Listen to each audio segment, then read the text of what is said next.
Less is more. What's up, dude? Oh, dude. We've got a fucking banger today. I found some of the most bizarre shit. We'll probably wait until more people get in. There's a fucking Palestinian Gazan fitness, like, social media influencer.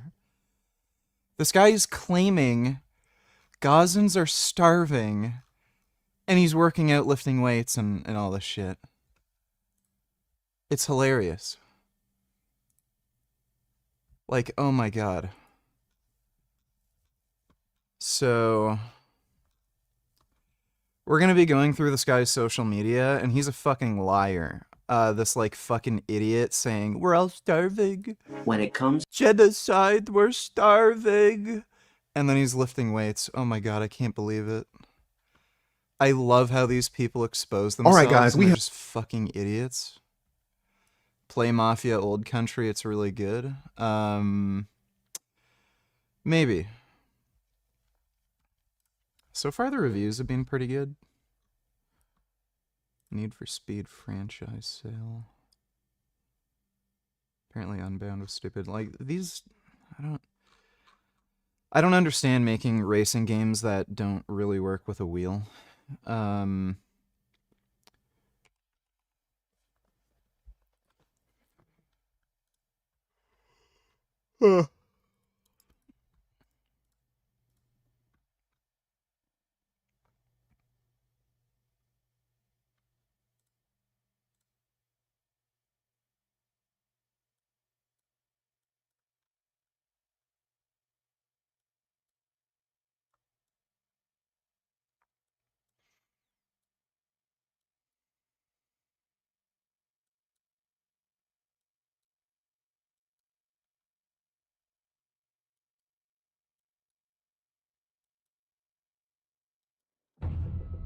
Betrayal burns because it can only come from someone close.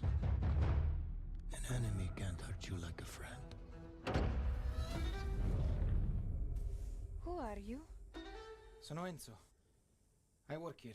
I don't know. My There's... friends, my family, my beautiful daughter. Like, here's the thing. Some of these bad reviews worry me. Sometimes And I know everyone's an idiot. It used to be the case.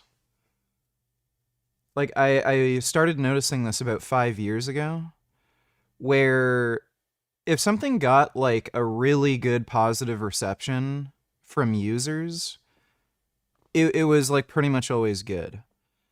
But now, it's literally who the fuck knows. Games can get extremely good positive reviews from users, and, like, they're absolutely fucking terrible, like Black Myth Wukong. So everyone's just too stupid now to trust their fucking reviews. We have learned that Shannon... Greta Thunberg just now. She will be sailing to Gaza again to break the siege. Okay, so she's getting paid by the Chinese government to do that again. I guess, Did she go to school for anything? Like I'm assuming she's just an idiot with, like, no real education or skills or talent in anything. So this whole activism thing is just a fucking grift. Have you played Gran Turismo in VR? Well, I don't have a PlayStation. And I don't know if I'd even bother playing that game. It's not great in terms of racing sims. And, like, dude, consoles are fucking stupid. Like, why would I play Gran Turismo in VR when I could play PC racing sims that have better, more accurate physics, better, like, wheel and peripheral support, better force feedback, better VR, like, better everything. Yeah, consoles are just fucking stupid. And Sharp has just paid tens of millions of dollars for this. Oh my gosh, that was crazy. Oh my. Yep, it's the same thing with TV shows and especially movies VG like the Tom Holland Spider-Man trilogy. Yeah. Yeah. They're not even making Spider-Man movies anymore. They're making Spider Retard. And everyone's just eating it up and, oh my god, it's so good, that retarded disabled kid who's fucking stupid and does dumb shit does this and then gets the bad guys. Yay! Like, you just don't need anything to impress anybody anymore. As long as there's, like, some stupid romance subplot, big fancy explosions, and like a bunch of dumb jokes, like everybody's happy. Thanks for the donation though, Dodo. Are we gonna watch the Al Jazeera panic after they lost journalists? ? Didn't hear about that story. If you can link me something about it, we can take a look. Oh my god, thank you Hunt for the tip. Okay guys, I can't take the panties off and do it until we get to our next tip goal. Our next tip goal. Dude, this is the chick that Shannon Sharp decided to, he paid this girl like 50 grand to have sex with her. Why in the fuck would Shannon Sharp pay 50 grand for this? Like, it's fucking insane. You could hang outside, like, I think she's 19 or something.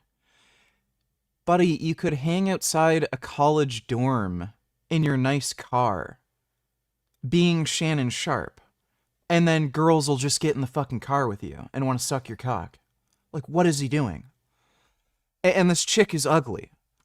Like, she is. Like, holy fuck. Not even mid. She's ugly.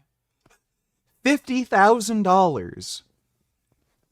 And again, this is Shannon Sharp we're talking about. And he lost like 10 mil over this bitch. It's just unreal. Take panties off. I can't take it and take panties off until we get to our next one.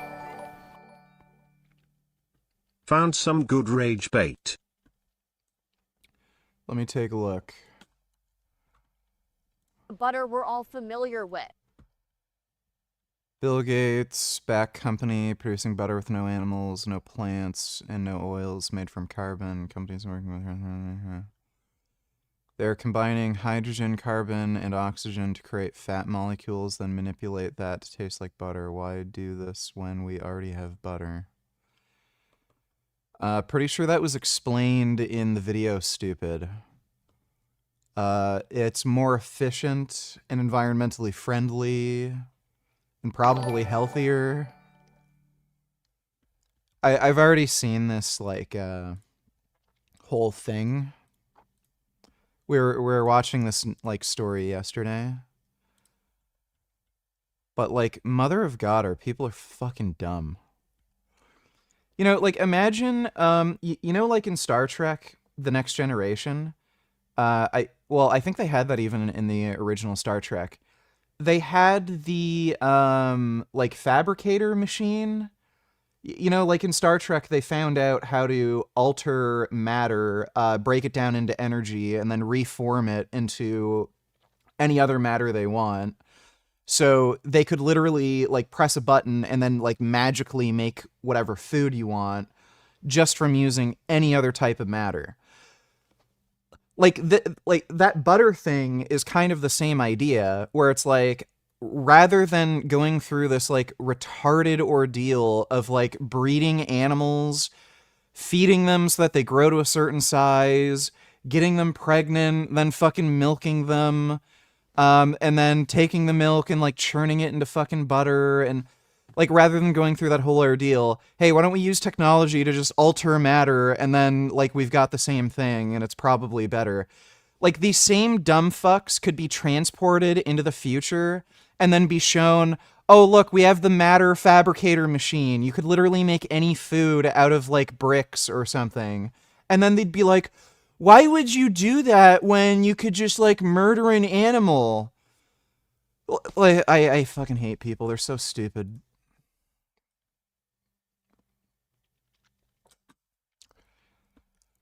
Oh, yes. The arch dumbass. Destiny but the drowning kids in Texas. See here, the United Nations has reported that 68 African migrants have died and many others are missing following a shipwreck. Do you remember what I said yesterday about where things are going to shift to? Let's read the comments.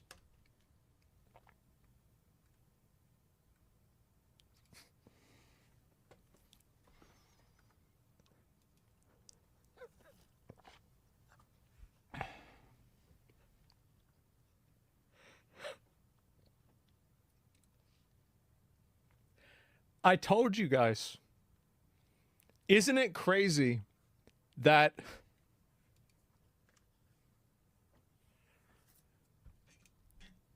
it took one day for that to happen? What point is he even trying to make? Like, buddy, ever since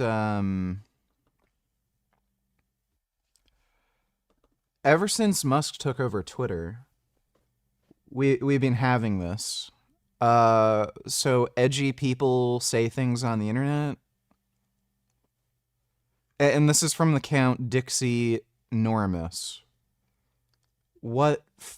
Like, okay. Asmongold's an idiot.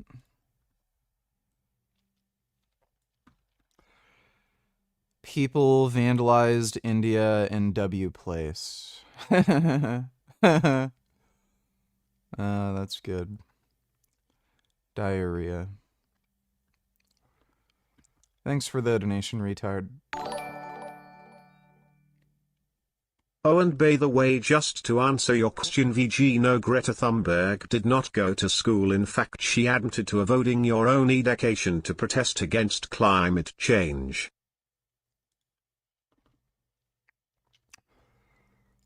Well, I guess that explains why she's grifting so hard. Thanks for the donation, Dodo. Grey Knight donated $2. Here's the post. Oh, here's the post about the thing again. All right. We're sailing again to break the siege. And this time, we're sailing with dozens of boats.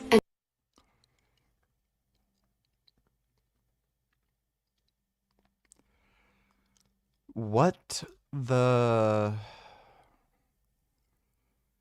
They're getting paid. They're just all getting paid.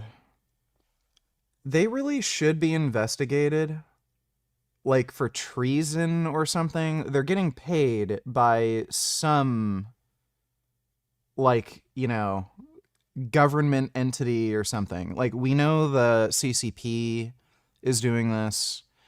There have been some people who have been caught accepting money from the Qatari government. I know there was one group in Canada that was found to be taking money from Iran. They're getting money from some, like, nobody is going to bother doing this, even if you're like a dumb fuck retard activist. And there was another group of these fucktards who were doing, you know, that boat thing. They were, in fact, accepting money from that Chinese billionaire who has direct ties to the CCP. So they're just doing this for money. This isn't going to help a single fucking person in Gaza. They're just fucking retards. With coordinated mobilizations from 44 countries around the world. This will be the biggest international solidarity effort. Oh, that dumb bitch. Yeah, she's an idiot. I've seen her on Pierce Morgan. Ever since Israel implemented its horrific siege. What's the deal with her voice? Is she trans? She doesn't look trans. She has a weirdly deep voice. It kind of sounds like she took steroids. 18 years ago. The genocide against Palestinians in Gaza has been escalating for 22 months. Yeah, buddy, I can see your house in the background. I don't take anybody seriously if their roof is made of fucking straw and cow dung. So... go fuck yourself. What do you fucking know, dude? Is this the first time you've even come into contact with a fucking cell phone? Did you know what that was when you first saw it? Were you thinking, oh my god, black box talking to me. Are you God? Is this God? Please tell me how to make penis bigger. Can you make it rain, please? We need more cow dung. Fuck you. Israel has dropped the equivalent of 8 atomic bombs on men, women. Oh my god. This is so stupid. But VG, I thought SJWS did not like the idea of the mere extents of money, so why are they doing it for money then? Well, they're liars, and they do everything for money. They're probably more petty and greedy than the conservatives they criticize. Thanks for the donation, though, Dodo. So this fucking claim these people keep making, they've dropped the equivalent of 8 atomic bombs. That makes absolutely no sense. So you can, so like the standard way to, you know, measure the power of an explosive is in like pounds of TNT. So like an atomic bomb has something like the equivalent of several tons of TNT. So then you can extrapolate the same amount of energetic force to other bombs. So if you drop like 1,000 other bombs, that would equate to like 1 nuclear bomb, because in pounds of TNT, it's roughly equivalent.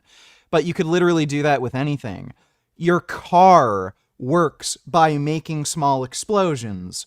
So I could say,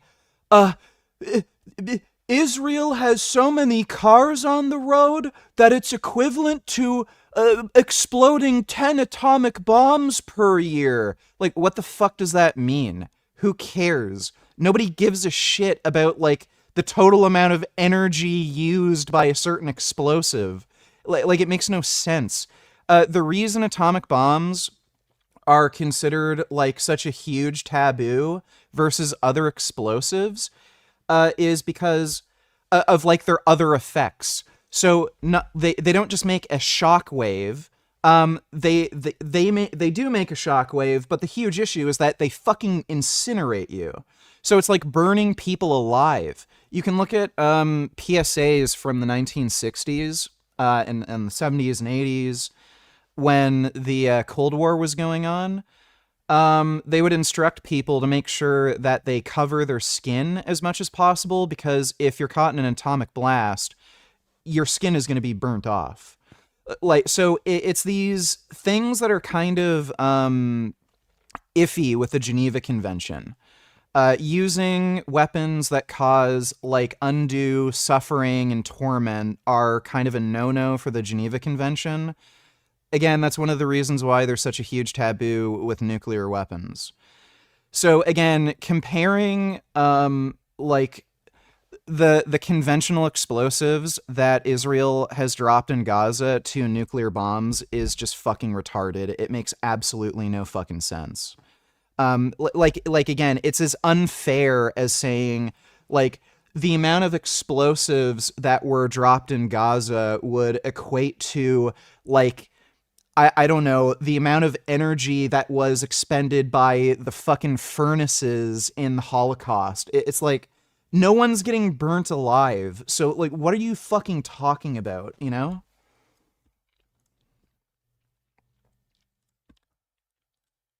and children.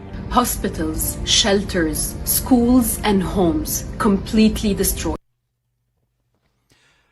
At least half of the hospitals in Gaza are fake. They're not real hospitals. They're just put there as kind of dummy traps so that Israel is disincentivized from attacking military targets. They're just built there strategically to protect military infrastructure and keep tunnel junctions safe. Tens of thousands of unidentified victims. And possibly hundreds of thousands more unidentified victims from the bombings, shootings, and starvation. Yeah, we're going to get into that starvation soon. Yeah, despite these people starving, there's literally fitness channels, Palestinian fucking like people in Gaza who have fitness channels. Hey guys, update on the starvation situation. I can still do 50 push-ups and I'm working out 3 hours a day. But please send help. We're all starving. But check out the gains I'm making, bro. My arms are getting fucking ripped. I'd have more respect for pro-Hamas tards if they were more straight up about their beliefs. Like, yeah, I hate Jews and believe they should fuck off back to Europe. And that's why I pity this Nazi population that started a war they have no chance of winning. Dude, it's fucking gay. The only people who are saying this shit, like, they're just fucking pussies. It is just a fact that you're gonna have civilian casualties in warfare. That's any war. And again, like, case in point, look at all the civilian casualties in fucking Syria. And right now in Syria, they're actually trying to genocide the Druze population there. They're rounding them up, committing summary executions, and in some of the most disgusting ways, too. They're throwing them off of rooftops and shit. What are these people doing? Right? Where's fucking Greta Thunberg? Blowing the whistle on the fucking genocide in Syria where they're trying to exterminate the fucking Jews and other, like, Christian minorities and shit. Nowhere. But then they freak out and start, rambling about bullshit about an actual legitimate military conflict. It's just stupid. So these people are just weaponizing this, like, sympathy horse shit where idiots don't understand that civilian casualties are just a fact of warfare. And they're doing it to promote fucking anti-Semitism. And again, if any of these people gave two fucking shits about anybody other than themselves, you would see them, speaking out against, like, the genocide in Syria. You would see them talking about Yemen. You would see them talking about, give me a break. These people were trying to defend Yahya Sinwar, the guy who killed more Palestinian civilians than any IDF soldier in existence. That guy slaughtered at least hundreds, if not thousands, of innocent Palestinians, and the guy liked to butcher people with a fucking machete. There's mass graves in fucking Gaza because of that guy. And they're defending this dude, and they were all mourning Yahya Sinwar's death and saying, like, oh, he was brave and resisting to the very end. They don't give two fucking shits. Like these are just the most disgusting fucking people in existence. I really wish, like, there were just more based motherfuckers who just ban these fucking pieces of shit off social media. Like we all know what they're doing. We all know the secret. It's just so blatantly obvious. Like, why the fuck doesn't Zuckerberg or something just kick these fuckers off the goddamn platform? Like, buddy, your last name is Zuckerberg. What are you doing? These people are literally saying they want to kill your race of people, and you own these platforms. Ban them. It's just nuts. Never in history have so many journalists, UN workers, and health workers been killed. And we simply cannot buddy, the UN is one of the most disgusting, corrupt, fucked organizations in all of existence. For one thing, they literally work with Hamas, and they have Hamas operatives working in their organization. That was exposed. They've promoted anti-Semitism in both the Gaza Strip and the West Bank. They were helping promote radical Islam and hatred against Israel, handing out fucking textbooks saying the Jews made up the Holocaust so that they could get sympathy and take over the world, and Hitler wasn't all that bad. The UN did that. And what's hilarious is these same people are saying the UN should bring in like UN forces as like UN peacekeeping forces to like make sure there's no genocide. UN peacekeepers are some of the most degenerate fucking scumbags on the planet. They're well known for raping women. They will literally steal people's like money, food. They'll withhold supplies in exchange for fucking sexual favors. I'm not saying Israeli soldiers have never done anything bad, but do you ever hear of Israeli soldiers doing that? And then they want to get in UN peacekeepers who are well fucking known for doing this shit. Raping women and like forcing them into situations where they have to commit sexual favors in exchange for like food and security and shit. Like fuck these people. Fucking hate them. Well, thanks for the donation, retard. Negron, it's time to a breath on gargling the circumcised Nakafina buddy. That's your native tongue. I'm speaking like I'm gain. React to this. You botch more about Israel Palestine than women overall.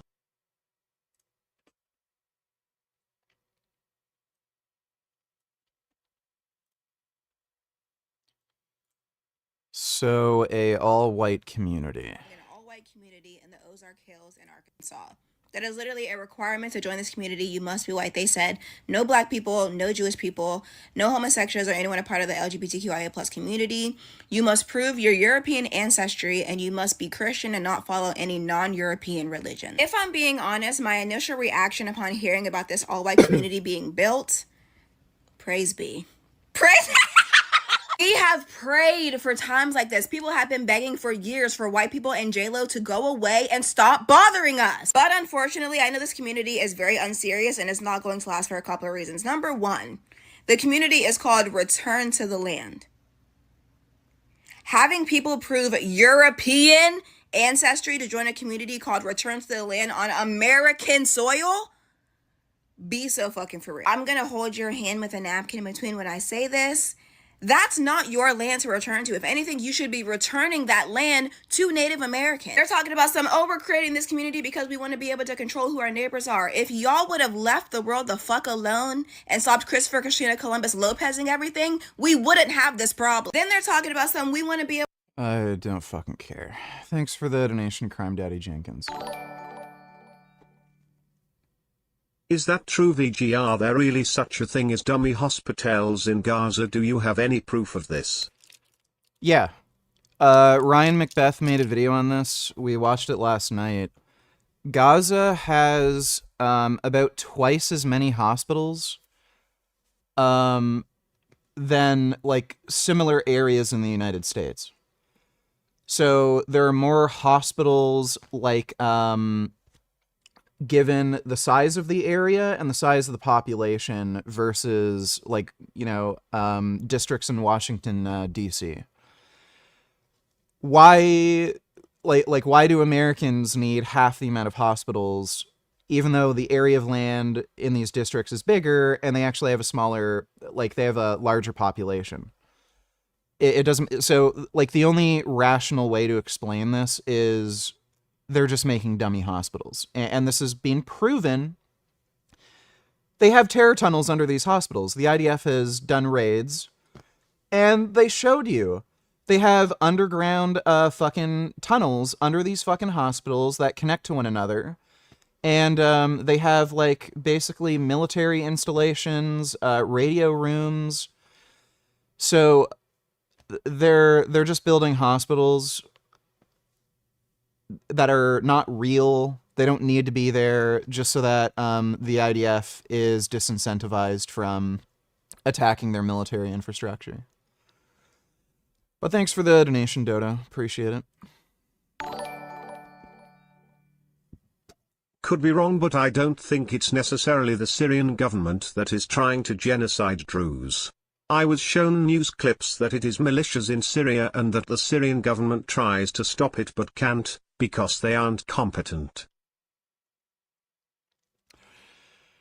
I'm not so sure about that. So, judging based on what I've seen, they look like they're members of the Syrian government. The most charitable interpretation of this is there are, bad actors, who have gone rogue, and they're doing these executions, but, look, the leader of Syria right now, he's ex-Al-Qaeda. These same people tried to kill Druze before, and now they're like, oh, weird, all of a sudden they're doing it again. So I don't know, I don't buy it. It could be the case, but it looks like the most charitable interpretation of this is these probably are government forces. It's just that maybe they've gone rogue. But regardless, if these people care so much about, genocide, humanitarian concerns, why aren't they bringing up this issue? Why aren't they talking about military intervention in Syria to protect Druze and Christian minorities? Oh, it's because nobody there's Jewish. They can't blame Jews. Who fucking cares? It's just a bunch of brownies fucking over each other. So, they're just racist fucking pieces of shit. Thanks for the donation, though, retard. See, I told you, VG, these SJWs hate white people and want them gone. Yes, you are right about that. Thanks for the donation, Dodo. Kid Boo donated $2. Freaky bitch. What the hell? What the hell?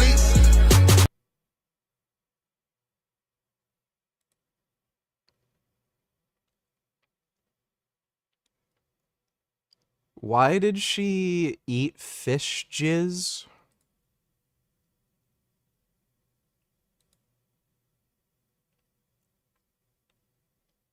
What a fucking dumbass. Thanks for the donation, Kid Boo. Stand by while this continues. That's why the free people of the world are standing up and sailing forward. Gay. This guy's fucking gay. And we are calling upon Oh, this guy's gay. you to join this initiative. The Global Sumud Flotilla. A unified effort from coalitions, gay organizations, and everyday people from across the world who have shown unwavering solidarity. No, people who are getting paid by the Chinese Communist government to do this. How much are you getting paid, dipshit? A few grand? Is that going to pay your rent for a few months? The people of Palestine. You have seen us trying to break the siege by sea, by land, and by air. And you've seen us trying to break the media blockade. And break big tech's algorithms on social media. And expose complicity everywhere. What are they, what the fuck are they talking about? TikTok is owned by the Chinese Communist Party. So, which is... It's debatable. I've talked about this before because of issues with botting and getting actual user data, but TikTok is probably the most popular social media platform right now. It at least is a competitor to YouTube, Instagram. They're claiming there's an issue with social media algorithms blocking pro-Palestine shit. What fucking world are you living in? Dude, everyone on fucking Instagram, Facebook, YouTube, everywhere are fucking talking about this shit. There's no blocking of anything on these social media platforms. And we know TikTok is openly promoting this shit. All of these big campaigns, All Eyes on Rafah, where did that originate from? Oh, TikTok, owned by the Chinese Communist Party, who are paying you motherfuckers to do this. I all know you're getting paid by foreign governments to do this fucking shit, to create political instability. Violence is not an option. The people of Gaza need us to raise our collective voices. To be inside. Buddy, you're fucking bald. Nobody needs anything from you. Just stay indoors. Solidarity, even when governments and institutions fail. This is the greatest historical call of our generation. And the people of the world. Oh, look. Another guy who's stealing all of Gaza's food. Will not fail to answer this call. There is no way you would ever want this guy on a boat filled with, like, food and aid. He's gonna eat it all by the time they get there. On August 31st, we are sailing from Spain with dozens of boats. And dozens more will join on September 4th from Tunisia. Yeah, so they're getting paid by that Chinese billionaire. I know exactly the guy who's doing this. The Chinese billionaire dude. And other countries. Sailing together to break the illegal siege of Gaza, demand an end It's not illegal. to the genocide. And to finally open up a humanitarian. What do they mean by illegal? What is illegal about it? There's no government in Gaza. Wait, they don't have a state. Like, what are you fucking talking about? Corridor. And while we are at sea, we're calling on everyone to support this global movement. To join the encampments and demonstration that will happen simultaneously. Now is the moment to maximize pressure. So we need you. Follow the global. I don't know why he's wearing a watermelon bandana. That's really weird. Samud Flotilla page. Share, engage. Yeah, there's the straw cow dung roof. Donate. But most of all, register to participate. Captains, crew, journalists, people with platforms, organizers, medical workers, and humans of the world. On land or at sea, we are all... Yeah, lady, like, aren't you Muslim? How about you just self-detonate and, I guess women don't get 72 virgins in heaven. I don't know what to tell you. Like, what do women have to do to, like, get something in heaven? Maybe, like, date a guy who's gonna blow himself up? Do it together. all together, and we need you. Come to our launch events. Mobilize in your own country. Spread the word that the decisive moment. Yeah, notice how all of them are just gay as fuck. Yeah, they're just fucking losers. Dodo donated $2. Let me see. Something that the political establishment and propaganda media don't want you to know. Ukraine's President Zelensky has just banned yet another political opposition party, one that questioned his legitimacy as president and used... Gee, I wonder if it has anything to do with them being Russian agents that are trying to undermine the fucking Ukrainian political system. Ukraine's Department of Justice to mandate the seizure of this party's members' assets. Now, this is just the latest of Zelensky's actions to do this. Like, by the way, the issue here would be whether or not they're Russian agents. Notice how she's leaving out that detail that these were not Russian agents, they were not getting money from Russia, they were just a legitimate political party. Yeah, funny how she's leaving that out. Fuck Tulsi Gabbard, dude. Sort of thing. He began banning major political opposition parties. He did not. He was taking out Russian spies, you idiot. In 2022, when he also started banning TV channels that were associated with his political opponents. He did not. And he took over total control of Ukraine's largest television networks, now controlled by their government. Yeah, so she's lying about literally everything. Zelensky's presidential term ended on May 20th. He canceled elections in the name of martial law, suspending Ukraine's... I don't know if the martial law thing is even accurate, but there's obviously huge issues with having elections right now. Not the least of which, like, a huge portion of the country's territory is occupied by Russia. How in the mother of a fuck would they be able to have legitimate elections when a huge portion of the fucking country is occupied. This is like if half the United States was invaded by China and half the country couldn't vote, and then like you were trying to push for elections. Like, why? It's stupid. Constitution so that he could stay in power. Now, defenders of Zelensky will... Right, and this is the woman who works for the fucking insurrectionist. Like, she cares about the democratic system. Say, hey, Ukraine is in the middle of a war. They can't have elections. Just stop for a moment and think, if we accept that excuse or criteria for suspending the Constitution and canceling elections, then we should presume that leaders in our own country... No! Because the United States isn't occupied! You fucking idiot! Is Iraq or Afghanistan or like any other fucking country, do they have military troops that are occupying like practically half the fucking country, you idiot? So if a huge portion of Ukraine can't vote, what is the point of having a fucking election? She is such a fucking liar. Oh my God. And our own establishment media will also use this same excuse and rationale. Come fight me. Come fight me, you fucking liar. I fucking hate you. Dude. I can't believe there, like, these people exist.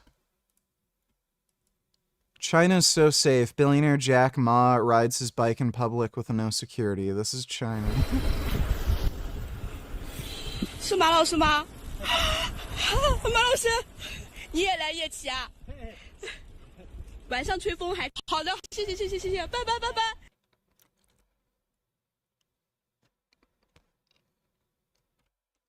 Well, Chinese people all look alike. I don't know why you'd even need security in China where nobody'd even be able to tell who you are.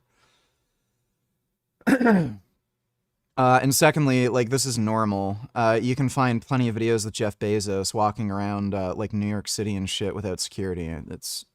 You don't have security everywhere you fucking go if you're a billionaire.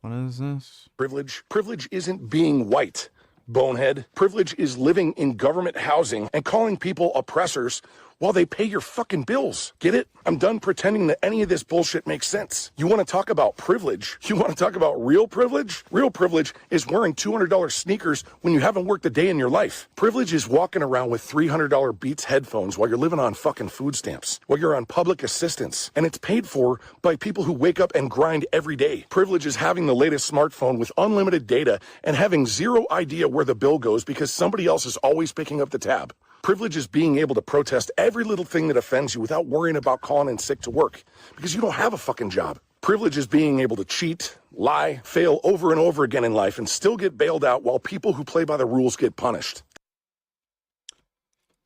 Yeah, I'd pretty much agree with that. Why are they pretending this is acceptable? My name is Allie. I'm better known for, unfortunately, Gorlog. But she's still Okay, she's still Maddie. Yes. And where are you from? I'm from Arizona, but my family's from Sinaloa. Okay. Okay, Sinaloa, that's where my family's from too. Wasn't she on Ozempic or something? I think she might have gained weight.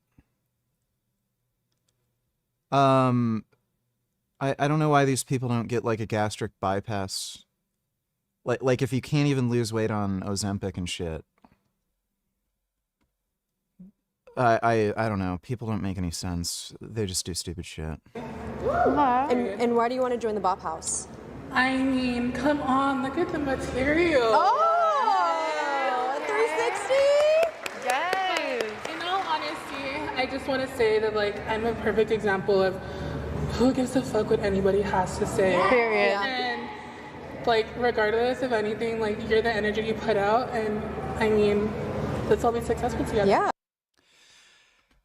What's kind of interesting is there's, like, she's trans. I've noticed a lot of the a lot of the red pill kind of community, they seem to be pretty fine with trans people, and they've hung out with her a lot.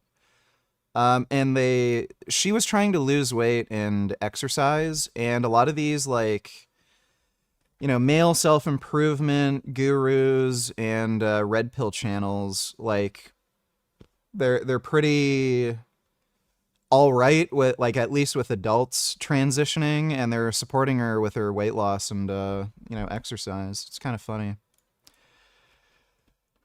I don't know what you mean by how do they think this is acceptable, but thanks for the donation, Dodo.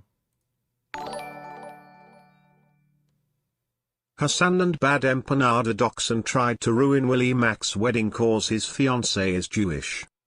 Oh my god. Bad Empanada is a known doxer and harasser. If you go on his Twitter...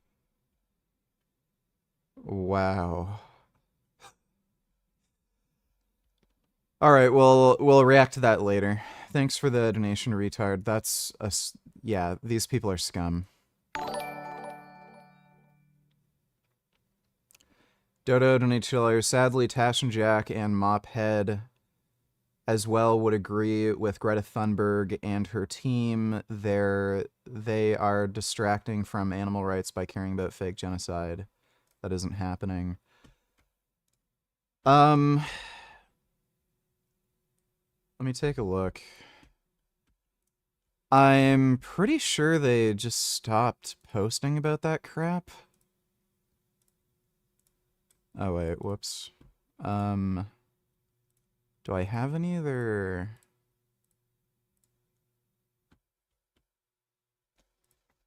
Let me see.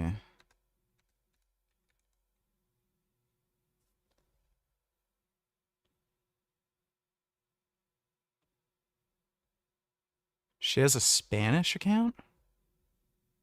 No, she doesn't post on there.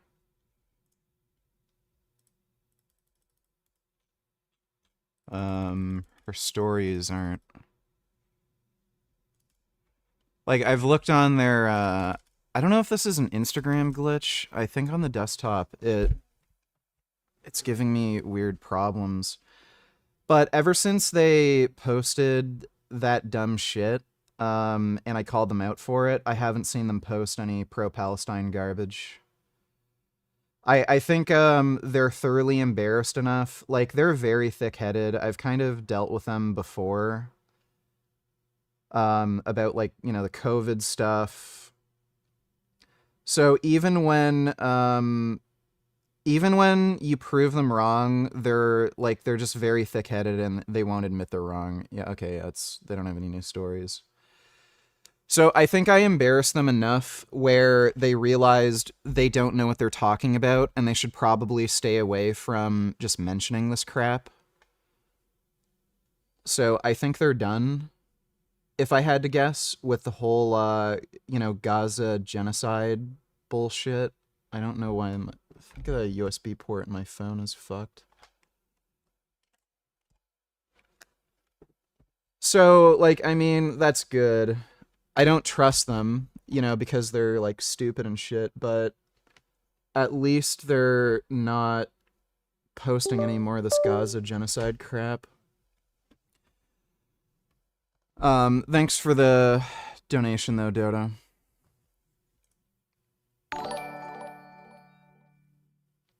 How much would China and Qatar have to pay you to get on a flotilla and shill for fat Gazans?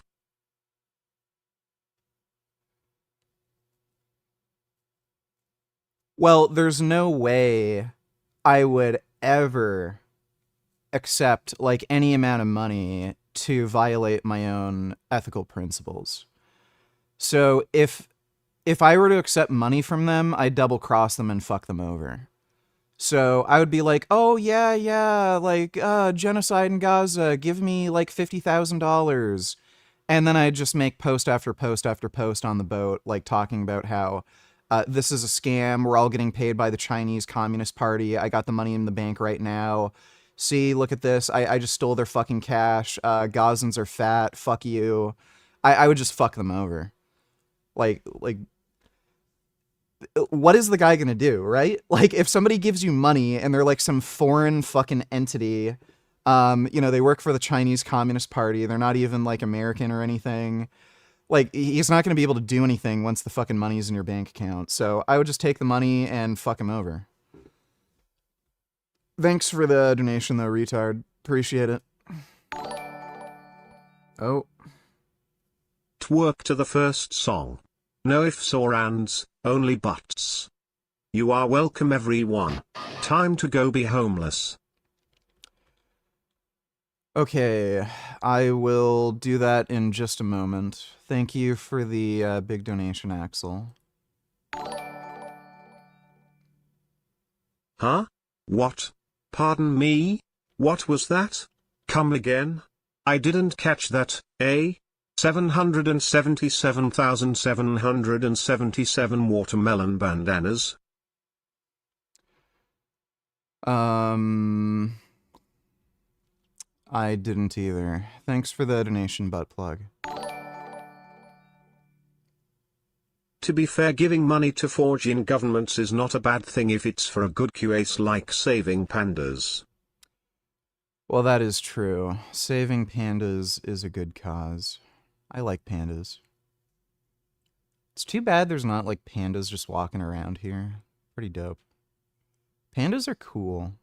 Like, they're supposed to eat meat because they're bears, but they just eat bamboo. It's fucking sick. Thanks for the donation, though, Dodo. Cam, donate $2. Do you ever work out to music like this?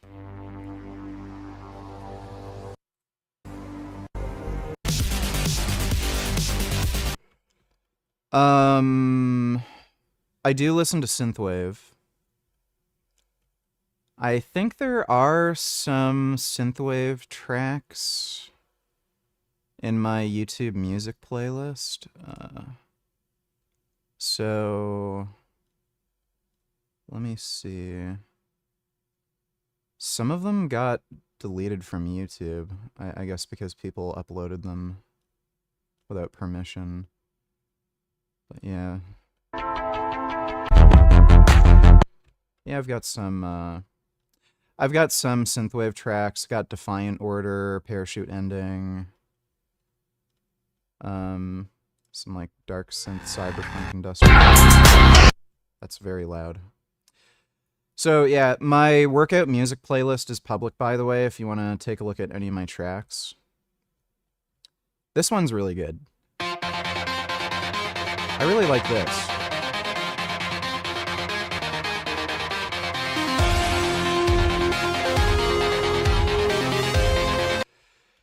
Yeah, this song reminds me of Highlander if it was... I don't know, it reminds me of Highlander for some reason, but like with a synthwave kind of tune to it. So yeah, I do have some synthwave sort of music that I listen to. Thanks for the donation, Cam. Are you excited for Battlefield 6? Have you seen Black Ops 7 trailer? I'm excited for Battlefield 6. I saw a teaser for Black Ops 7. Is there like an actual trailer for it now? But yeah, Battlefield 6 looks like it's going to wreck Call of Duty. Like it's just going to be a better game overall.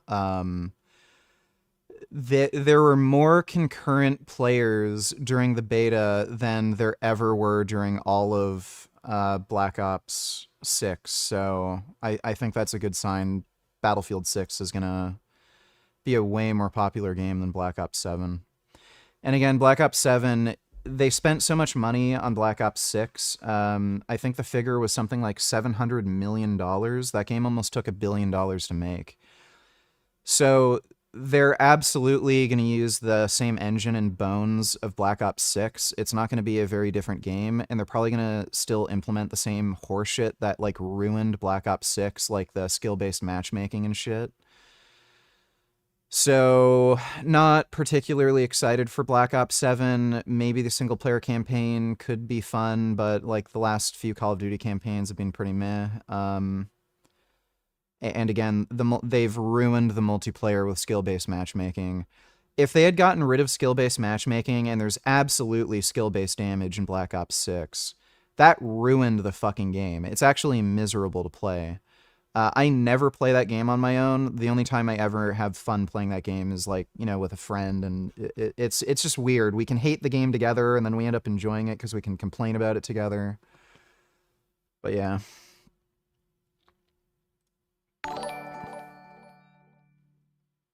Here's your favorite homeless thoughts advice on how to be a fucking bum.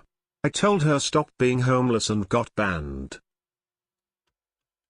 Some safety tips for if you might become houseless, and especially if you decide to travel. Number 1, understand the layers of intersectionality when it comes to houseless discrimination. Word goes around our communities a lot about places it's okay to be homeless, but that might only be if you're white or male or cisgender, for example, which is why it's so important to check in with other travelers in similar demographics, just for extra safety. For example, Portland, a place that's very well known by houseless travelers as a safe haven. And although I generally like Portland, and I can totally understand why, like again, I've discovered this fairly recently. The majority of homeless people want to be homeless. That's why it's so difficult to solve the homeless problem. Like there are cities that are offering free housing, and it has done nothing to lower the homelessness population. Nothing. So the majority of people who are homeless want to be homeless. They choose to live that lifestyle. And then, like, maybe, I don't know, 10, 20% of them are just fucking crazy. So, and then, like, a small percentage, like maybe 5% or something, are not homeless by choice because, like, again, they're crazy, fucked up, you know, something like that. Well, I guess, yeah, like, I guess the crazy population, they're not necessarily homeless by choice, so that would be included in, like, the 20% figure. But yeah, there's some people who just had really bad luck, made bad choices, crazy, alcohol, drug abuse. There's some people like that that are not homeless by choice, but the majority are. They just want to live like that. Thanks for the donation, though, Bust Fat Wad in Homeless Pussy. Spec King of Pandas, did you know VG that in zoos in China they show pandas porn to get them to mate? Yeah, I know. The world's giant panda population is endangered largely because the male... Yeah, a lot of them don't know how to have sex, and they're lazy, and they literally show them porn to, like, teach them how to fuck and get them horny. It's really weird. Zhang Zhihe is the director of the Chengdu research base of... The shortest maybe 30 seconds. And so far, one method has been particularly effective. That's right, turn down the lights and turn up the TV. It's time for panda porn. Pandas can now enjoy the sights and sounds of panda lovemaking in the privacy of their own cage. What a weird, weird animal. Just bizarre. Pandas are just inexplicably bizarre. Thanks for the donation, Dodo. Leo and Longevity claimed androgens above natural T levels cause liver and kidney damage, potentially even liver kidney cancer. He used Tarikum, Tudka and Udka to protect them. Are you taking them, VG? Androgens above natural levels do not cause liver and kidney damage. They're like, again, this is so there's research on this, by the way. You can look at men who are on testosterone replacement therapy. Testosterone replacement therapy doesn't mean just replacing what is like considered a natural level. It involves symptom management. So if you have symptoms of low androgens, like low sex drive, erectile dysfunction, depression, stuff like that, you may need very, very high levels of exogenous androgens to fix that. And there are randomized trials where men go through testosterone replacement therapy where they get doses as high as 600 milligrams per week of testosterone, which is a very, very high dose. and they do not get liver and kidney damage. Now, if you're getting high blood pressure from taking that, and you don't, take blood pressure meds like telmisartan, or get blood drawn to get rid of excess blood volume and platelets, yeah, you could potentially damage your kidneys, but like that's only because you're being fucking stupid. So it doesn't necessarily lead to kidney damage, and it's absolutely not harmful for your liver. There's no evidence whatsoever exogenous testosterone is harmful for your liver. None whatsoever. And yeah, I am taking above what would be considered natural levels of testosterone. I've actually lowered my dose. I've noticed over the last 2 days, the glands under my nipples are a little inflamed. So I'm lowering the dose right now, and I'm taking an AI, and I'm just going to take the AI until the nipple inflammation goes down. Even after the first dose of the AI, my nipple inflammation's down already. So I went from 30 milligrams, I'm down to 20 milligrams. So gonna deal with the, inflamed glands first. Should only really take a few days, probably, or maybe a week or two. Then I'm just gonna keep taking 20 milligrams per day, and see how that goes. And if I feel like I need any more androgens, I might try again upping the amount of testosterone I'm taking. I might, or I'll just use Masteron. Masteron also helps protect. It's antagonistic to estrogen in some ways, and it can help prevent gynecomastia. So with the Masteron, I might be able to increase my testosterone dose. But again, I want to get blood work done. I might be, a weird hyper responder. 210 milligrams testosterone per week is considered a pretty low dose. So it's kind of weird that I would start having inflamed nipple glands from just that dose. So I might be some kind of hyper responder, and I might have really, really high testosterone right now, 3,000 nanograms per deciliter or some shit. So I might not need as much as a normal person. So I think the best thing to do would just be to stay at 20 milligrams per day. Get my testosterone checked, see where I'm at. If I'm around 1,500 to 2,000, which is what I was aiming for anyway, I'm probably just going to keep the testosterone dose there, and then add in Masteron if I want any more anabolic response. I don't have access to Primobolan. The source that I'm getting it from, they're out, and I don't know if they're really going to be able to be a reliable source. So I don't have much choices when it comes to something that I can use as an AI like Primo. The EQ that they're selling, I wouldn't be able to do daily injections. They're selling it in those glass vials. So yeah, I probably just don't need as high of a testosterone dose. I don't it also could be the case that everyone's different, right? I might be converting more testosterone into estrogen than a normal person. I'm not sure though. When I got my testosterone checked, my estrogen levels were normal. So I don't think I'm necessarily converting at a higher rate.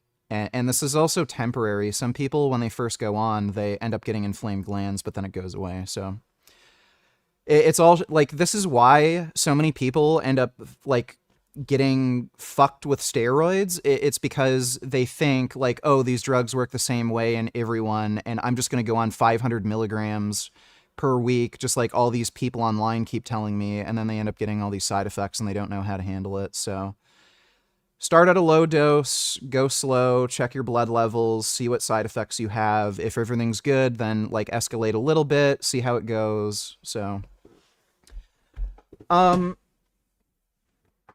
it's not bad. Like, if I had, even assuming, like, the glands are just inflamed right now.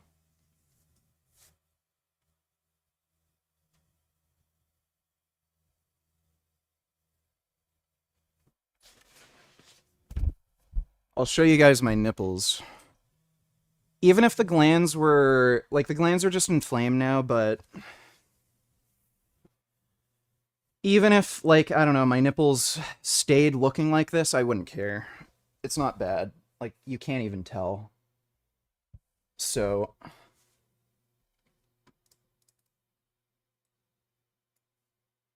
like, see what I mean? It's, so, like, maybe a little puffy, but they look normal. There's nothing out of the ordinary there. So, you know, you can't see anything. So, it's all good. I'm not really worried about it. So, I'm just lowering the dose right now. And, the AI I'm on should lower the inflammation. And the inflammation's already down. Yeah, you can't tell. Like, and who knows, I might be crazy. Like, that's another aspect of it, too, because, like, I know I'm on drugs. So, when you know you're on drugs, you could kind of be imagining things. Maybe my nipples already looked like that. I don't know. It's not... But, the sensitivity is already down. I was noticing, especially in the right nipple, it was a little more sensitive, but, like, literally after the first dose of the AI, it feels like almost normal. And, they're looking less inflamed, at least to my eye, compared to the morning. But yeah, that's a lesson for you all. Don't go on 500 milligrams of testosterone the first time you do a cycle. It's a really fucking bad idea. I started with only 210 milligrams for the entire week, and I was doing daily injections, 30 milligrams a day. And there you go. I was getting estrogen-like side effects. So start at a low dose. And I did start at a fairly low dose. Like, you probably want to start at like 20 milligrams per day, just to be really safe. So don't believe these fucking idiots online who tell you, oh, that's a baby dose. Don't you want to make gains? Start at 500. Like, you know, 200 milligrams won't do anything for you. Start at the lower dose. You can always take more steroids later. You want to make sure you don't get side effects. So, you know, I think I made the right decision. Haven't had any bad side effects so far. The little bit of inflammation in the gland is easy to deal with, and it's probably just going to go away in a few days anyway. So, yeah. Again, anybody considering taking steroids, do not start with high doses. Really fucking stupid. And again, from my own experience, I've realized just how fucking stupid that is. Really fucking dumb idea. I'm just gonna go take a piss and then I'll do the twerk.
Alright, let's do this fucking twerk session.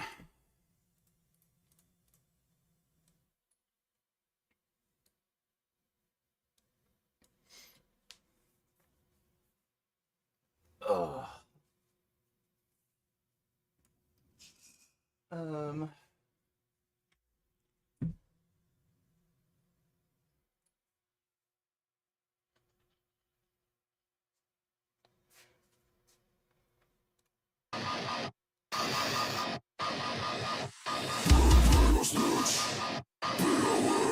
Fuck it! You can't even be rich! Just don't be a bitch! Just go very good!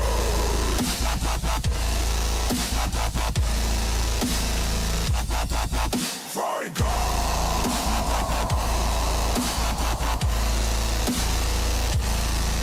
Very good!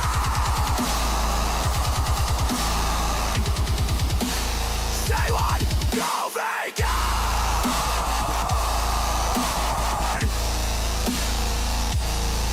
So yummy in your tummy.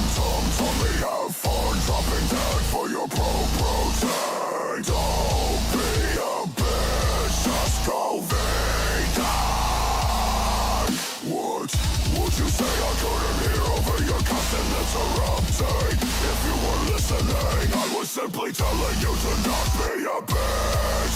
Just go vegan.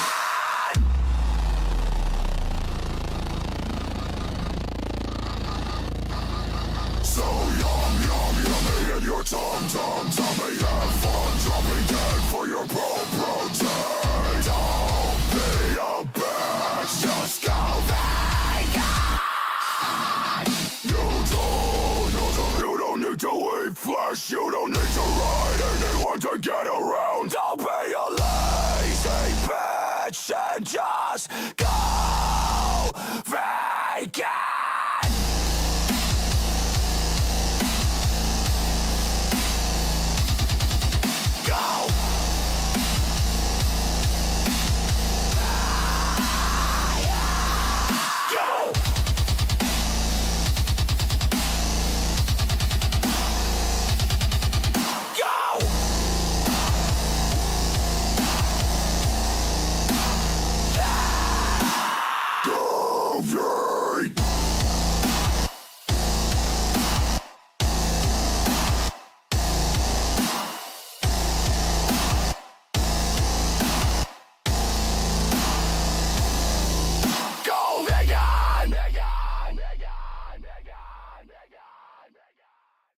Alright.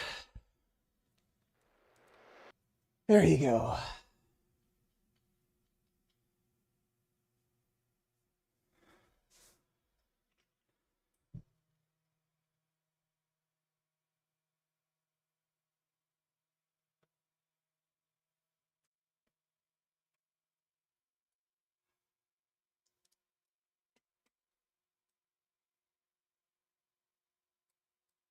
Wish I could bring my camera slightly at a different angle, but let's do a quick physique update.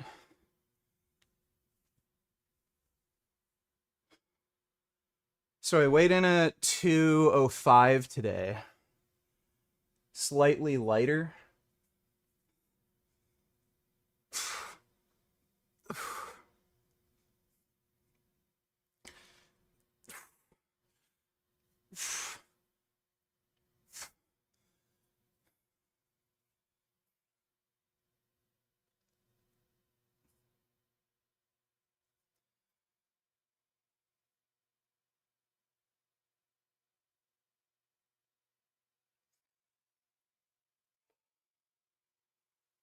Yeah.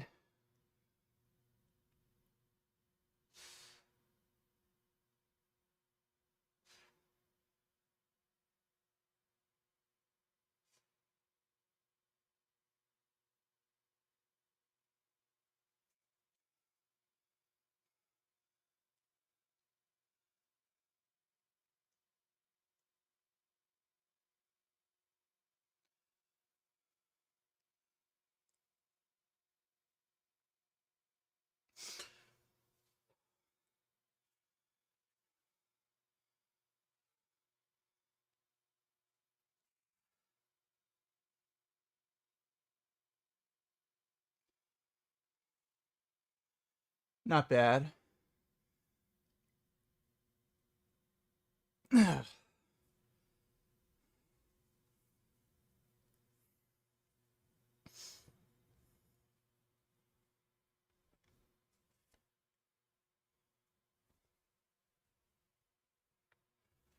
Yeah, streams are pretty gay today.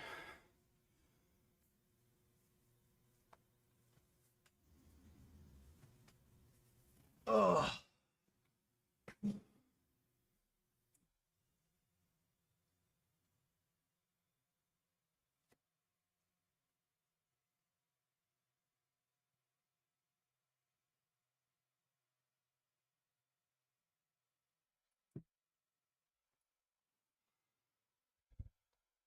Steroids don't make your dick shrink. They actually, if anything, make your dick larger.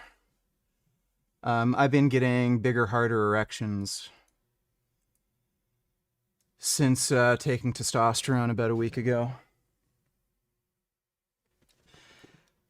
And I haven't noticed any testicular shrinkage. And again, that some people do not get shut down, or at least not a significant amount of shutdown from taking exogenous androgens. That may be part of the reason why I'm getting like inflamed glands under my nipples from taking such a low dose. So who knows? But I'm lowering the dose, taking an AI to get rid of the inflammation.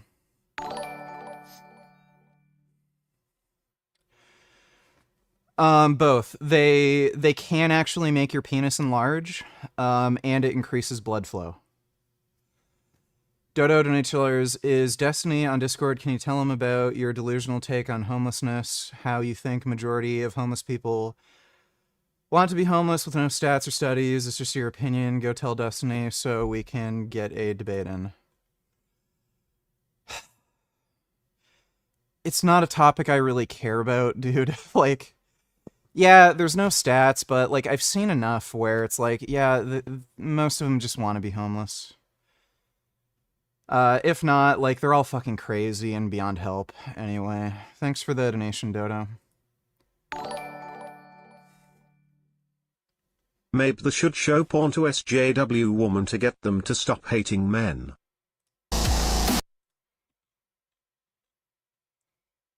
I don't know if that would help. Thanks for the donation, though, Dodo. Did steroids give you dementia? Or make you ramble for extra long periods of time? I thought it was bad enough already. Someone will ask you one simple question and then you waste literally 10 to 15 minutes saying the same thing and speaking slowly. Wake up. Okay, I'll keep that in mind. Thanks for the donation, 21st. Thanks for the twerk. Make sure to check out the rest of the album on your free time. I'll do that. Thanks again, Axel. How long did it take you to get off antidepressants, and how were the withdrawals? So, I was on antidepressants up until, I think, like, March or April of last year. So I had that mushroom trip that cured my depression, and I think a week or two after, I just went off the antidepressants cold turkey. I had absolutely zero withdrawal symptoms. I was on a particular antidepressant. I think it was an NDRI. It was a while ago. This was like, I think 3 or 4 years ago now. Going off of that one, I did get withdrawal symptoms. What happened first was I felt really, really fucking good for about 12 hours. Like, weird. It felt like I took some sort of, like, happy drug. And then after that, I would get a, like, vertigo, dizzy sensation whenever I'd move my eyes around. So if I was, like, looking straight and then without moving my head, I'd look left or right, I'd get this weird, like, sense of dizziness. That lasted for about a week and then it went away. But other than that, I've been off and on a variety of antidepressants, and other than that one, I've never had any withdrawal symptoms.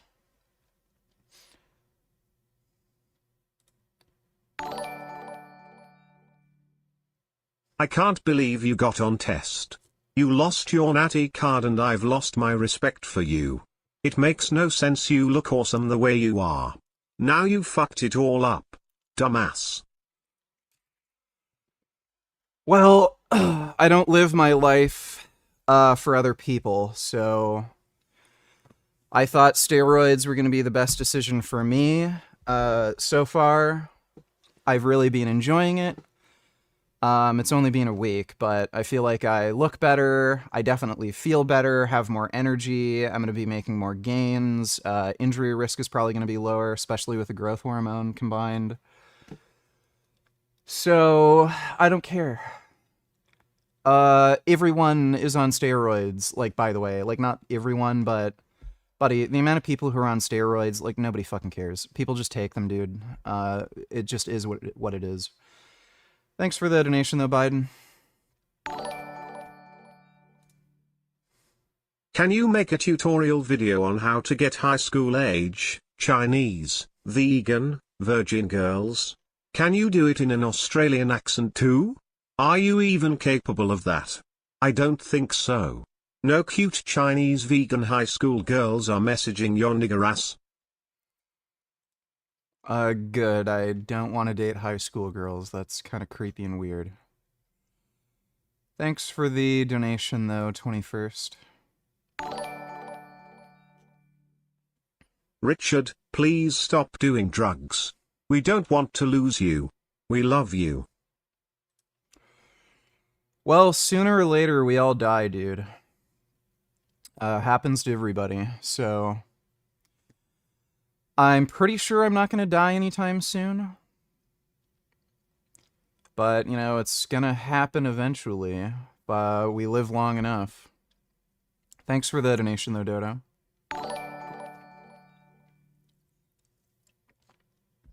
Dodo donations, if you were in this room and you saw the guy next to you get shot, what would you do? Are you going to try to overpower them, or what's your best bet? Can you do that gun flip around move that the Detroit Urban Defense guy does? Leaked Syrian security forces murdering a doctor.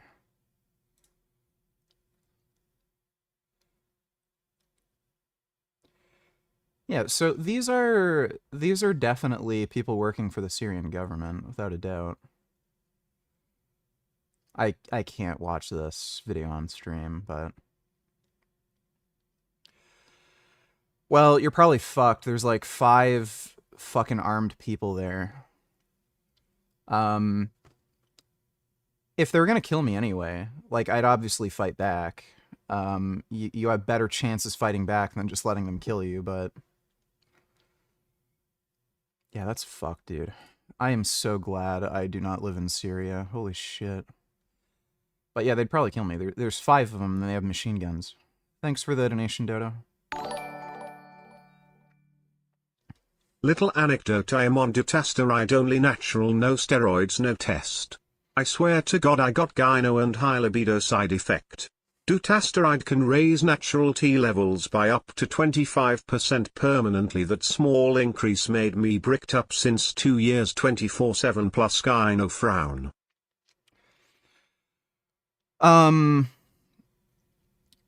It may not be... So... DHT is protective against gynecomastia. So, these other androgens, they do protect against gyno, so you may... I don't know if you got your blood tested to actually make sure, but you may not have gotten an increase in testosterone. It may have actually reduced your DHT to a point where the balance of androgens, were in such a way that it promoted breast tissue growth. Dutasteride is an extremely, extremely potent DHT blocker. Like, it nukes your fucking DHT. So you may have just basically nuked all the DHT in your body, and then that triggered gyno. And you may not have had an increase in testosterone. It kind of depends, but yeah. Drugs are weird, man. They do strange things. Thanks for the donation, Blake.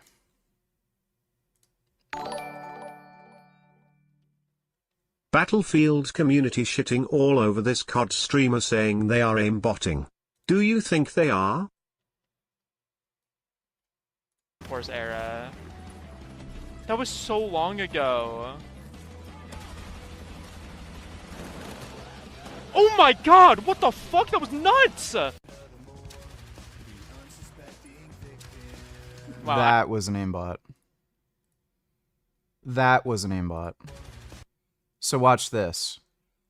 Turns, shoots at the rock, and it lines up perfectly with the guy there.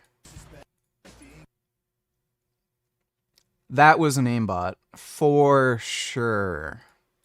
Let me see how he snapped onto the one dude. What the fuck? That was nuts! That might have... But yeah, lines up perfectly, and he shoots at a rock? What are the chances? And he flipped around so quickly, and it was perfectly on the guy. That was an aimbot.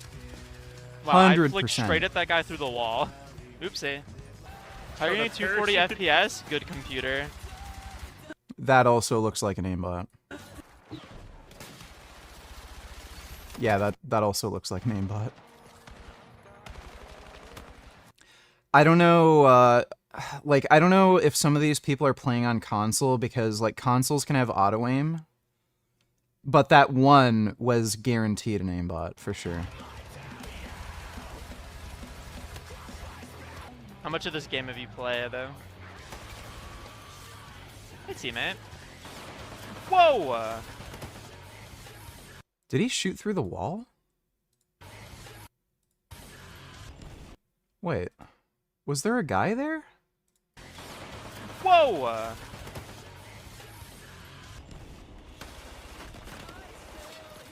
That also looks like botting. So I just got a free Abyssal Dagger. That's so insane. That one probably isn't.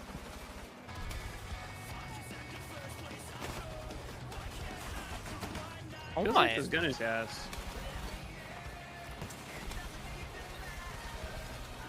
That one might not be.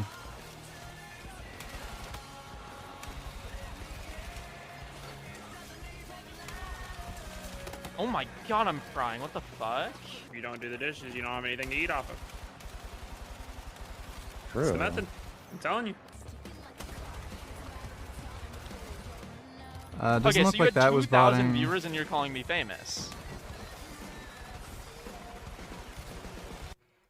I think that's likely botting. No way! I just lost a nutty clip to Bloom.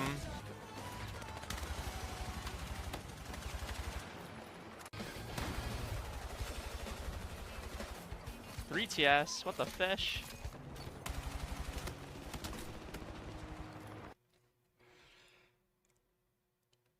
It's crazy what having good FPS can do for you. For everyone still doubting me, Cope Seethe. Oh my Buddy, god, he did follow me in Delta Force. That one clip was inexplicable. Inexplicable. He was shooting at the one dude, did a super fast 180, shot at the fucking rock, and it was perfectly in line with the guy that he was intending to aim at, who was behind the rock. That is kind of unexplainable. Thanks for the donation though, retard. But yeah, that I'm pretty sure that guy is botting. 1 minute he says you wouldn't know that because you probably don't read. I really don't like this guy at all. What piece of shit.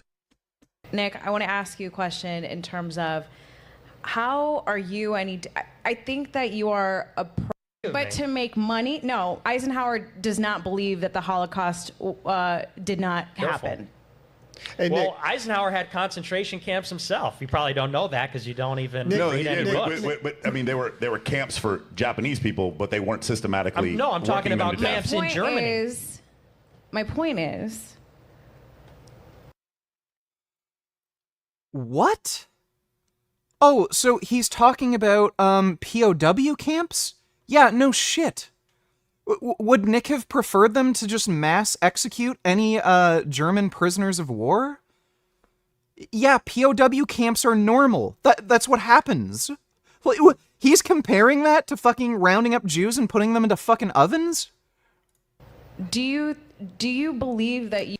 Okay, buddy, if this guy ever fucking tries to, like, gaslight you into saying he's not a Holocaust denier, like, he just blew it. You are effective, or do you do this to gain attention and to make money? Let me reply to that, because a lot of people accuse me of that. It's a pretty curious way for a person like me to make money by getting myself banned from the banking system. I can't have a personal checking account. I can't have credit card processing on my website. You didn't know... Yeah, because you're a cocksucker. Everybody hates you. Fuck yourself. What a dipshit. He's a liar. Like, we all know he's a liar. Simple yes or no answer. Hitler, good guy, bad guy? That's a top. Well, there are no good and bad guys. They're just people. Well, that's not true, dude. It is true. I mean, so if you had to check one box... Well, again, he's lying. Why has he said, like, Jews are evil? Why has he claimed, like, oh, there's this evil pedophile cult? So that's bullshit. He talks about people being evil all the time. Again, more gaslighting manipulation from this dipshit. I'm going to say I'm neutral on that. I'm abstaining from that. There's no neutral. You're saying that Hitler was not a bad guy? I think that, it's a But then world you're war. questioning why people may not want you talking? I'm giving you a platform. Look, if we're going to say Hitler bad, then I'm going to say Churchill bad, and I'm going to say Roosevelt bad, and I'm going to say they're all bad. But if we look at... Yeah, well, he blew it. Yeah, he can't deny he's not a Nazi anymore and is not a Holocaust denier. We all know. Thanks for the donation, retard. Or not retard, big D's. Just random vids donate $2. Let me see. Oh my goodness. Oh! Look at that big chonko. Oh, what a nice cuddly lizard. Oh, look at his big tongue. Oh, I love big cuddly chonky lizards. Oh, he's so chonky and cuddly. Oh, I'd love to cuddle with a big lizard like that. Oh, that is so nice. Go find a Muslim scholar and try to piss him off, lol. Is this that big fat dude who tries to intimidate everybody who's smaller than him? Because I called my dog Muhammad once, and he gave me like a wink. What is this? What'd you say? Are you serious? I'm sorry. I didn't know. Dude, I'd fuck that guy up. Oh, I didn't know. Get out of here, bro. Yeah, that guy's a fucking pussy. I'd fuck that dude up. I know who he is. That guy's a bitch. I'm surprised he hasn't gotten arrested yet. Oh yeah, fuck yeah, Rhea Ripley. Dude, I love her ass. Oh my god, if she was vegan, oh, I would munch on that fucking rear end.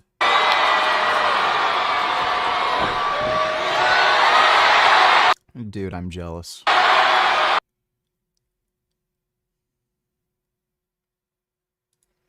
Yeah, Rhea Ripley's hot. Thanks for the donation, just random vids. That might have been staged, but I've seen that guy be aggressive with other people. Dodo donate $2. Destiny will definitely disagree with you. Lots of people simply get priced out of their neighborhoods and stuff. Also, I know you said you don't care that much, but if you hold this belief, it will have a domino effect with other things you believe. I think it's mistaken.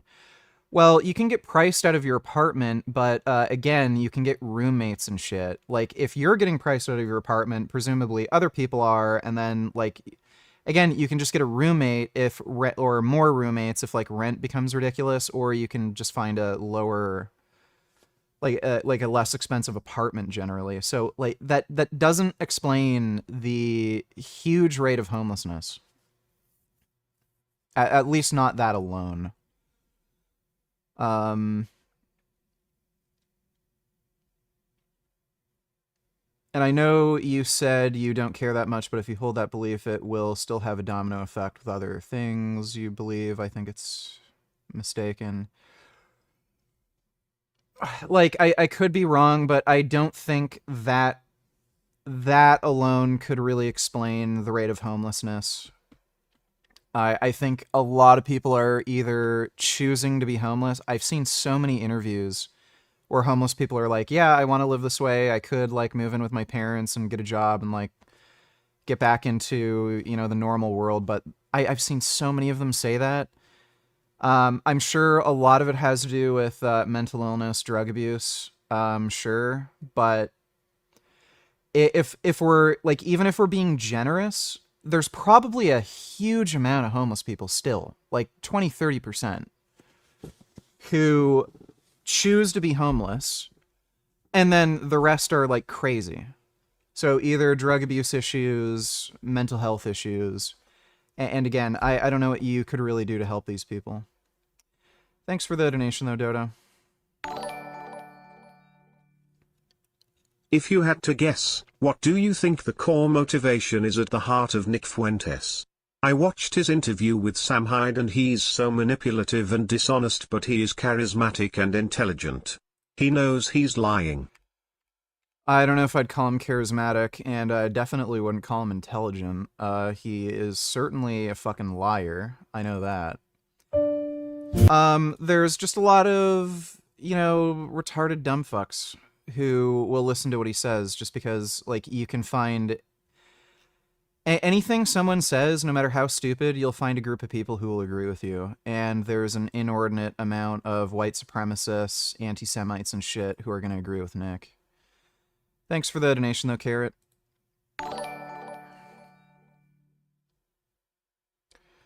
Soul Child donated $2. Women who are radical feminists or hate men are unironically the best partners you could ever ask for and will love you with the intensity of 1,000 suns if you just treat them right. My wife was one of those before I met her, and now she would do anything for me. Yeah, sure. Thanks for the donation, retard. Vegan Gain's a little bit angry but not insane. When he speaks shit your mouth and listen cause his level for stupidity is non-existent. You soft as a tissue, you don't want an issue, his restraint is gonna be very brief. You don't want no beef. That's a beautiful poem. Thanks for the donation, Killing Titan. How would those Syrian soldiers kill you if they have machine guns and there's 5 of them? According to you, guns don't kill people. People kill people. But you're a big strong boy. You can't handle some 5-foot skinny Syrians? I thought guns don't kill people. Yeah, well, you're a retard, so thanks for the donation, dumbass. If had a giant hammer I would bash the fuck out of Nick Fuentes. Well, can't say I'd have a problem with that. Thanks for the donation, Dodo.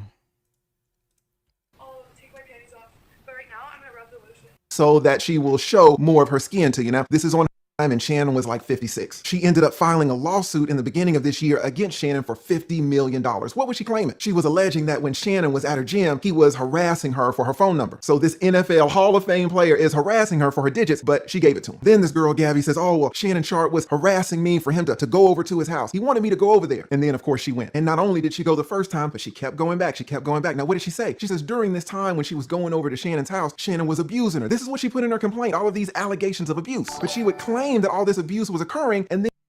Did you see Frank deleted his latest video we reacted to, and uploaded a new stream and short?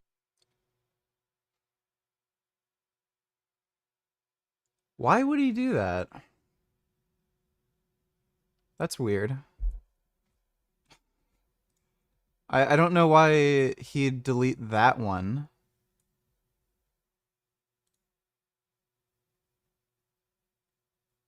"4 hours ago, malpractice awareness." The street down there, but if there's not, I'm not gonna put like advertising. I don't think that. So he's like handing out flyers again and barely talking to anybody. And apparently there's another upcoming one. And that's scheduled... Wait. Yeah, this was scheduled for today at 2:35 p.m. And it's it's past 2:35 p.m. So I don't know if he made an oopsie. And we've already seen that short he uploaded.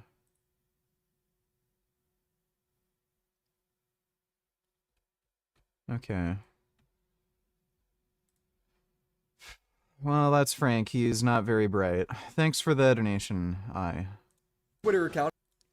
Then she would send Shannon Sharp texts like this. You can see Gabby here send Shannon a text saying, hey, I want to be abused, daddy. So she's asking for the same abuse that she's alleging that Shannon Sharp did to her. She was complaining in her lawsuit that Shannon Sharp was a monster, that Shannon would tie her up. But then what would this same girl tell Shannon in text messages? She wants to sue Shannon for $50 million for tying her up. And then she sends Shannon a text saying, I want you to tie me up like this and abuse me, daddy. This girl Gabby was complaining that Shannon would record her having intimate relations with him. But then in her own lawsuit, she admits to having sex with Shannon on FaceTime in front of Shannon's childhood friends like Bucket. Imagine the audacity of her suing Shannon for $50 million for recording them having sex together when both of them know that he's on FaceTime with his friends Bucket saying, hey, look at her, Bucket. I got a good one, don't I? This girl is absolutely ridiculous. But guess what? This girl is laughing at Shannon all the way to the bank. She didn't need to study, didn't need to go to college, didn't need to sacrifice, and now she has generational wealth. More money than probably you and I will ever see in our lifetimes. So let me ask you, was this the whole plan? Oh, yeah, it was the whole plan from the beginning. Retard donated $2. Let me see. Today I'm proud to announce that I will be proposing Zoran's Law, a law that will keep the rich out of the New York's affordable housing. Zoran Mamdani, you say freeze the rent, but for who? Rich people like you, hardworking, working class New Yorkers are being pushed from their neighborhoods to build affordable housing. Well, it's an interesting campaign strategy. Rent-stabilized units, when they're vacant, should only be rented to people who need affordable housing, not people like Zoran Mandami. You don't need to be renting rent-stabilized units to wealthy people. Otherwise, what you're doing is you're abusing the system. I'm going to propose not rent that apartment by law, except to a person who actually needs affordable housing. And I'm going to call it Zoran's Law because it's an abuse of the system. Rent-stabilized units. Yep. Well, hopefully that campaign strategy works. New Yorkers are just fucking stupid.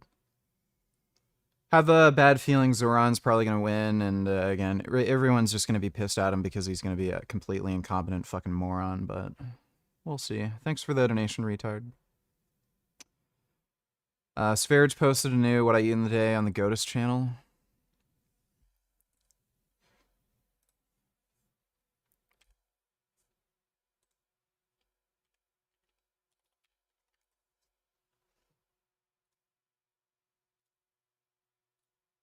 Alright, good morning, animals. That's I'll show you. It's high. There's some foods. Kids, it's not a real video. And from the beginning, was it extortion? Well, she certainly got paid. Just look at what she wrote. Here is what Gabby wrote regarding the settlement. She says, today, I have decided to retire from OnlyFans. Thank you for the incredible support you've shown me over the past few years. This community has given me a life I could have never imagined. Yeah, Shannon Sharp gave you a life you would never imagine. But let's keep going. I'll still be active on... You should take up boxing classes. Just learn the basics, maybe get into some influencer boxing matches and get more money. I don't know. So first of all, are there any influencer boxing things anymore? And two, I'm not sure if they'd let me box since I'm on steroids. I don't know if they do drug testing or care about that sort of thing. So I'm not sure. Maybe. Like, I'd like to do boxing, you know, just to develop the skill. Knowing how bad head injuries are and like getting hit in the head is, I don't know if I'd want to compete in boxing, even at that like very, very amateur level. Getting hit in the head is really fucking bad for you. But thanks for the donation, Greek Uber driver. I'd be down for like judo, jiu-jitsu, something like that, wrestling, but I don't know if I'd want to do any actual boxing competitions just because of how bad head injuries are.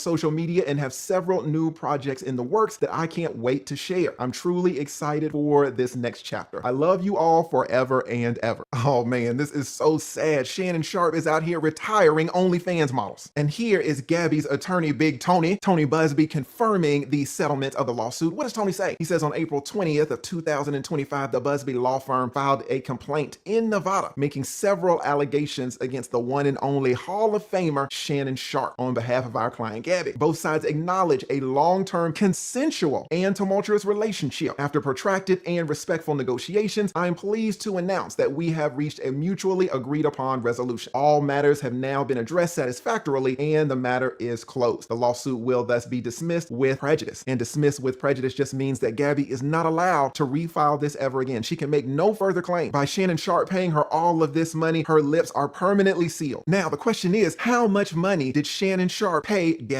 Zuniga? Well, I'm going to tell you my best professional, educated guess on that amount. But first, we need to ask, why did he settle it all? When Gabby first filed this $50 million complaint, so many people took to social media to say, hey, Shannon Sharpe should not settle, shouldn't offer this girl a dime. They said by settling the case, he would be acknowledging that he's guilty of these allegations. They said that his reputation was worth fighting for and he should go to the ends of the earth to contest this case. Now, I've made a few videos on this topic and I have said in each and every one of those videos that this case will be settled. It will never see the first day of trial.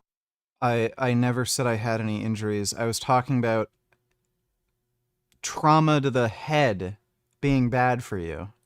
I have practiced over 20 years and negotiated countless times, and I know the whole playbook. This case was never about Shannon Sharpe's guilt or innocence. Remember, this Gabby, she never went to the police. She never filed any type of police report. She never tried to get Shannon arrested for any of this alleged abuse that she's complaining about in this $50 million lawsuit. This entire situation was only about one thing. It was about the dollar. Now you may say, well, Lead, if this case was about money, why did Shannon offer to pay this girl millions of dollars? Shouldn't he have fought this case to protect his reputation? The answer is no. When Shannon's attorney let it slip that Shannon had offered this girl Gabby over $10 million, he didn't offer to settle this case in any type of guilt or innocence framework. If I'm going to be honest, in a very real way, Shannon settled this case for you. You say for me? Well, what do you mean by that, Lee? Listen, the only reason Shannon makes any money at all is because of you and how you feel about him, how you judge him, what light you see him in. The only reason that Shannon makes any money is because you exist and you have money, and so companies want to get in front of you. These companies feel like you hold Shannon Sharpe in a certain esteem and you watch Shannon Sharpe, so they want to use Shannon Sharpe to get in front of you. When Shannon Sharpe teamed up with Cat Williams on that famous episode of his podcast, a lot of people were trying to figure out how much money did he make. Well, Shannon was being coy about the situation, saying, hey, I made however much you think I made. But Gabby let it slip that Shannon said to her, this is her allegation, that he made $6 million on that one episode alone. Now, how did he make that $6 million? It's because companies paid YouTube to have their ads on that episode, and then YouTube split the money that they got from the companies with Shannon. So Shannon got a lot of money by chopping up this ad revenue from companies that sent the money to YouTube. YouTube says, Shannon, we got all of this money. We are going to keep 45%. We're going to give you 55%. And again, that's money that YouTube received from companies to get in front of Shannon Sharpe's audience. Who is Shannon Sharpe's audience? It's you. Now, in addition to that, Shannon may have had some sponsorships, some brand deals from who? From companies. Who wanted to get in front of who? They wanted to get in front of you. So it's so important for Shannon that you see him in a good light, because if you don't, then companies will not want to pay him to get in front of you. You're not going to watch him if you don't like him. Take Joe Rogan for a second. A lot of people like Joe Rogan, and Spotify gave Joe $100 million to get in front of Joe Rogan.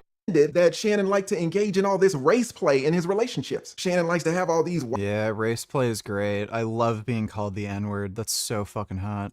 White women say, hey, I want you to put a big black baby in me. We all know Shannon's from the Deep South and he's older. He's from the generation where a lot of black people didn't have a lot of money and they were using the bathrooms in outhouses. Shannon didn't have indoor plumbing until he was in high school or college. I don't have a bad hamstring. I do have a fucked up adductor. Again, that's one of the reasons why I wanted to go on growth hormone. It's already getting better, and that's after like a week. So You know, I'm probably gonna get back into jiu-jitsu or judo or wrestling once the adductor gets better, because right now it's probably not a good idea to do it, but it is getting better. Apparently, Shannon's upbringing in those times have influenced how he is today, and he likes to engage in race play, have these racial themes throughout his relationships. Maybe some of Shannon's audience would look at him like, man, I can't rock with that. They may say, you're a sick man. If people are offended and they stop watching him, then his audience shrinks. And if your audience shrinks, now companies are not going to want to pay you the same. Maybe ask ourselves, how much money did this girl Gabby receive? If we look again at Tony's announcement of the settlement, of course, there are no numbers that are shown. Almost always in these settlements, the terms of the agreement are confidential. You remember when Puffy settled with Cassie? No one knew how much Cassie received until Cassie had to testify on the stand and disclose that she actually got $30 million. So the question is, how much did Gabby receive? Well, I will tell you that in my personal, educated opinion, I believe that Gabby got $33 million. Now you say, well, Lee, how did you come up with that number? Well, let me tell you. We have to remember that Gabby hired an attorney. She hired Big Tony. I promise you that Tony does not work for free. We lawyers, we attorneys, we charge on cases like this on a contingency basis. That means that we only make money if you win the case, but we are going to take a percentage. Now, how much? I thought black people found the N-word to be extremely racist. How could you love to be called it? 'Cause it's hot. Thanks for the donation, Dodo. Is the percentage. Usually it's 30% if we can get the case resolved, if we can get it settled before we have to file a lawsuit. But if we have to file a lawsuit, then our percentage bumps up to 40. Now, there are no hard and fast rules. This is just in general what attorneys charge. So we know that Tony filed the lawsuit. So let's say that he's going to get 40%. If Gabby's total compensation is $33 million, then Tony's 40% is $13.3 million. How much does that leave Gabby? It leaves her with $20 million. That's right. The girl that you see on the screen has gotten a wire transfer for $20 million in my opinion. You know, ask yourself, is she worth it? Oh boy. Wow. Just crazy. Dude, if I knew I could get 20 million, like, it's no wonder women do this, right? Like, no wonder. If you're a selfish fucking bitch with no ethics and you know you can get away with it, like, it's no wonder women do this. 20 million, like, yeah. If you have no morals, why not? You know, I will stop for a second to point out that it's commonplace nowadays on social media to have this kind of gender war, this men against women. A lot of men are asking women, well, hey, you know, what are you actually bringing to the table? A lot of men. Hey, what do you think about buying and wearing sneakers with leather parts, or for example jeans with small leather patches? Would you avoid? Does it matter? Yeah, it does matter. You're supporting, you know, animal abuse, and I don't buy anything with even small amounts of leather. Thanks for the donation though, Axel. Men think women's standards are too high. These women say, I am the table. Don't take me out to the Cheesecake Factory. Take me to fine dining. Take me on trips first class. Buy me these $50,000 Birkin bags. The men are saying, well, why would I do that? You're not worth it. And the women say, yes, I am. And they point to this. These women say, you're crazy if you think that I'm not on par with Gabby. I'm a 10. If Gabby got $20 million, why can't I? These women look around and see these cases where men are paying so much money to, let's be honest, kind of average looking women. They say, well, why would I expect less if people like Gabby can get tens of millions of dollars? You can't take me to fine dining? If she's worth 20 million, I at least have to be worth 15 million, right? And if we're honest, it is a fact that this girl got millions and millions of dollars. So who's right in this situation? You know, let me ask you, how much would you pay Gabby? We saw that she was charging $25,000 per cheek. Is it worth it? These are really interesting times we are living in. Now, let's do this as final question. I think that Gabby asked for $33 million so she could break Tony off 13 and keep 20. We know that Cassie got 30 million. The question is, how do you view Cassie getting 30 million while Gabby gets 20? Whose situation do you think is better? We know that Cassie had to endure 10 years of abuse, if we can be honest, from Puffy, but she got 30. Gabby, let's say, only gets 20, but she only had to date Shannon for 2 years. So Gabby gets $20 million, but she saves 8 years of her youth. We know for Cassie to get to 30, she was getting beat on. We saw the hotel video. We saw the video. Yeah, she got a good deal, dude. VG, I was fucking this black chick and she told me to call her a nigger and I did, and she squirted. You niggas are weird. Dude, race play is just so fucking hot. I just love it. Bro, when I get a hold of Stefania, I am going to get her to call me the fucking N-word constantly. I'm gonna get her to call me like my N-word daddy, love your N-word dick. I'm just like, yeah, we're gonna be doing race play like fucking crazy. I also like calling white girls N-word lovers. That's also hot. I love it. It's just so fucking sexy. Thanks for the donation, Ben Stiller. At any time, you could see him doxing people. He's probably the most famous for being the one who claimed he called CPS on Ethan and Gila. He's constantly encouraged and defended people doing it. He literally opened up a CPS merch line because he thinks it's so funny. Got a hat. I did CPS, the CPS logo with the two. What's happening with Stefania? You know, we're kind of like, wouldn't say we're dating, but you know, we're talking. Definitely gonna meet up with her at some point.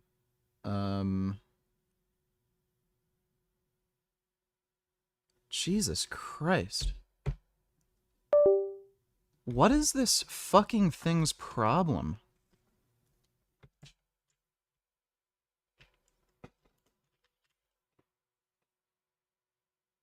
There we go. Skulls, of course, two skulls. Not a reference to anything in particular. He knowingly defames people. In my last video, I pointed out that Bad Empanada constantly claims that Lonerbox's dad was part of a militia group that killed a bunch of civilians. No evidence for it. His response is to give the most forced laugh I've ever heard. And then he just doubles down on everything he made up. He complains that I called Lonerbox. That I said, that Lonerbox's dad participated in the Sabra and Shatila massacre, which he absolutely did, by the way. Lonerbox has never disproven this. Until he disproves it, it's true. So I guess I shouldn't be surprised that when my docs...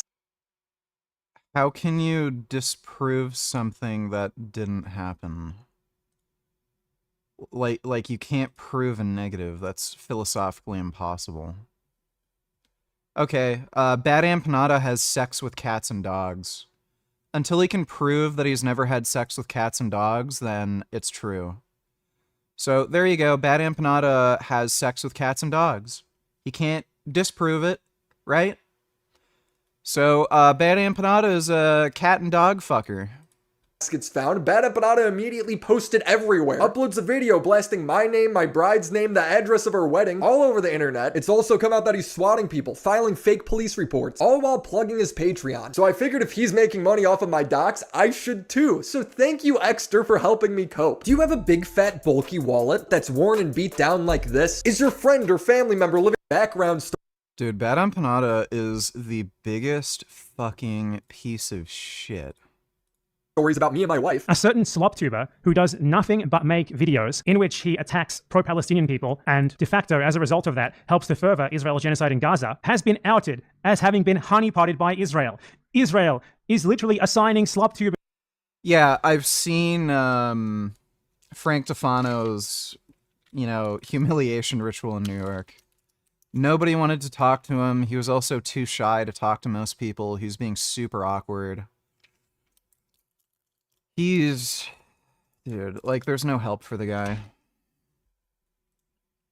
Government assigned Israeli wives. Man, Mossad's really good at their job, because me and my girl started dating 8 years ago when I was still a nobody on YouTube. So the slop tuber in question is Willie Mac Show. He's suddenly making pro-Israel content constantly. He's suddenly making nothing but videos attacking pro-Palestine people. I covered Assad before all this. It just turns out a war starting in the Middle East didn't make him any better at covering the news. So guess what? I was able to make more YouTube videos. He never addresses my actual points. It's just character assassinations for why I should be doxxed. Bad Empanada then doxes another YouTuber with the justification that he's a Nazi and that it's for journalistic interest. And then he says that's why it's important to dox me and my wife, because she's Israeli. You're actually allowed to reveal personal information about people, especially their real names, if it's within journalistic interest. If there is journalistic reason for doing so. And exposing a clear conflict of interest in this guy's content and his personal life is journalistic interest. It's why, for example, I can tell you that the YouTuber Zoomer Historian, a neo-Nazi history YouTuber, is this guy. I can tell you this because it is within journalistic interest to do so, even though he did not release his information himself publicly. Just like how I can tell you that Willie Mac Show is William McConville, and he is getting married to Yale. Now, I am not going to give you the full name of the person he's getting married to. He literally just scrolled down and showed her full name. I reported the video, and he added this little blur, but it still doesn't cover her name. She is Israeli, and she was assigned to him by the Israeli government. They've taken down this page, but as you can see, it is freely available on Google. They, for some reason, as the guy who's a public figure, decided to just publicly announce, in public, his wedding. How is this allowed on YouTube? He does this thing where he constantly tries to justify his reason for doxing me. He's like Ethan doxed Denim when he sued them. This guy has no right to complain about revealing his real name. This is like saying, hey guys, I have a health problem, I'm going under for surgery like next week, so, I won't be able to make videos, and then you leak all my medical information, Like somehow you hack into, like you steal my medical records somehow and you leak it out online. Oh, well, you know, you said you were going for surgery, so what did I do wrong? Like, it's just fucking retarded. Like, yeah, sure, dude. Name to be doxing. Because Willie Mack Show went on the H3 podcast, which is a podcast that frequently doxes people. In Ethan's recent video talking about his lawsuit against H3 podcast does not frequently dox people. 3 young women, he included unredacted legal filings that he made that include their real names and their real locations. That's just how legal filings work. But here's a video clip of Ethan Klein doxing a random Instagram commenter on his show. Ethan, go through the guy's Instagram. So, apparently, according to Bad Empanada, suing someone is doxing? By the way, Bad Empanada has sued people. There are frivolous lawsuits that get thrown out. So he's admitting he doxes people? Brings up pictures of his family members. Commenter commented from their Instagram account with their full name talking trash to Ethan. It had loads of pictures of them and their family on it. I didn't get sued. I didn't comment on your video with my full name. At the end of the day, my crimes are marrying a Jew and going on a podcast. He's nonstop lying about me and my wife, saying she was in the IDF. His fans are saying she murdered babies. He's saying propagandists should die as he's calling me a paid propagandist. They're saying we're valid targets. He posted a photo of what he thinks is my wife in the IDF, but they're actually just pictures of random teenage girls. I asked my wife what this was, and she thinks it's the Israeli Girl Scouts, so he's just posting little girls on Twitter. My wife didn't serve in the IDF. She came over here at 3 years old. On top of it, he doesn't even know her politics on that situation. He's just being racist. But the worst thing he did was post the date and address of her wedding the week before it took place. He does it multiple times throughout the video, showing an archived page of our site, because we did take it down to try and hide it. But nope, there it is. The time, the date, the address. Yale and William McConville are getting married very soon. Yale, who is Israeli and Israeli government-provided wife. So now our wedding is being messed with, and they were wasting the time of our venue, the hotel, and 2 police stations. It's cost me thousands of extra dollars in insurance and potentially closing down the entire building, and my bride is coming up to me and asking me if we're about to be double homicided at her wedding. I'm like, no, baby, these people don't leave their mom's basements, but she sees the news. She saw 2 low-level staffers at the Israeli embassy get shot and killed. She's worried. So I'm being told by the police that I should go online and see if there's any direct threats. And I see a video made by a guy who hates me, showing all of my information and giving a hypothetical where I'm a valid target because Destiny's a hypocrite. Stevie said anything involving this Bad Empanada guy or anyone that supports him is justifiable ammo. Anything is justified. How are they allowed to, like, be free people? They should be in jail. Holy fuck. Like, Willie Mack does not have any, at least he hasn't publicly shared any strong views about the Israeli-Palestine conflict at all. Like, what? The only thing he did was go on Ethan's podcast, and he's marrying an Israeli woman? And for that, they're saying, yeah, kill him. He's marrying a Jew? Like, that's literally the crime he's guilty of?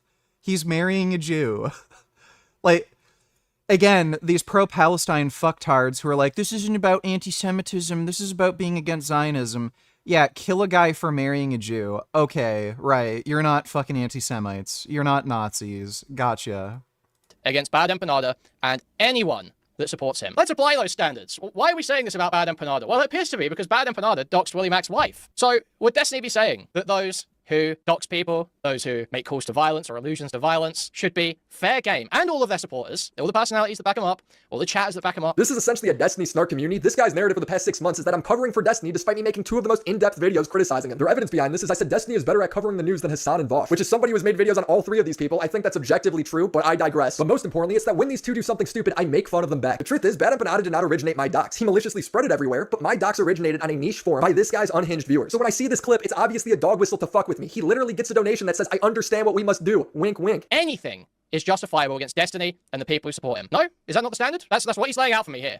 Now, I have principles. I don't think it's no bad tactics, only bad targets. That's not me. As he's literally showing my docs. But Destiny is very clearly laying out that those are the standards that he believes in.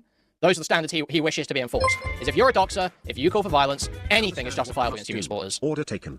Okay, that's not what I'm saying, Max. Actually, I just explicitly said otherwise, actually, Max. He's got a shit-eating grin on his face. He knows what he's doing. This then gets retweeted by his friend J-Stock, who pushed the exact same narratives about me. I'm obviously very unhappy about this. It's affecting my real life, but instead of anyone actually acknowledging this, they do what Bad Empanada did and try to hypocrisy hunt to justify their actions. They're like, why aren't you mad at Destiny? He quote-tweeted your docs too. Why aren't you mad at Destiny himself? Destiny is defending my already viral docs that's already in the hands of all the people who hate me. We're acting like context and scale don't matter. It was actually kind of nice to see someone with a big audience who I've criticized in the past stand up for me and say this is wrong. But look at this comment. Willie refuses to acknowledge the obvious, that Destiny is the biggest proponent in spreading his docs. No, it was actually Bad Empanada who did that. Do you know how time works? They hate Destiny so much they're ignoring the very reality we live in. That's what I don't get at all. Is he perfectly fine with his docs being spread around as long as the person who's spreading it is condemning it? At this point, my docs is already spread, the toothpaste is out of the bottle. What bothered me most in this moment was the narrative that I deserve it, or that it's part of some greater Destiny justice. If Queeman pulled up my docs and only said Bad Empanada sucks for this, I wouldn't care. It's the dog whistle call to action that's the problem. It's so obvious. Yet I'm seeing respected commentator Augie call me a hypocrite because I said doxing is wrong. This is from a month ago.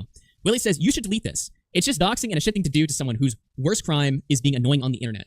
So you have that situation there. So there is twice replying to JSOC's docs, but then he got upset about fucking his docs being shared. Yeah, holy shit, it's as if context matters. It's as if me calling out a tweet that already has 100,000 views doesn't add any negative effect. He pearl clutches and gives this big performance about my quote tweets. I showed you 2 times. Here he is doing it a 3rd time just a few days ago before I even did the stream. And I actually had to like tell him, I was like, dude, delete this shit, right? But on the same stream, Augie shows the uncensored link of JStock's docs. He also replied under JStock's docs on Twitter. So what are we talking about? Are we You know what, VG? It's a shame pandas are herbivores because right now I wish they were in fact carnivorous just so they would maul the shit out of these pro-Palestinian supporters.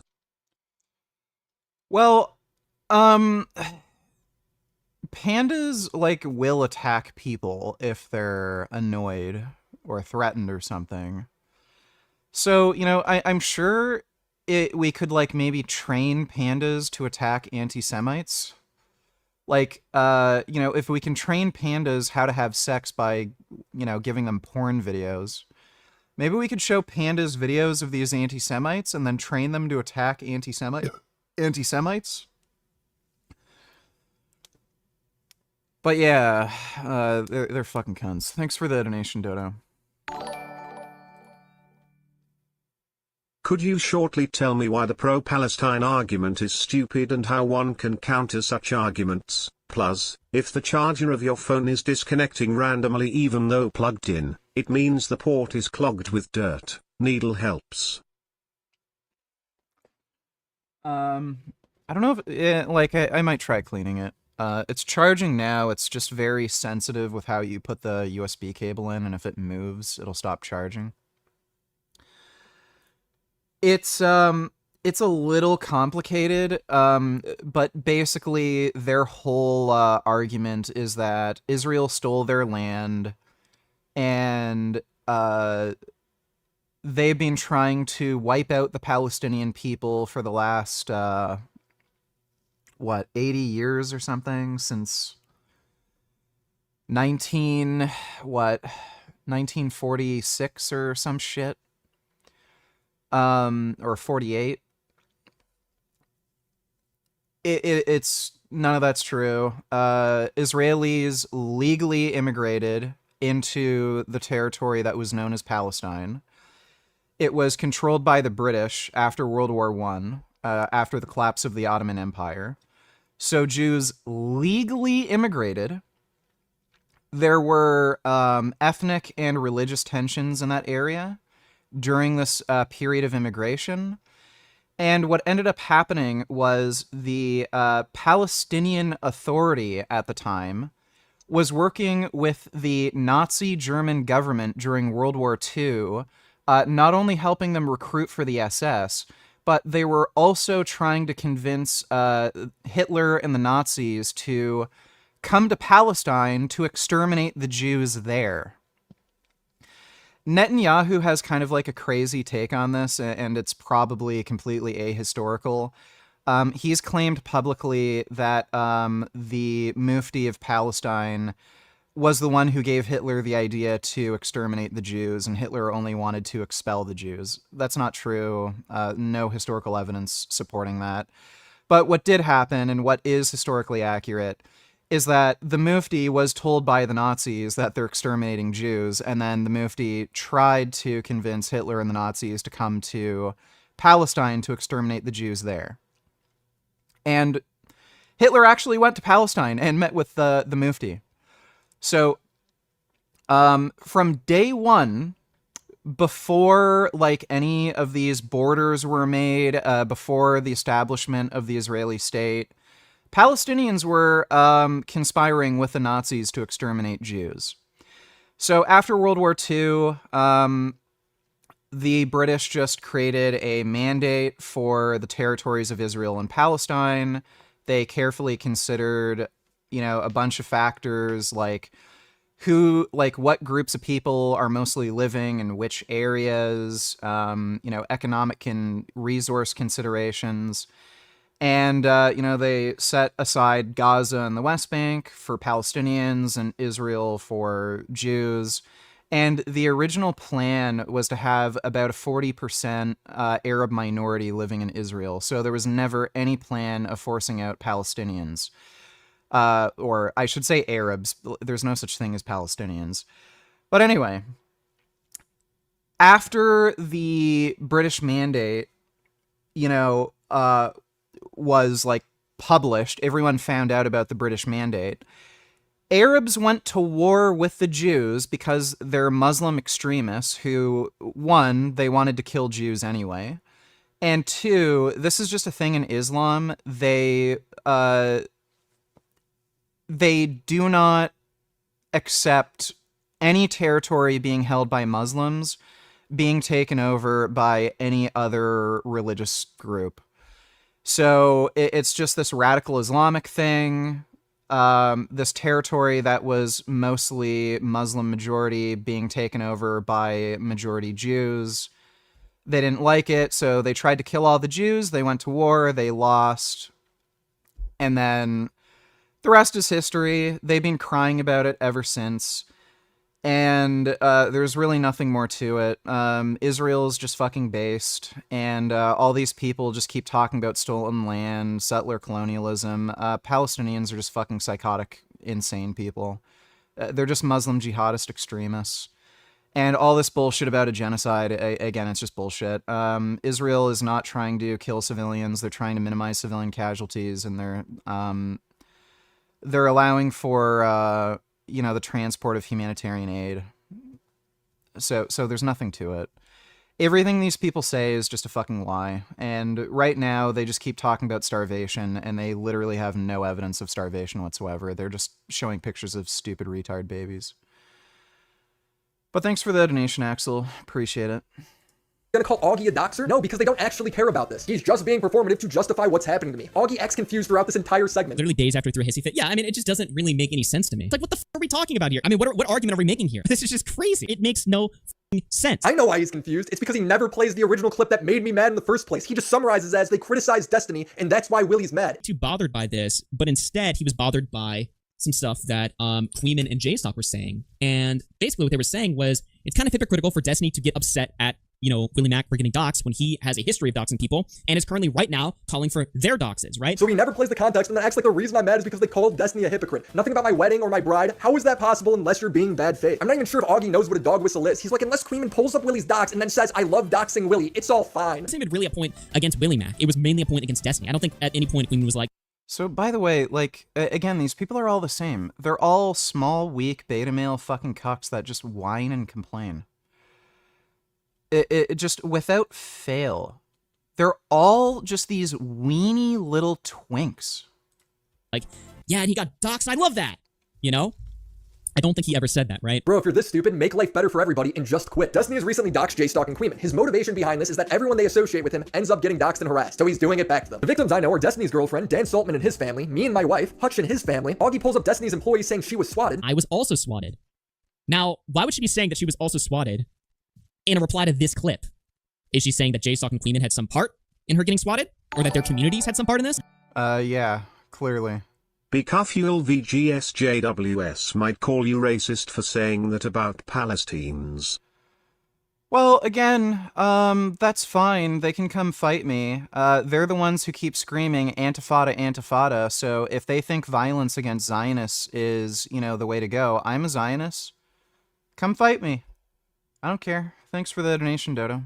Yes, obviously, but it's all just a coincidence to Augie. Augie pulls up another example of a Destiny viewer saying they're getting threatening letters sent to their house, and Destiny's like, I don't believe them, but even if that happened, it's still not that community's fault. A couple months ago, because I'm a fan of Destiny in the JSOC server, someone in his community sent a letter to my home. I've moved since then. Thanks for telling us, by the way. To my house saying, I defend Destiny because I want to rape my wife and my patients. I'm gonna put an X to doubt on that one. And even if it did happen, right? Who's responsible for that? What about the guy dog whistling that I'm a valid target and getting a dono saying they understand his orders? Anything is justifiable against Destiny and the people who support him. I don't think creators are responsible for every one of their unhinged viewers, but it is not normal for a community this small to have so much doxing coming out of it. I've made videos on communists, Nazis, misogynists, feminists, scammers, and traffickers. People with millions of followers, yet this tiny little community is where all this doxing takes place, and it's just out of their hands. Dude, they're obviously feeding into it, but Augie knows nothing. He can't even recite me goofing on them accurately. J-Stock has criticized Destiny for creating a metaphorical rape machine, partially because he had sex with BPD girls. Then when these girls call him out for being abusive, everyone thinks they're just crazy. J-Stock then had sex with the same BPD girl. Everything Destiny's saying here is true. Actually, it's not true. Yeah, that's hilarious. They're such hypocrites. Actually, everything Destiny's saying here is complete bullshit. Destiny says, and to think that this was the same guy, JSOC Juice Stalker, who spent the last year saying having sex with mentally ill people equals rape. Crazy, huh? No, you f***ing retard. That was never the argument that you have sex with mentally ill people, that means you're raping them by default. The argument is that you don't give a fuck about their consent because you share their images, videos of them doing all kinds of sexual stuff. You'll share that with anyone. No, Augie, J-Stock actually specifically said it's not about sharing images. I think that the main talking point is that Destiny distributes people's nudes. And like, it's like a weird I think that's not the main talking point. I think one of the a massive talking point here is the infinite rape machine, okay? How does the infinite rape machine work? It's a massive talking point. Which you know, if you're a part of if you watch the Sunday video, it's not just about nudes, bro. It's about a system that let this happen for so long. And what does Sunday say? Part of the machine is Destiny targeting mentally ill women. And the victims are also selected, either for mental illness, allowing them to be easily construed as hysterical or deceptive when they complain about their treatment. So when it leaks that J-Stock is having a secret relationship with the same BPD girl and she crashes out on him multiple times, it's funny. I'm giving him shit. I'm allowed to talk shit back to these people. I talked to Augie about the same exact thing a month ago and told him if he wanted to find it, he could just watch the ending to my second Destiny video. But he didn't watch it. He'd rather make stuff up. Bro, you're sitting at a computer right now. Feel free to use it. Augie ends this hour-long segment on me, summarizing that the only reason I'd be mad is because I'm stupid or because Destiny controls me, feeding into the narrative that got me doxxed in the first place. It's hard to like logically understand why he's posting this shit. I mean, the two options is literally just he's like brain dead retarded right now, or he's controlled opposition. Really? That's all you could think of? Well, let me give you a third option. Our wedding is having to prepare for fake bomb threats, and my bride is worried about us and our family getting shot. Augie never once brings this up as a possibility for why I'm frustrated. It doesn't cross his mind. Seriously, if that's the extent of your analysis, you need to quit. In my last conversation with Augie, he told me a story about how he quit drama for a year because a guy named Salvo was doxing and harassing him and his family. So where is that same sympathy when it's happening to me and my wife? He shares the same empathy meter with Ian. You know, my empathy meter's only maybe like a quarter of the way filled up. Most reassuring news I got was when my wedding planner told me that she talked to the venue and they told her that the riffraff doesn't bother them because they've done celebrity weddings and that they're in a Jewish neighborhood, so they're used to getting calls like this. In one sense, very reassuring because it means our venue wasn't spooked, and in another sense, very depressing because it means people are just calling and harassing this place because they're in a Jewish neighborhood. I don't know what should happen when it comes to Destiny or a snark community doxing each other and others, but what I do know is Bad Empanada needs to be banned. He nonstop slanders people, doxes people, and harasses them. He recently swatted Kraut by falsely reporting them to the Austrian police for hacking his alt Twitter accounts. I don't think they were ever hacked at all. He accuses me of hacking. Bad Empanada accuses me of hacking. Specifically, he accuses me of hacking 15 of his banned Twitter accounts. His evidence of Kraut hacking him comes from a tweet where Kraut says he's archiving his accounts. That's literally it. This here is the central claim. He claims, I got illegal access to 15 of his 22. BBC reporting that entire Al Jazeera Gaza team has been killed. I am seeing some reporting that IDF claims one of them was also a Hamas leader lol. Well, good fucking riddance, dude.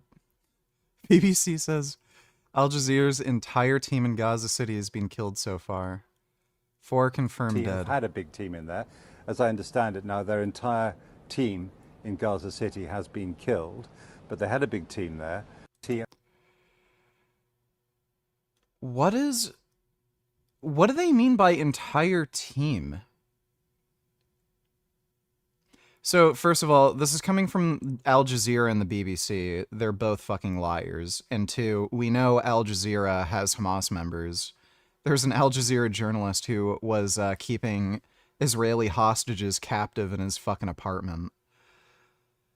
As if this means anything. If the IDF were targeting these people, yeah, at least one of them was probably a Hamas operative.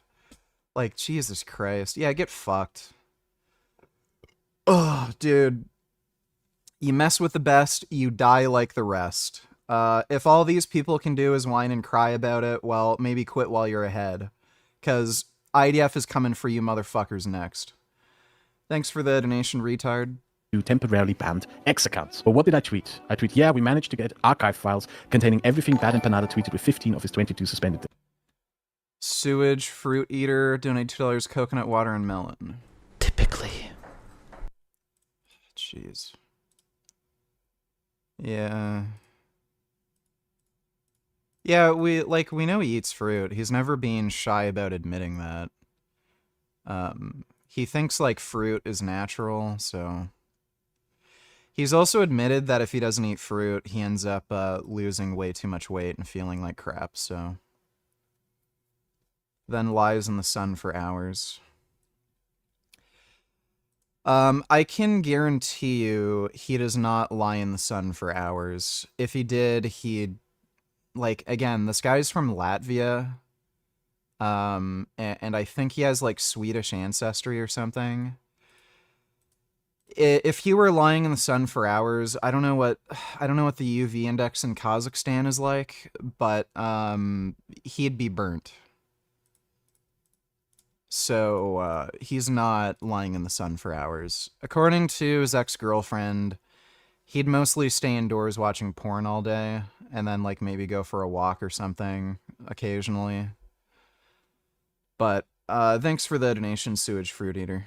Accounts. Well, how did we get this? We went to Wayback Machine and typed in his accounts. So f***ing obviously, is not you hacking him. He's saying that that tweet is evidence that he was hacked. Yes. Bad Empanada actually just uploaded a video on why he thinks his police report was justified, and in it, he just reads his complaint. So this is probably the most serious thing that he did, in that he publicly implied that he had hacked my social media accounts and obtained private information about me that is otherwise inaccessible from doing so, and that he was going to go through it and share it. Hey, no neck, he's talking about the public tweets you posted. Oh yeah, this tweet where Crouch says he's going to screenshot the unhinged stuff I say. Yeah, that's evidence he's going to hack me. Please believe me, audience. Like, how stupid are his viewers? An archive file containing everything Bad Empanada tweeted with 15 of his 22 suspended accounts. Now, you can't really get an archive file of someone else's Twitter. The only way you can get the Twitter archive file is by having access to the account, so that's very suspicious, isn't it? Or you could just go to your public Twitter page and screenshot all your tweets. He's so desperate to sound like a victim here, when he's the one who falsely swatted Crowd. He didn't want me to think that he engaged in potentially criminal activity. Why did he make public posts implying that he was engaging in that activity? Public posts that clearly the Vienna police who investigated the case thought were suspicious enough to warrant an investigation and an interview. What Bad Empanada is not telling you is that the police dismissed his complaint as having zero merit. He's essentially reading his own complaint and then acting like that somehow makes it more legit. It doesn't. This is only a small portion of how stupid this police report is. In short, the police closed the investigation because it was a massive waste of time. But this still allowed Bad Empanada to get all of Crowd's personal information. When the police closed the investigation, Bad Empanada wrote an email threatening Crowd to stay silent on it. Hi, Joseph. I did not swat you. You gave me legitimate reason to believe that you were hacking my accounts in an attempt to divulge my private information and posted very public threats against me. I'm relieved to hear that you apparently denied that you were really engaging in this behavior. I will not apologize for taking basic measures to protect myself, like filing a police report. When you publicly made such statements, I would prefer to not have to talk about this publicly,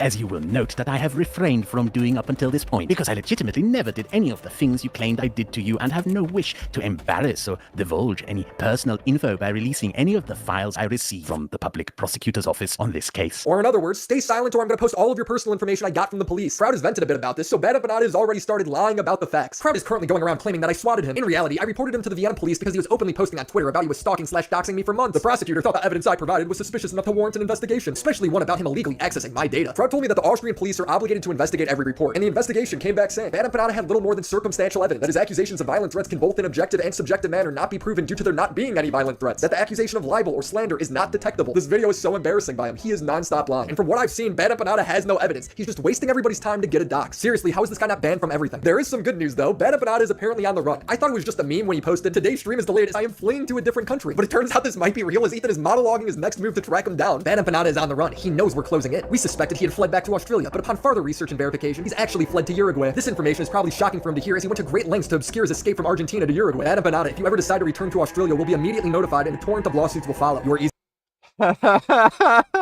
Yes. Dude, I'm so glad H3 finally woke up and he's going after these fucking people. It's great. To get in Australia, which is why you're doing everything to avoid returning. Why am I telling you this? So he looks over his shoulder every day. We are coming and we will win. You can run from us, but we will catch you and we will ruin you. Have a nice day. Bad Empanada chimed in. Does it feel good to be hated literally everywhere you go? I mean, first of all, Bad Empanada, you're outcast from society. Like, we live in Los Angeles, California. You are on the run. I mean, you know you're a piece of shit when even Assad pulls up Bad Empanada's video of him dying. Dude. Coffeezilla beefing with Whistling Diesel. Oh, yeah. Oh, my God. I heard about some of this. This guy is promoting an outright fucking scam. Dude, it's so weird. Day trading. Like, all of these financial scammers, like these get rich quick guys, they all use things that don't work anymore. And I mean, it seems like these go in cycles. I remember, like, fucking 20 years ago, there were these get-rich-quick, financial gurus. Oh, we'll teach you how to do day trading and $5,000 for the course. They're doing it again. It doesn't work. No one does that. Like, you can't make money doing it. It's fucked. We'll watch that later. Thanks for the donation, retard. Me, and even he's surprised about what's happening. Just like how I can tell you that Willie Mack show is William McConville, and he is getting married to Yale. Now, I am not going to give you the full name of the person he's getting married to, but I can tell you she is Israeli, and she was assigned him by... Best to skip, to be honest.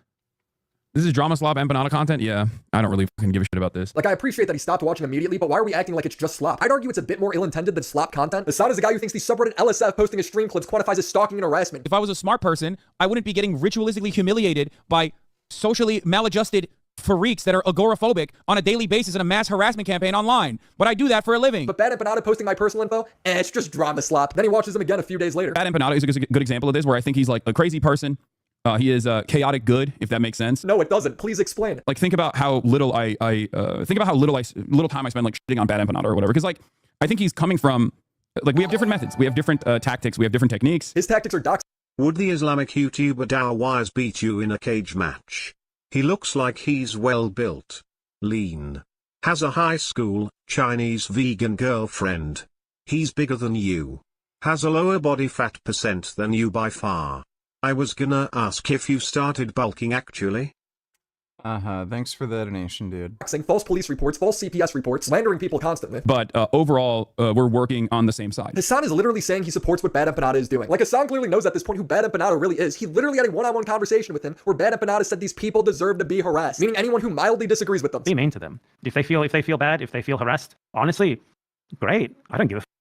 Them. Each and every one of them. We need to be mean to these guys. We need to be assholes. They deserve it. He knows the guy he's supporting is doing this and purposely promotes him anyway. A week passes and they're talking out about my docs and peddling lies about my wife to discredit valid criticism about them. They're just trying to assassinate my character. You're just doing investigative journalism. They're saying Bad Empanada unearthed that. Is that true? I think Bad Empanada or somebody unearthed like the Willie Mack shows getting married to like an IDF lady or something, which makes sense. He was the guy who did the big expose on like you with the Al Ali bombing, hospital bombing, right? Yeah. He's a brilliant political, probably one of the best minds in politics right now. Truth. So yeah, compromise. Like, man, I just keep forgetting. You can justify anything as long as you're more pro-Palestine than the other guy. I want to end this video with a story. When I was at my most overwhelmed figuring out all the new logistics for the wedding, Ethan Klein actually hit me up and offered to organize security for it so everyone could have peace of mind and enjoy the day. He had no reason to do that. I don't know Ethan. I made videos on him in the past, but he reached out anyway and lent a hand when he had no reason to. What got me was a text he sent me saying, I got you, bro. Don't worry, your wedding will be perfect. It was. So thank you. Subscribe to the channel and buy a wallet. Well, that's really nice of Ethan. Seems like a decent guy, but like, oh my god. That is absolutely fucked. Alright, let's watch this and then we'll get into the, like, starving Palestinian thing. Like the fitness YouTuber guy. Like, it's fucking hilarious. Out by a huge YouTuber, Whistling Diesel. He says, "You're not the brightest bulb, are you?" When responding to my video where I talk about his flirting with day trading, where he made a video claiming to turn 10K into 1 million to prove people are lazy. And he says in the video description, "I wanted to create a series showing people that hate money how truly possible it is to make money enjoy." So we're going to talk about this because apparently I have been epically trolled. This is according to his big response on Instagram. Did I genuinely just troll CoffeeZilla? I don't think I've seen anyone buy every hook I've cast. This is amazing. He didn't include any of my screenshots I've sent him. Wouldn't that be proper journalism? Time to show Steven Findenstein why I have 9.99 million subscribers. Guys, watch out. Mr. 9.99 is coming at us big time with both barrels.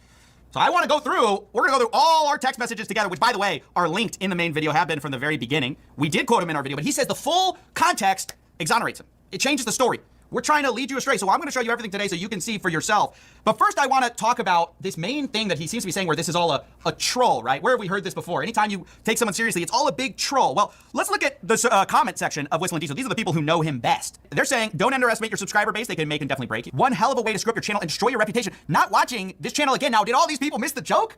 All of you, this is not my selection of your comments.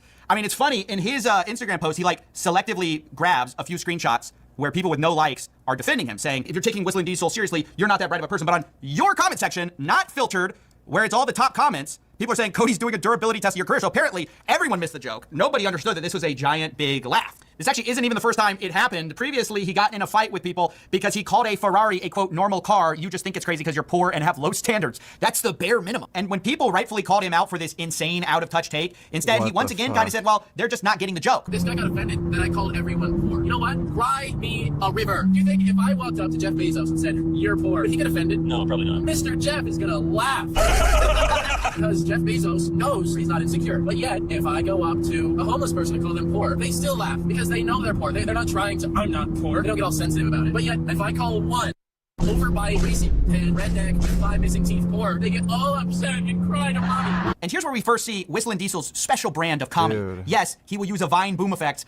Why is this guy such a fucking nasty cunt? Yeah, okay. These people just have like a personality disorder. Yeah. What is the point of calling your audience poor? What do you get out of it? Yeah, like if anyone's insecure, it's this fucking guy. Jesus Christ, you're driving in a Ferrari? Like, why do you need to call other people fucking poor, dude? 5 times in a row. Overbite, greasy pen, redneck, 5 missing teeth, poor. But also, he will often say something kind of sincere after he makes this big joke. Maybe that's because you know that you're not where you want to be in life, and you're mad about it. So the over-the-top character serves something that he ostensibly believes. He really thinks if you don't like out-of-touch millionaires like him calling people poor, that must be just because you're a hater. You're not where you want to be in life. Not realizing... I don't do that.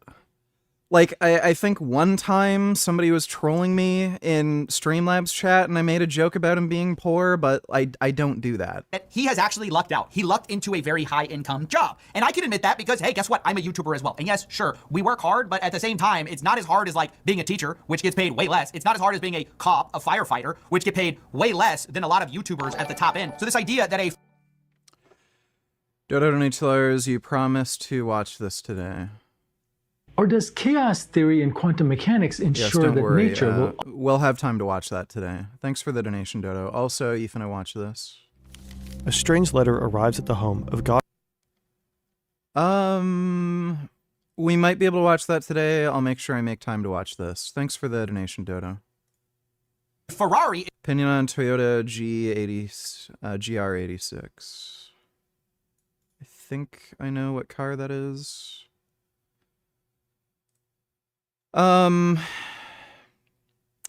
Yeah, that's their, like, cheaper sports car, right? Isn't this, like, expensive? No. Oh, are these used?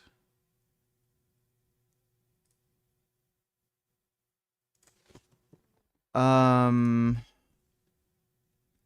228 horsepower.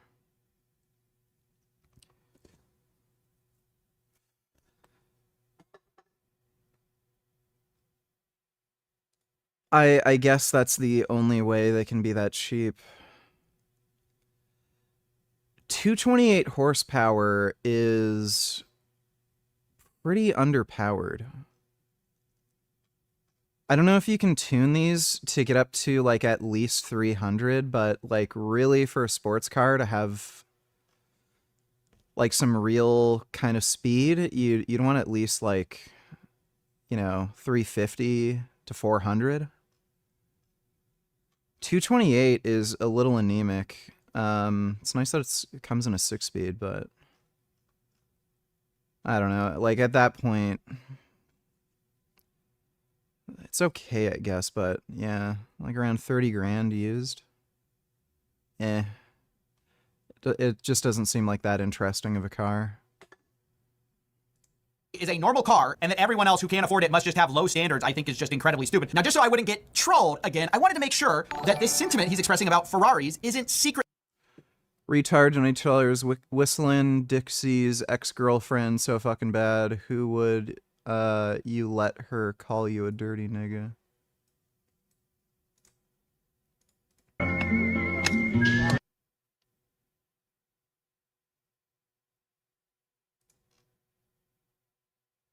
I don't find her attractive. Not my type. She's conventionally attractive, but she's just not my type. Yeah, just not my type. Thanks for the donation, though, retard. Secretly a 10,000 IQ comedy play, right? It's not some satirical thing that he doesn't actually believe. So we actually discussed it over text, and he said this. He says, a Ferrari is very attainable, and anyone that thinks they're unattainable should raise their standards and try harder in life. But it's not about cars. People stay impoverished because they think big things are unattainable and lower their goals. And so, yeah, when you press him on this thing he's joking about, it turns out he actually does believe it. He does believe people are impoverished just because they haven't set high enough goals. And you're going to see something similar with this day trading thing. He's going to claim that he went in there with an over-the-top attitude, and it's just all a troll, and we fell for it. But when you actually get to the heart of what the video's saying, the video is pushing Alex as this super great trader. Cody is just the foil to that as the uneducated guy, which is something we pointed out in our main video. I mean, we directly addressed it. And it's kind of a strange mix because Cody seems to not take this seriously at all, while Alex is very serious. So he's going to claim we got trolled because he played this character, but when we ask him, actually, what do you believe? Does he ever say, oh no, it's just a joke. I don't actually think people should be day trading. I'm not actually trying to promote day trading gurus. No, he doesn't say that because I don't think that's what he believes. But we're going to jump into it because, you know, we're going to talk about the full context because actually what you're going to find is that we Adam 22'd this guy, okay? If you remember Adam 22, we warned him not to do the scam, and then he did it anyways, and then he later called us a grifter, and I'm like, wait, why? I tried to stop you. Well, that's kind of what I did with Cody Whistling Diesel, is when I first went to him, I was thinking, look, this is kind of an interesting video, but really I want to just tell him that the guy he promoted might be a fake guru, right? I just want to warn him because maybe he wasn't educated. So a lot of the conversation you're going to see is actually me just trying to plead with him to not continue spreading this misinformation to his audience, right? Not continue to do this. And that's what I was so surprised by is now he's saying like, oh, this was all a big satire, but you never mentioned that in our conversation where I'm telling you, I'm warning you that if you didn't know, now you know, you've been warned. So let's talk about it here. This is the start of our conversation. This is, hey, this is CoffeeZilla trying to reach Whistling Diesel. I'm reaching out for comment about your recent YouTube video where you featured a Forex day trader who's selling courses. FXAlexG is his handle. Did you get paid to do that video or in some other way, like access to his Bugattis? It's not your normal type of content and seems sponsored. He says, can I prove it to you?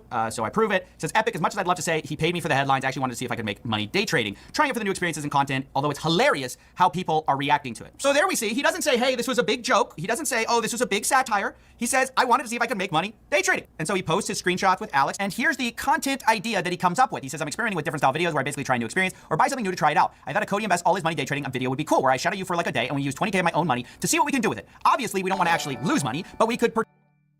Retard donate $2. Let me see.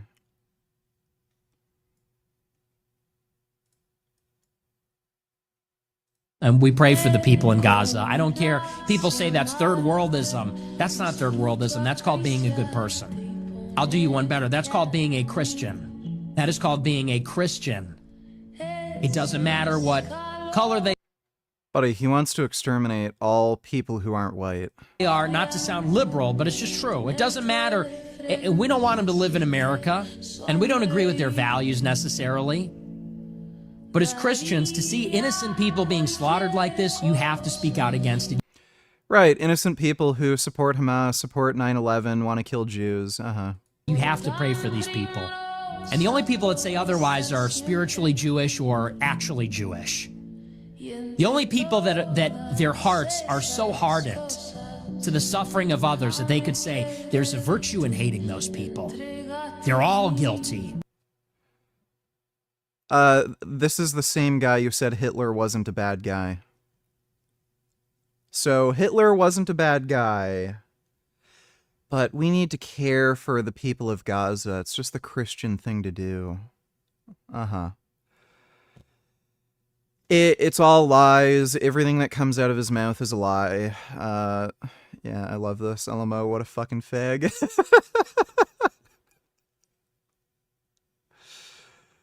I hate Nick. Thanks for the donation, retard.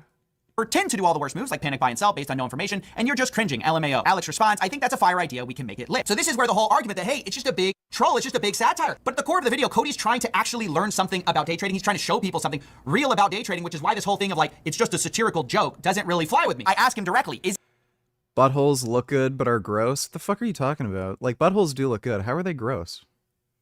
Like a vegan girl's butthole? They're nice. Like, if you just poke around near the entrance, like, you're not gonna get poop on, like, your fingers or mouth or anything, or dick. Like, yeah, if you want to, like, actually stick your cock all the way in, you gotta, you know, have an enema or something, but yeah, just, like, fucking sniffing, licking around the area, put your fingers in a bit, like, nothing's gonna happen.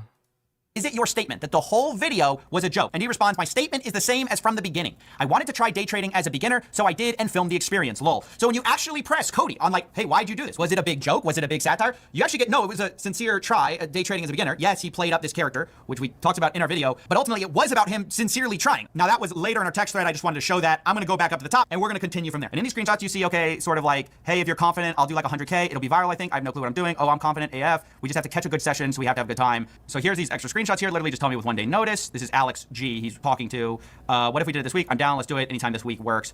Okay, so then he responds to me. And I legit made 9K from 10K in 2 hours trading. Probably gonna make another video for people calling it scammy. So again, you know, he knows people think it's scammy that he did this. I said, thanks for the context. What broker did he or you use? And did you think it was weird that he asked you to blur stuff? Now Cody responds, I don't even know what a broker is actually. All we blurred was his account balance. Now, I found this a little weird because like a broker is like the most important thing and also how people fake trades in Forex. So at this point, you can go watch my videos on Trader's Domain right now, which has been charged by the CFTC.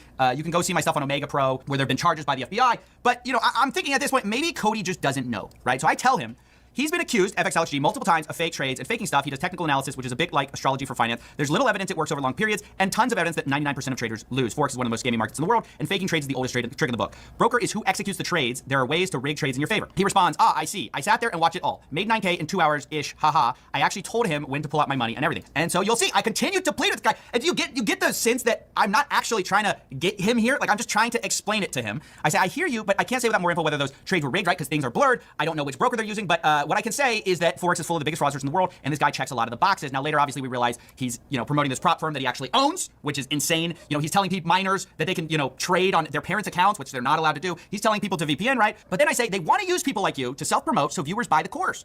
He says, interesting, I didn't even know he had a course, lol. Everything I watched that day was legit, though. We didn't fake anything. Then he says, literally as you're texting me, my COO messages and says he caught an ex-employee charging 30, whatever. He's trying to give me another story. I'm not going to bite. I say, yeah, that's the main way most of these gurus make money. Think about it logically. If you just have a proven system to make millions of dollars consistently, why would you give it to other people for $2,000 a pop? This is always the question I ask these people. It's like, it doesn't make sense to give away your edge. You could just start up a massive hedge fund if you really had the strategy, raise tons of capital and scale it to billions. Instead, all these guys do is get a MetaTrader account, get a bunch of flashy cars, sell a lifestyle, and teach basic technical analysis, promising young people to get them rich. The guy's motto is set and forget. It's the definition of a get-rich-quick scheme. Everyone knows there's no such thing as getting wealthy by setting and forgetting.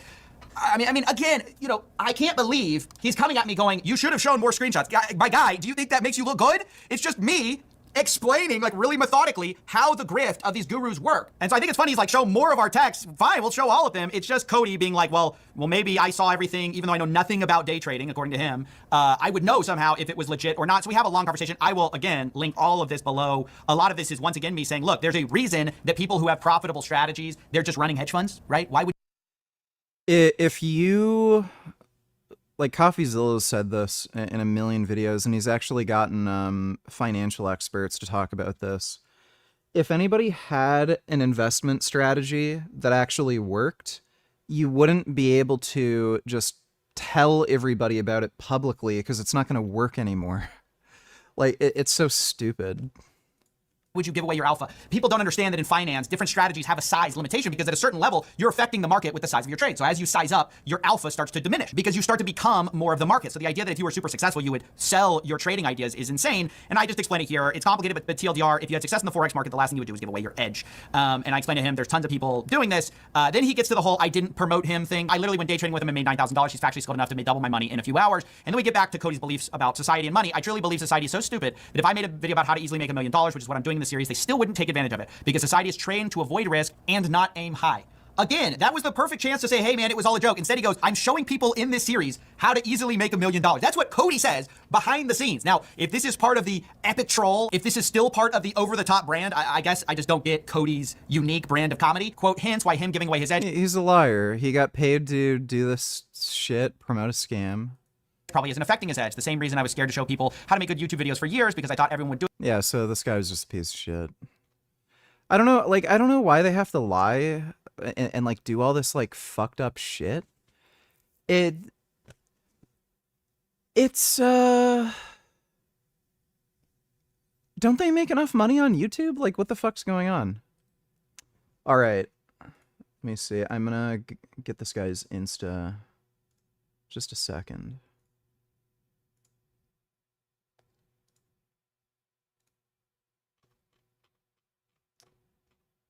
Where was it?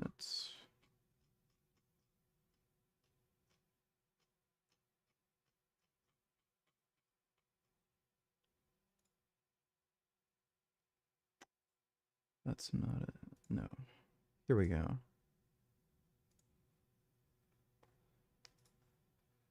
Bro. So, we've all been hearing about the, everyone is starving, nobody can get any food. This guy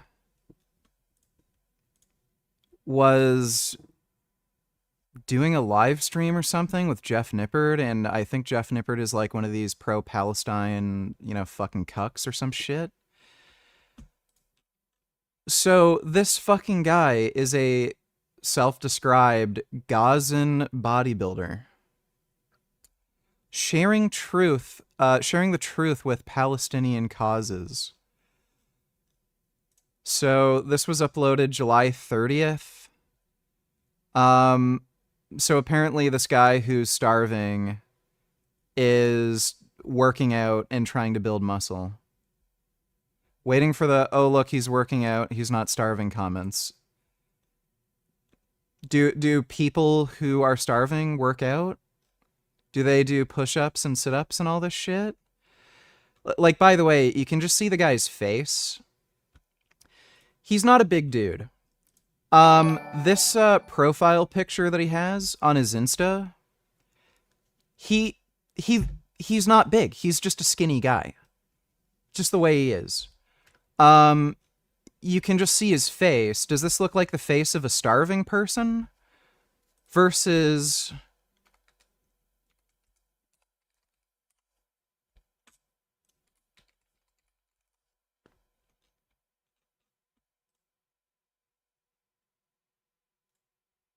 Disturbing new videos from Hamas are drawing international... Barely.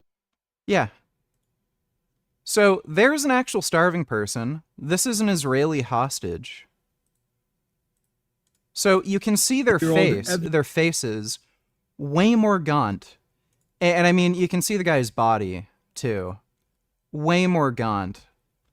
This guy is just a thin-set person who's getting about as much food as he used to. Maybe he's not eating quite as much protein because he's having to rely on, like, the macaroni that they're fucking dropping in. But yeah, July 15th. Yeah, see? Decent amount of, you know, muscle mass. Not starving at all. And he looks about as big as in his profile picture here. He's always been kind of thin. It's just here, you know, the angle and lighting and everything. But you can see his arm looks about as big as it was, you know. And again, this is a guy who claims to be, like, starving and shit. Jeff Nippard follows this fucking dipshit. So yeah, here's the starving Gazan. And here's somebody who apparently isn't starving, and Hamas is treating the hostages really well. You know, like how Hamas, they don't want to, like, actually kill Jews and all the hostages. They're actually, you know, grateful how well Hamas is treating them. So, non-starving, well-treated hostage and starving Palestinian. It all makes sense, right? It all makes sense. So this guy clearly isn't starving. Totally fine.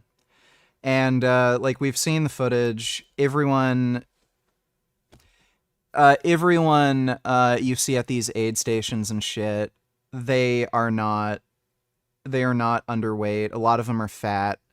And you can see, like, this guy's lean. I'm not saying, like, he's obviously not fat. But he's got body fat. You know, you can see he has fat here. Doesn't have, like, the craziest definition. You know, like... normal sort of body fat for a athletic person who's watching their weight and, you know, trying to have, like, a beach body type thing. And he's just a small guy. That's all there really is to it. Just a small dude. Not everyone is going to be, like, a gigantic fucking bodybuilder from lifting weights. Not everyone has the genetics for it. So he's getting plenty of food. It's obvious. But yeah, starving Gazan.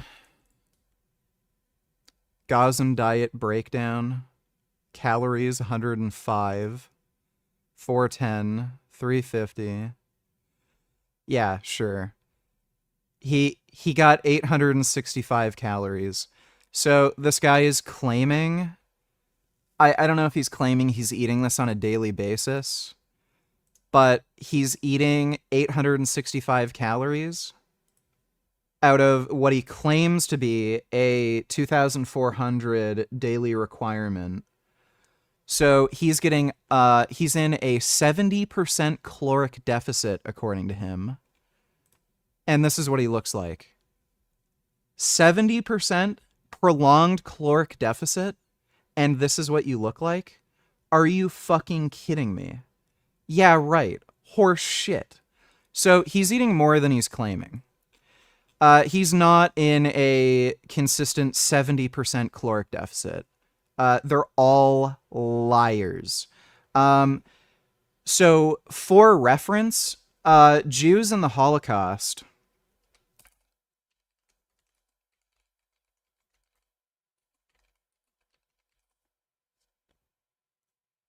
I'm sure you've all seen these famous photos. I don't know why it's making me... Why is it making me download it? Fuck's sakes. So I'm sure you've seen photos of the concentration camp victims. These people were eating about 800 to 1,200 calories per day, sometimes up to 1,500. So these people who are actually fucking starving and started getting, like, wasting away, you can see they have no muscle mass. They're getting edema and shit in their legs. That's what happens. This guy is probably eating around 800 calories per day. That's about, again, 800 to 1,200 calories. That's what Jews in the Holocaust were eating. So how in the fuck is this guy able to look like this, eating around 850 calories per day, but Jews in the Holocaust, they were eating about as much, if not more than him, and they ended up starving and wasting away? It's almost as if he's a fucking liar, and he's full of shit, and he is not eating that little. Quite a bit more. Dodo donated $2. Let me see. All right, miss. Support small business? No. What's up, man? Support small business? Thank you.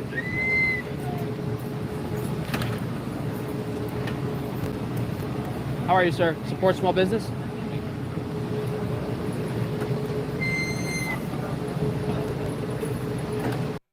Dude, he looks so weird. Just what a weirdo. Don't want anyone to feel left out. Gotta yell at everyone.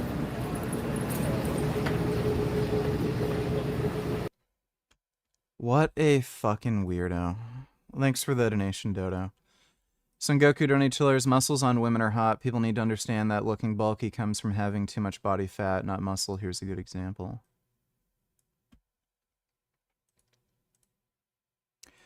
You seem to be into older women. But yeah, she looks good. Yeah, she looks good. Everybody has their own preference. But yeah, she looks good. I'm even attracted to women on steroids. I think it's hot when girls are on gear. Thanks for the donation, Sengoku. So, let's look at some of this shit. What does my diet look like in Gaza? By the time I'm recording this video, it's been 2 months since the borders have been closed here in Gaza. No food or products have entered Gaza since March 2nd. The markets are like completely empty, and the situation is getting worse every day. And since I don't want to just say that the situation is bad, today I'm going to be taking you through my day, and I'm going to be showing you everything I eat and how many calories I get in throughout the day. The first thing I need to do is to calculate my maintenance calories, which is the amount of calories that I need to get in a day to maintain my body weight, not lose or gain anything. And to do that, I'm going to be using this equation to estimate my RMR. Then I'm going to multiply the number I get from it with one of these numbers. Right now, I would say I fall into the moderately active part of it, so I'm going to be multiplying the number with 1.55. And this is the final number that we have, around 2,400 calories. So now I'm going to be tracking everything I eat throughout the day, and we'll see if we can hit this number. And make sure to watch till the end, because this video might not be about what you think it is. I'll explain what this means later. Alright, so I just woke up. I'm having this date biscuit for breakfast, and it packs around 400 calories, so that's a solid start. And you know, the funny thing is that in one of my previous videos I said that I only have olive oil and za'atar for breakfast, and right now we are running out of za'atar. After that, we made some bread on our clay oven, so I had a small sandwich with a tablespoon of strawberry jam, which adds up to around 80 calories. Right now, notice anything? Let me take a look. Restricted video.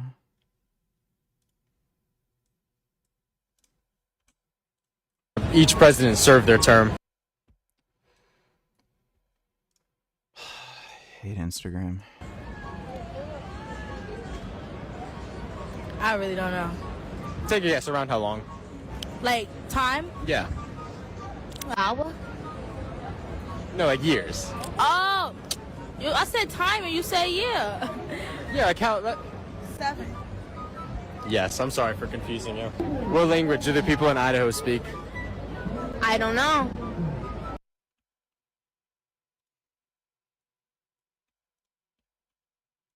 I'm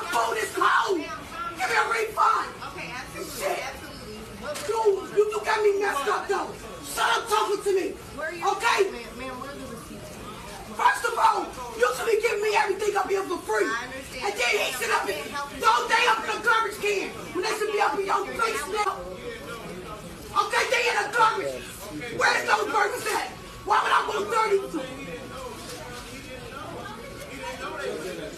Let me up right here. Straight up. These people need to be in jail. That is horrific. Thanks for the donation, Jason. Right now we are using the last bag of flour that we have, so we gotta be careful how we use it. By the way, I want you guys to guess the price of this bag of flour right now. Come on, think higher. This bag of flour weighs 25 kilograms, and right now it costs $180 here in Gaza. So yeah, this should be put in a museum as the most expensive flour bag in history. Almost 4 hours after that, we started making lunch, which is basically our main meal of the day. Today we made some falafel, and yes, whenever we want to cook something, we have to cook it on wood fire, because right now we completely run out of cooking gas. Alright, so I just looked up how many calories there are in the falafel recipe that we used. And as well as deep frying them and everything, and it turns out that every one of these falafel patties has like 50 to 60 calories. I used 6 falafel patties. Yeah, sure. That sounds like a massive underestimate. In these 2 sandwiches, so that brings it up to like 300 to 360 calories. And with the bread and everything, we get a total of around 500 to 550 calories. Bullshit. Which brings us up to around 1,000 calories so far, so yeah.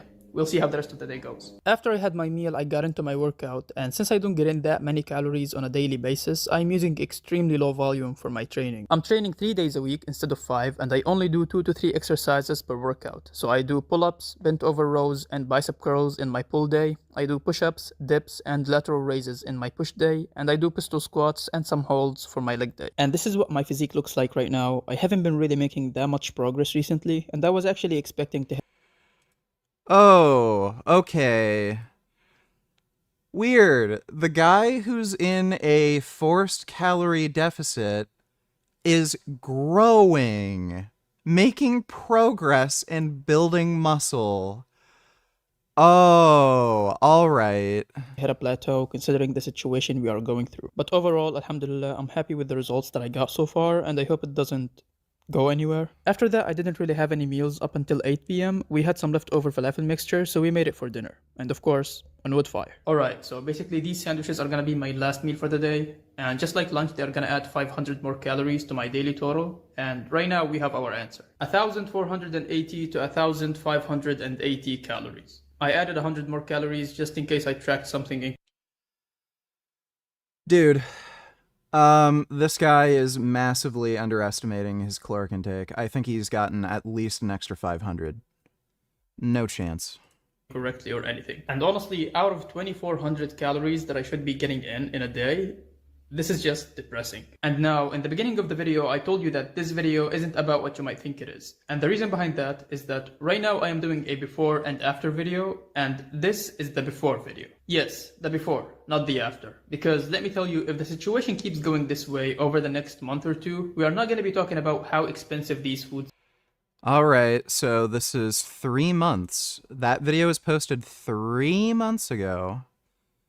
With everything that's been going So let's fast forward 2 months. Yeah, the guy looks about the same. on over the At past least in the few face. weeks and months here in Gaza, my daily routine has been as stable as the stock market. Sometimes I would try to plan my day and write down a update. So this is what my physique looks like right now. And let's see. Let's compare. Literally the same. No change. Exactly the same. So, despite him being in, according to his Instagram post, a 70% caloric deficit, and the video he posted saying he got 1,500 calories when his maintenance is really 2,500, so that would be, what, roughly a third deficit? The same. Okay. Right. As you can see, months here in Gaza, my daily routine has been as stable as the stock market. Sometimes I would try to plan my day and write down a to-do list, but 2 hours later, I'm not even in the same area that I was in when I wrote down the to-do list. So today I'm going to be taking you guys through a full day of eating, training, and coaching here in Gaza. I'm also going to be showing you how we cook our meals, how we charge our phones, and many other details about our lives here in Gaza. Alright, good morning everyone. Right now it's 8 a.m. I'm having a cup of tea and a piece of bread for breakfast. I've been having this exact breakfast for like the past 2 months, and there's basically nothing to have with it. But you know, the fact that we even have the past 2 months breakfast. What did he say? I'm having a cup of tea and a piece of bread for breakfast. I've been having this exact breakfast for like the past 2 months, and okay. So, again, presumably he's been eating about the same for the last 2 months. So, again, we saw his physique in the last video. This is 2 months later. Retard Donate Teller's Coffee, Zilla beefing with Whistle and Diesel Part 2. Today, one of... Okay, we'll watch that later. Thanks for the donation, dude. there's basically nothing to have with it. But you know, the fact that we even have the flour to make the bread and have it for breakfast is such a blessing in and of itself. Alhamdulillah. So I'm gonna have my breakfast and we're gonna get on with the day. After breakfast, we realized that we are almost out of bread, so we made some dough and I went out to bake it in the public clay oven nearby. Alright, going to bake some bread right now. I still have no idea where the clay oven is, but you know, we'll figure it out. After walking for a bit, I finally found the clay oven, and there wasn't really anyone baking bread there, but it took a while to heat up the oven and start baking my bread. So after waiting for around 20 minutes, my bread was finally done and I took it back home.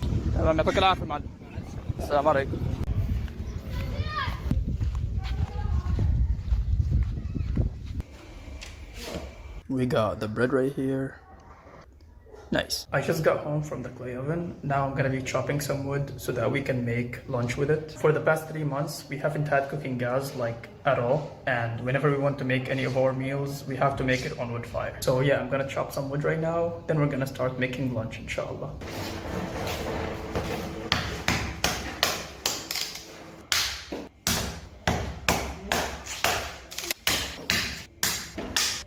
Chopping the wood, I started gathering it in this bag, and literally translates to grape leaves. Right now it's one day we made some bag, and that leaves your hand looking, well, not so good. But anyways, now the wood is ready, so we started making lunch with it. For today, we made some rice stuffed grape leaves, or what we call it in Arabic, waraq inab, which literally translates to grape leaves. Right now it's 1 p.m. We are finally done making lunch. Cooking on wood is such a struggle, honestly. Right here I have my bowl of grape leaves. I actually looked up the calories and macros for the ingredients that we use to make them, and it turns out that every one of these rice stuffed leaves has around 12 calories. Right here Oh, right. Here we go, dude. He's under... Yeah, okay.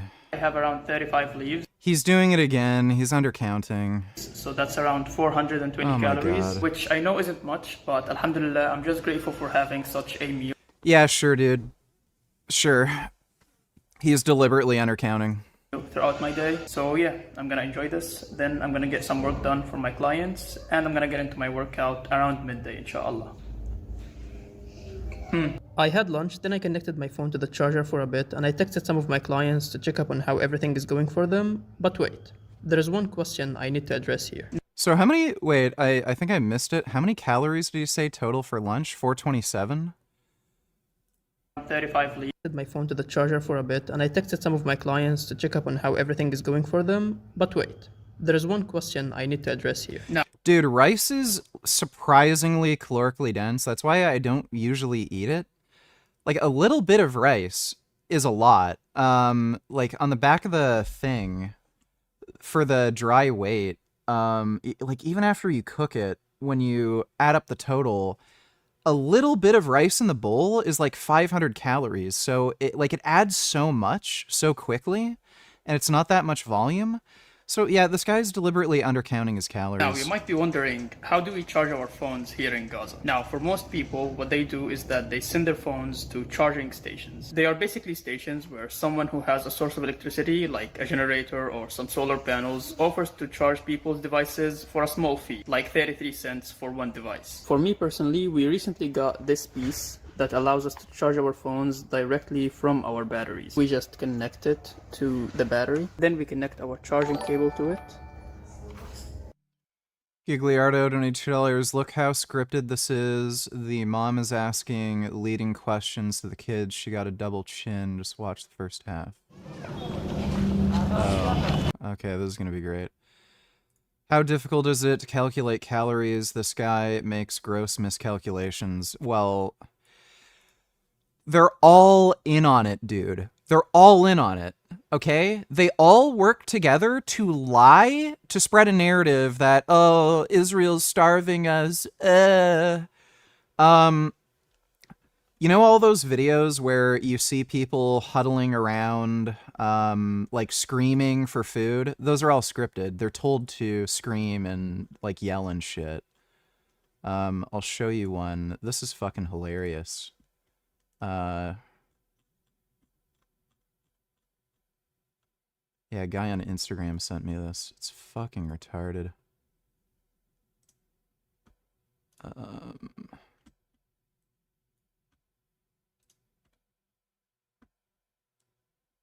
Here we go.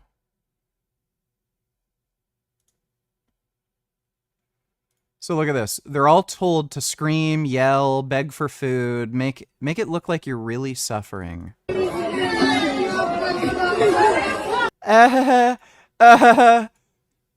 She broke character. Yeah, there we go. Oh, we're starving. Give us food. Oh, look at that. Oh, when they don't know they're being filmed or something, they start laughing and smiling. Oh, look, they're all having a fun time. Look. They're all in on it. They're all in on it. It's just a big scheme. But, let me take a look, Gigliardo. In West Gaza City, a family displaced by war returns to their tent. First mum and the youngest children. Then older sister Layan, who's been at school. يا ليان روحتي؟ كيف قدمتي الامتحان يا ماما؟ سهل ولا صعب؟ كيف اليوم كان منيح؟ مالك تعبانة؟ ليش مش قادرة يا ماما؟ إيش مالك؟ Has anybody investigated this? They're probably Hamas kids or something, right? This is these are the only people they're allowed to interview. They're people who work with Hamas. That whole documentary thing that came out, I think the BBC published, that kid was the son of a Hamas operative. School runs just 1 hour a day. The children rest briefly before homework, English lessons. يلا بسرعة روح هات لي دفاترك وقلامك أنت وياه. إيش يا عبود ليش أنت التاني بتكشف الجو؟ بديش أقرأ. ليش؟ عشان جوعان. طب بس اصبر شوية يا يما. حتى شوف يا. روح اشرب كوباية مي. You want to bet this kid has... Okay, so please explain to me. Why does she look normal weight? Why do these other kids look normal weight? But then him in particular starving. Like yeah, he probably has like a health issue unrelated to like food. Retard donated $2. Wow.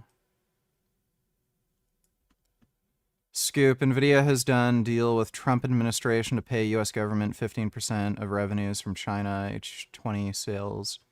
Unprecedented quid pro quo for export licenses.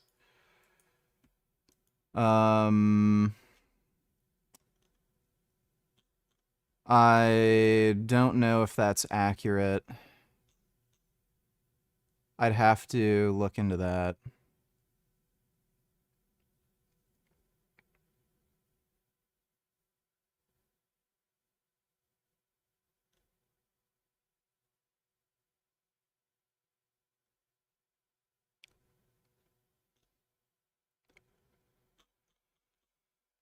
I don't know.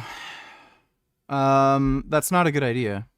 You do not want China having access to high-end GPUs. They're kind of getting them anyway, but still, not a good idea. Thanks for the donation, retard. ليش؟ عشاني جوعان. طب بس اصبر شوية يا حتى شوف يا. وروح اشرب كوباية مية زي ما أنا معوداك واشرب كوباية مية بتحس بالشبع بتجيني تاخد درسك. Oh, look, Double Chin Lady is stealing all her kids' food. هيكونكوا ناسيين كل إشي. Okay, bro, give me a fucking break. So, I've said this before. I don't have kids. I have a cat.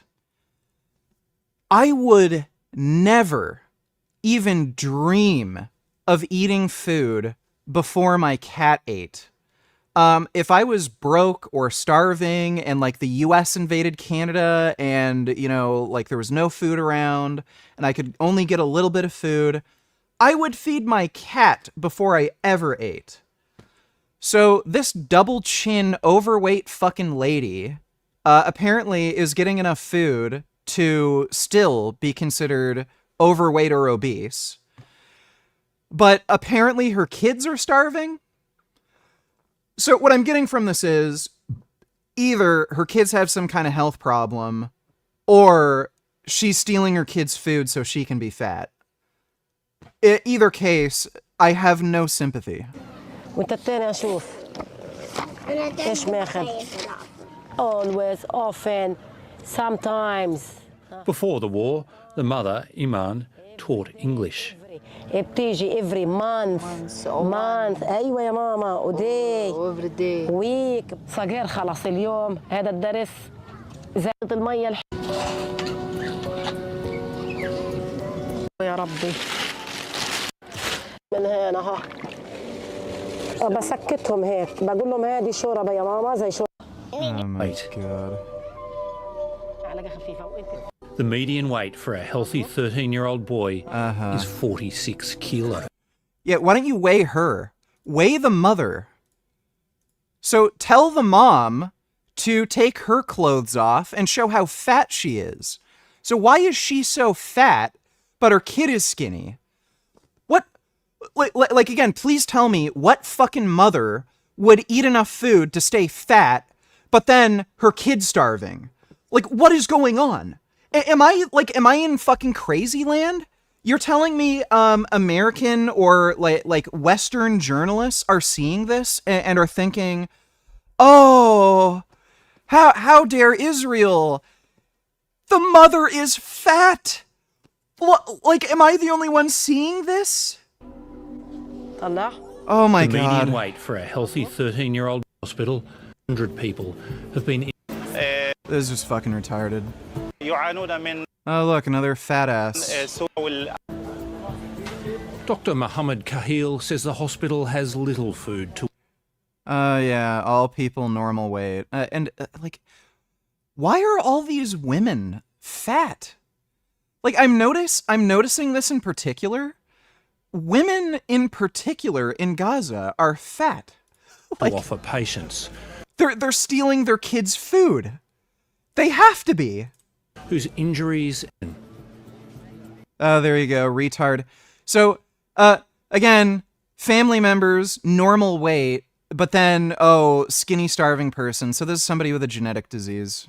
فيبدأ الجرح بعدم الاكتمال أو تشافي الجرح مما يؤدي إلى مكوث المريض لفترة. Literally all their family members are normal weight, but they're starving. So they're either sick with something like parasites or they have a genetic disease or some crap. This is just a joke. And now I can charge my phone with it. And you know what's crazy about these batteries is that they literally survived 2 bombings. I'm not even kidding. They were in my house. My house was bombed, so we pulled them out of the rubble and we took them to my grandma's house. Then my grandma's house was bombed, so we pulled them out of the rubble, and here we are right now. And honestly, the fact that they are still working is just mind-blowing, to be honest. And the way that we charge the batteries themselves is through this long cable that connects them to our solar panel.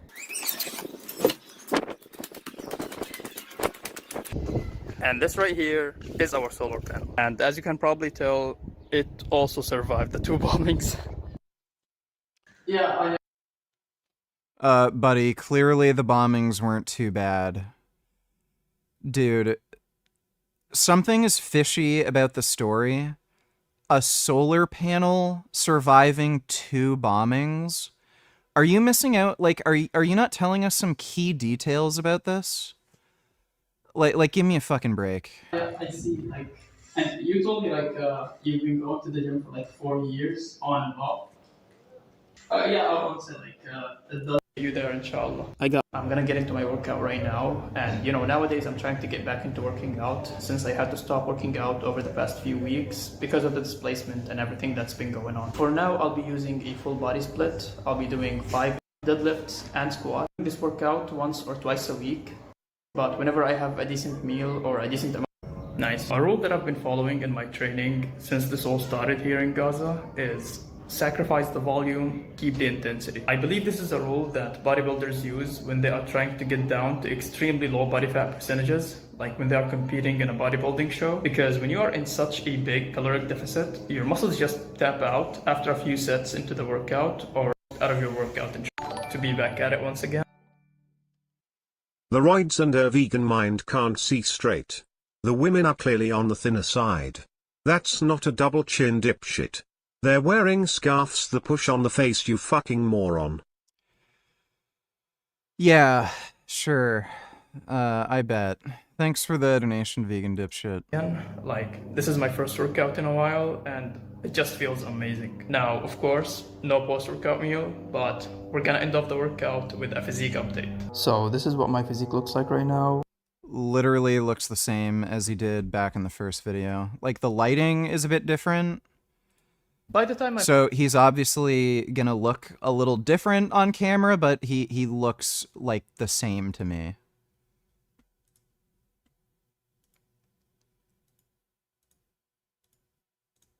So this is what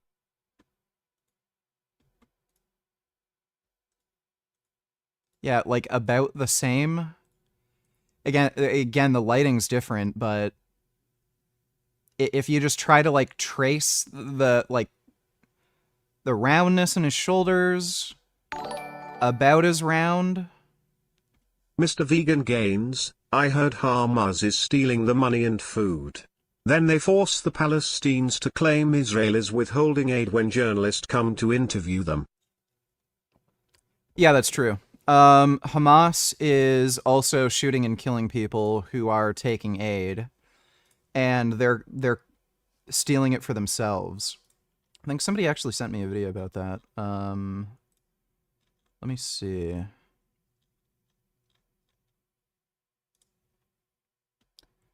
Yeah, here we go. Gaza terrorists from Hamas military wing execute Gazans seeking food in broad daylight. In Gaza, only Hamas is allowed to loot aid. Hamas issues a threat to civilians not to loot aid without its permission. من محاربة التجار الفجار وتسول نفسه بالمساجد الممتلكات العامة. الشهيد عز الدين القدام. الآن حرق لتجيب ضد اللصوص المساعدات وضد التجار الفجار من وحدة السهم داخل منطقة الصاروخ. نسأل الله العلي القدير أن يعم على هذه المنطقة.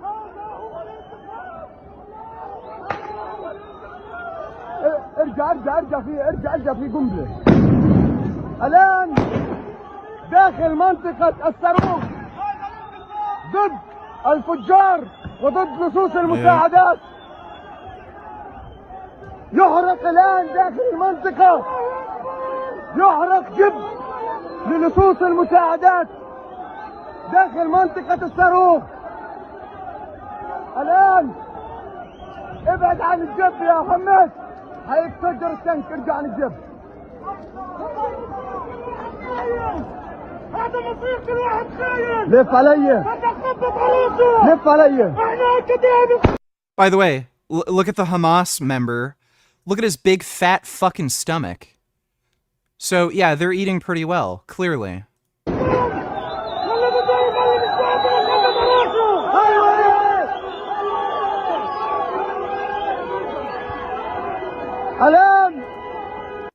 الآن يحدث في منطقة الصاروخ من محاربة التجار الفجار.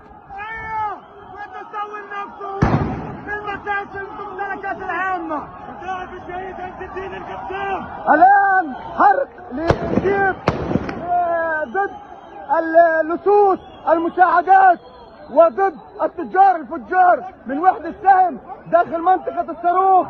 نسأل الله العلي القدير أن يعم على هذه المنطقة. Yeah, so it's what they do. Thanks for the donation though, Nature Boy. Please review this workout plan. I think it is GOAT status. Will get you insanely ripped. Hi everyone, so just a couple weeks ago, my favorite 7... Well, I'm not gonna bother watching a video I made already. But yeah, Frank literally could not lift as much as Naturally Stephanie, the girl vegan YouTuber. And just like last time, the video is getting overwhelmingly downvoted. People in the comments lightweight. Dude, he is the most, like, weird-ass, awkward person I've ever fucking seen in my life. How, like... I don't know if he has Bell's palsy or something. It's... There's something wrong. You know? I know his sister is mentally disabled. I don't know if there's, like... There's something diagnosably wrong with the guy because he does not move properly like a normal fucking human being would. It's really weird how fucking awkward he is, like, just doing anything. Like, he cannot lift.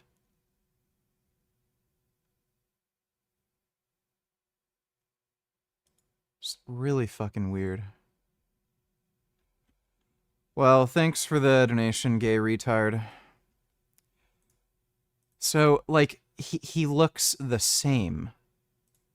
I don't think he really like, he said he wasn't working out. So maybe he's, like, a little flatter, but when you just trace the outline of, like, his arms, they look roughly as thick. I think it's just better lighting. There's, like, better down lighting and shit. Here, he is clearly getting light from outside, and it's more direct and brighter. So it's less contrasty, but again, look at his, like, traps, the size of his neck. It's about the same. Like, you know, you can see, collarbone. It doesn't look any more, like, when you get really thin, you look bony. He doesn't look any more bony.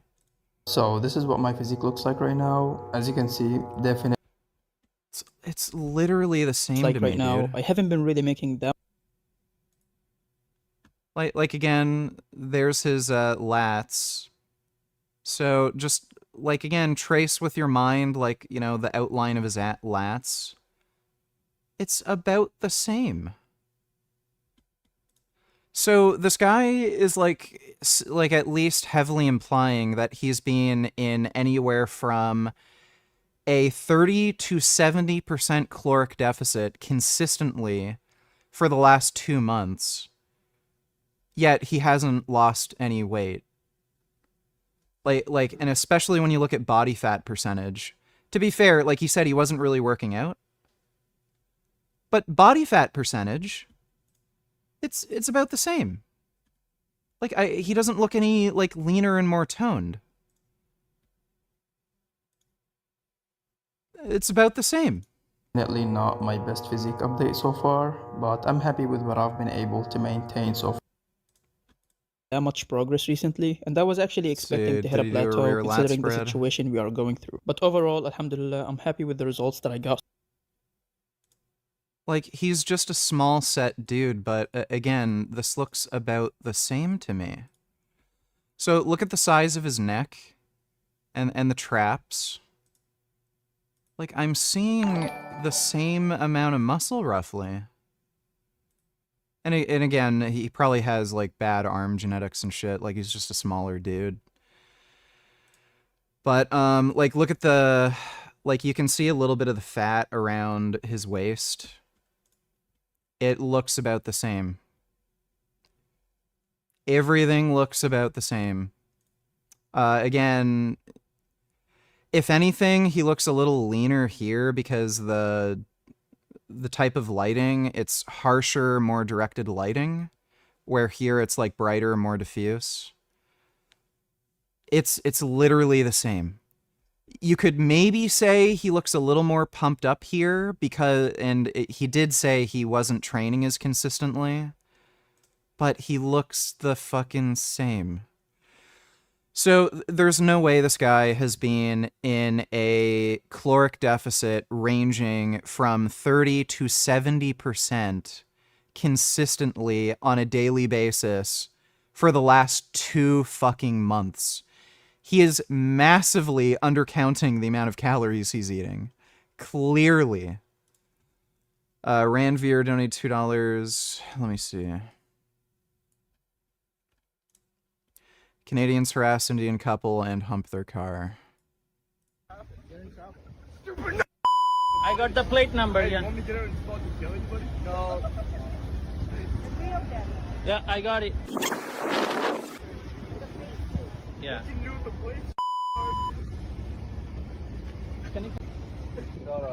Hump you? I didn't touch your license. Did I record? Lie. You got a free phone, you Yeah. fucking you stupid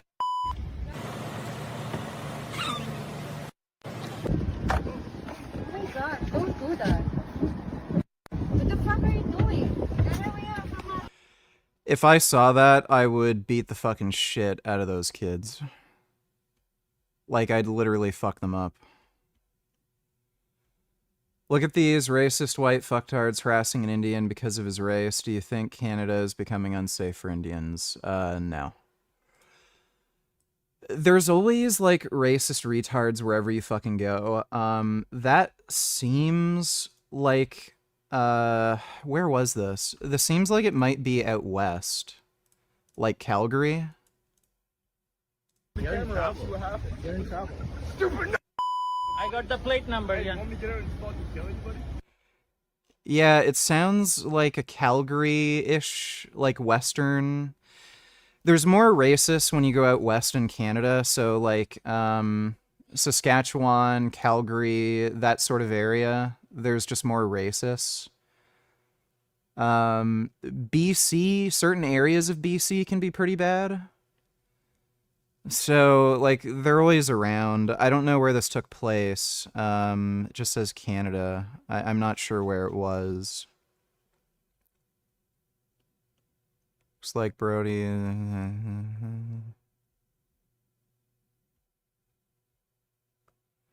Their names are Ryerson, Watt, and Robert, and Ryerson has a snowmobile, ATV, and boat on his Facebook profile. Holy fuck, guys. Don't try and be too unique. Next prediction, some failed hockey careers, too. Does anybody know where this...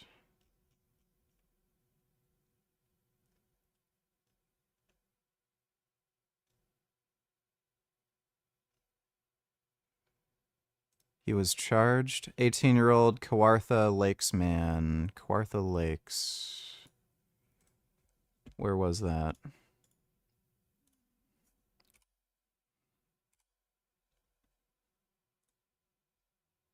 Oh, this is... No, this is in Ontario. Huh. It's around Barrie. I've heard bad things there, too. Yeah, it's a bunch of hick retards out in, like, middle of nowhere, Ontario, basically. Well, that's good. He was arrested, uttering threats. Yeah, you know, there's always dumb fucktards, you know, wherever you go. Thanks for the donation, Ranveer. So far, and I hope it doesn't go anywhere. After that, I didn't really have any meals up until 8 p.m. We had some... Far. Okay, I'm just kidding. This literally looks the same. He did his poses in a different order, but let me go back again. Like, literally the fucking same, dude. So, again, like, some of this can be deceiving. So, harsh lighting, you see a shadow here. Whereas this is more diffuse. There's no shadow here. The shadow's over here. But, like, again, if you just trace an outline around the guy's, like, shoulder, trap, stuff like that, it doesn't look like he lost any size. And again, if anything, he looks leaner here. So like, if you're starving and losing weight and you're still like exercising, whether it be deliberate or like just whatever you're doing on a daily basis, walking around, you'd think you'd look leaner, but if anything, he looks leaner here when, like, according to him, he was able to get more food consistently. It's like, it doesn't add up. This is just depressing.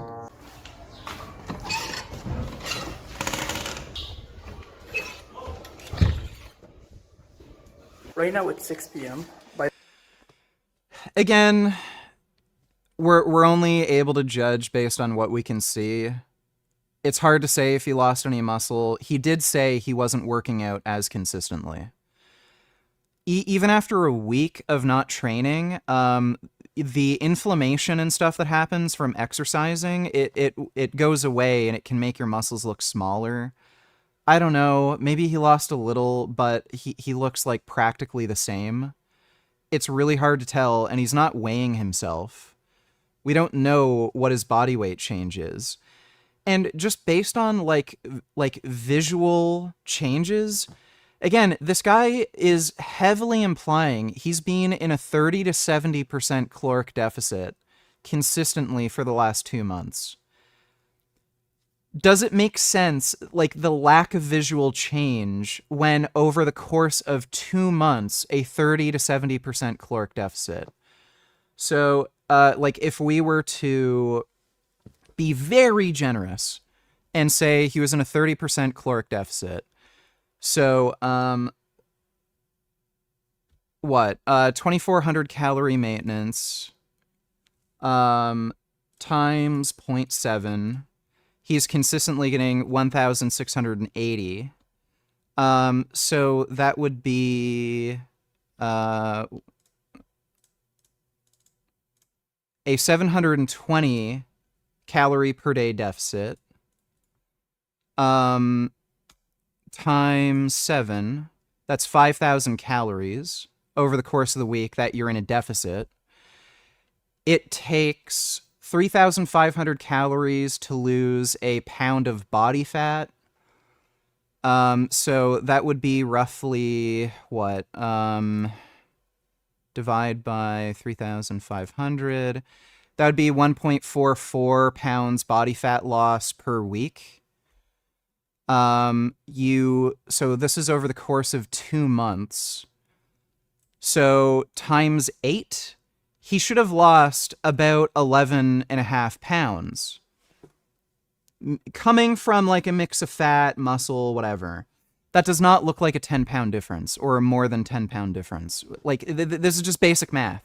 And again, that's being generous with assuming he didn't go below a 30% deficit on any of these days.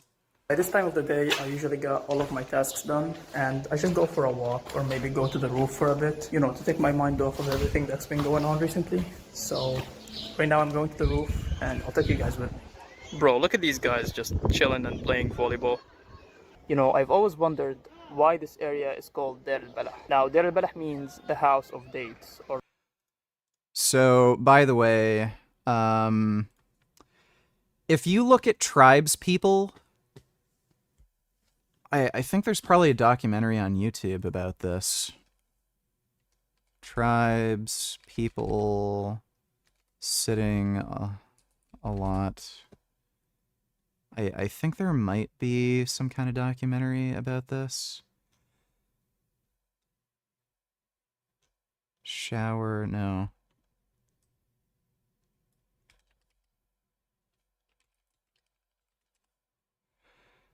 I remember there was a video about this on YouTube. What you'll find with a lot of hunter-gatherer tribes, they don't have infinite access to calories. So what you end up seeing is nobody does anything. So you'll have a small group of people go out looking for food or something, or doing any kind of work that needs to be done, like, you know, collecting water. Everyone else sits around and does nothing. They just stare into the distance. And it's because they don't have any energy to do anything else, and they're not getting all the food they want. So again, these people claim to be starving, they don't have access to food and all this crap. Here they are playing soccer, wandering around, having fun. Like, whenever you see people who genuinely do not have, like, good access to food, like hunter-gatherer tribes people, they sit around and do nothing all day. They don't play, they don't run, they literally just sit down, stare into the distance. Here's this guy doing a bunch of shit, working out, trying to build muscle, or at least maintain it. There's people wandering around, playing soccer with each other. Like, it's like nothing's adding up. And again, with the amount of calories this guy says he's been eating, he should have lost about 11.5 pounds over the course of the 2 months, that this, like, video series happened. And it doesn't look like he lost 11.5 pounds. I've always wondered why this area is called Deir al-Balah. Now, Deir al-Balah means the house of dates, or like the land of dates. And dates grow on palm trees. And look at this. There are so many palm trees, mashallah. Now, like you guys probably know, Deir al-Balah is one of the very few areas that are still in good condition in Gaza Strip. And honestly, the last time I saw such a view was back when I was in Rafah, before we evacuated from it in May 2024. Because before we evacuated from Rafah, the area was still in good condition and there weren't many bombings there. But right now, it's been over a year and Rafah is nothing but trouble. By the way, look how beautiful the sky is. It's kind of interesting how this guy is not mentioning anything about Hamas, hiding hostages, not blaming them, not talking about how they're causing any problems. It's weird. It's almost as if he's worried about getting found and killed. Oh wow, there's a bombing there. And there. So right now it's 7:30 p.m. We are making our last meal for the day. We're gonna be having lentils for dinner. Whenever we have some bread, we make lentils with it. If we don't have bread, we just make some kind of pasta or something. So yeah, we're gonna make this meal and we're gonna be having it in like an hour or so. And that's gonna be it for the day. And honestly, as much as I hate cooking on wood, but having hot meals throughout my day is a blessing to be grateful for, to be honest. And right here are the calories and macros for my last meal for Yeah, right. Oh my god. Bullshit. Oh, 450 again. I'm noticing a trend. Every single meal does not go above 450 calories. Like it's weird how it's just that arbitrary number. for my last meal for the day. Okay, right. Listed. So he's claiming he ate 967 calories when his daily energy expenditure is 2,400. So more than a 50% deficit. This is a joke, dude. This is a joke. He's eating far more than he's claiming. He has not lost the weight that he should have lost, given the caloric deficit he claims to be in. It doesn't add up. So I'm not gonna I'm not gonna act like he might not be able to eat as much as he actually wants to. I'm sure that is a problem for him. He is eating far more than he claims. If he there's no way to objectively tell because he doesn't have a weight scale, as far as we know. He didn't weigh himself and say, "Oh, look, I lost 10 pounds since last month or something." He looks to be about the same body weight. If we're being generous. Why does Frank call his cookie dough product Frankie's hand-cranked cookie dough? What the fuck does hand-cranked mean here? Did he jerking off with it? What does he mean hand-cranked cookie dough? Has he ever made cookie dough before? Is he a retard or something? Well, he is a retard or something. We know that. I don't know why he calls it hand-cranked. Probably some weird gay joke. I don't know. Thanks for the donation, Dodo. So if we're being really, really generous, maybe he lost 3 or 4 pounds. Again, he looks about the same though. In terms of body fat percentage and all this. He doesn't, like, he was already fairly lean. He had visible abs. Like, if you lose another 3 or 4 pounds, it's pretty obvious if you lost more. Like, worst case scenario, this guy might be in, like, maybe a 200, 300 calorie deficit at most over the last, like, 2 months. But, like, give me a break. These people are all in on it. They over-exaggerate. They bullshit. They make things seem to be worse than they really are. And again, I think it's suspicious that he's talking about, oh, these bombings, lack of food, but he's not mentioning anything about Hamas. Like, this guy knows as soon as he fucking says anything about Hamas, they're gonna find him and kill him. On the screen right now. Now, as you can probably tell, this is nowhere near the perfect routine that I wish to have. But, you know, I try to get the most out of my days as I can, whether that's with training, with coaching people, or with making these videos. This guy's a liar. Look, this guy watches Jeff Nippard. When you only have... This guy's a Jeff Nippard fan. Okay. This guy can do basic math. He knows about calories in, calories out. He did not lose the amount of weight you would expect over the course of 2 months, if any weight at all, from the caloric deficit he claims to be in. So he's knowingly lying. It's just so obvious. And then here's Jeff just entertaining all of this guy's stupid fucking bullshit. We'll react to this next. I just gotta go take a piss. I'll be right back.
All right, I'm back. When you only have a couple water gallons to train with and your diet is so bad, even calling it suboptimal is a compliment, you need to make sure that everything you are doing is on point. Like, you don't have any more room for error. That's what I always keep in mind when it comes to my training and fitness journey here in Gaza. So today, I'm going to be getting some advice and tips from someone that knows a lot more. And by the way, all of these people were dancing in the streets and celebrating when Al-Qaeda flew a plane into the World Trade Center, and they expect sympathy at the hall. Let me hear this again accent.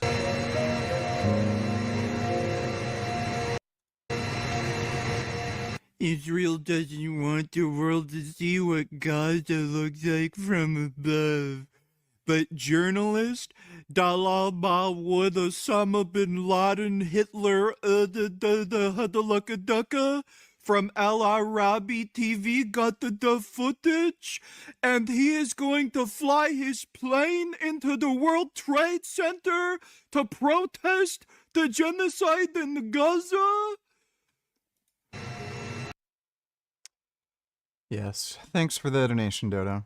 More than me, to say the least. Yes, I'm going to be talking to none other than Jeff Nipper. I'm going to be asking him a few questions on how I can optimize my training and nutrition, and how I can make the most out of what I have available considering the situation we're going through. And yeah, without further ado, I'll leave you guys with the video.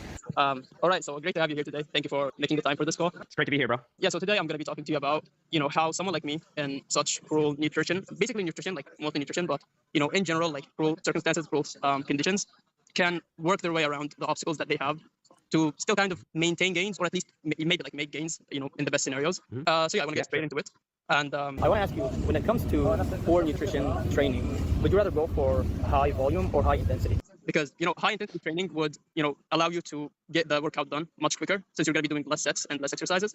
But, higher volume training is going to be less exhausting. And in this situation, you're looking for both, right? Yeah, so I'm cutting right now, and I'm fully on the low volume, high intensity wave. So I think based on the best research we have, it's pretty clear that you can maintain muscle on a lot less volume than it takes to build muscle from scratch. Yeah. And so my preference when I'm on low calories is to do like quick and efficient workouts and just basically send everything to failure. Like that's what I'm doing right now. So that would be my preference. And like when you have limited calories, like you just don't have the same energy, right? Like you may not be able to do like the 2-hour marathon workouts, but like you could get in an intense 30 to 45 minute workout and get the job done. And I honestly, man, in your situation, that's what I would say is the way to go. What do you think of that? When I first started training, I used to do a lot of volume. I was having some intensity in there, but like I was doing more volume than I needed. And I remember like for the first, I would say like 6 months of my journey, I would say I did make good progress, but it wasn't the best, right? Like, you know what I mean? Like it was not the best progress that I could have made for these 6 months. Like I remember I made like a before and after transformation for like the first 100 days in my journey. And okay, I mean, it was pretty impressive. Like a lot of people told me, oh, you made great progress and stuff. But I would say like most of that is because of my situation. But, looking at it from a training quality perspective, I would say I was missing a lot. Big D's donate $2. Let me see. A bunch of illegals got rounded up and arrested by ICE doing cockfighting. Making roosters fight to the death with sharp blades attached to their claws. Real third world shit. And they were arrested at a cockfight, and then there's people on Twitter defending them. Can you read that tweet? DHS says there's no racial targeting. Then explain why ICE showed up to a misdemeanor cockfighting event in Mississippi, a state where it's not even a felony. ICE wasn't there to uphold the law. They were there to punish culture. This wasn't about law. Cockfighting is culture.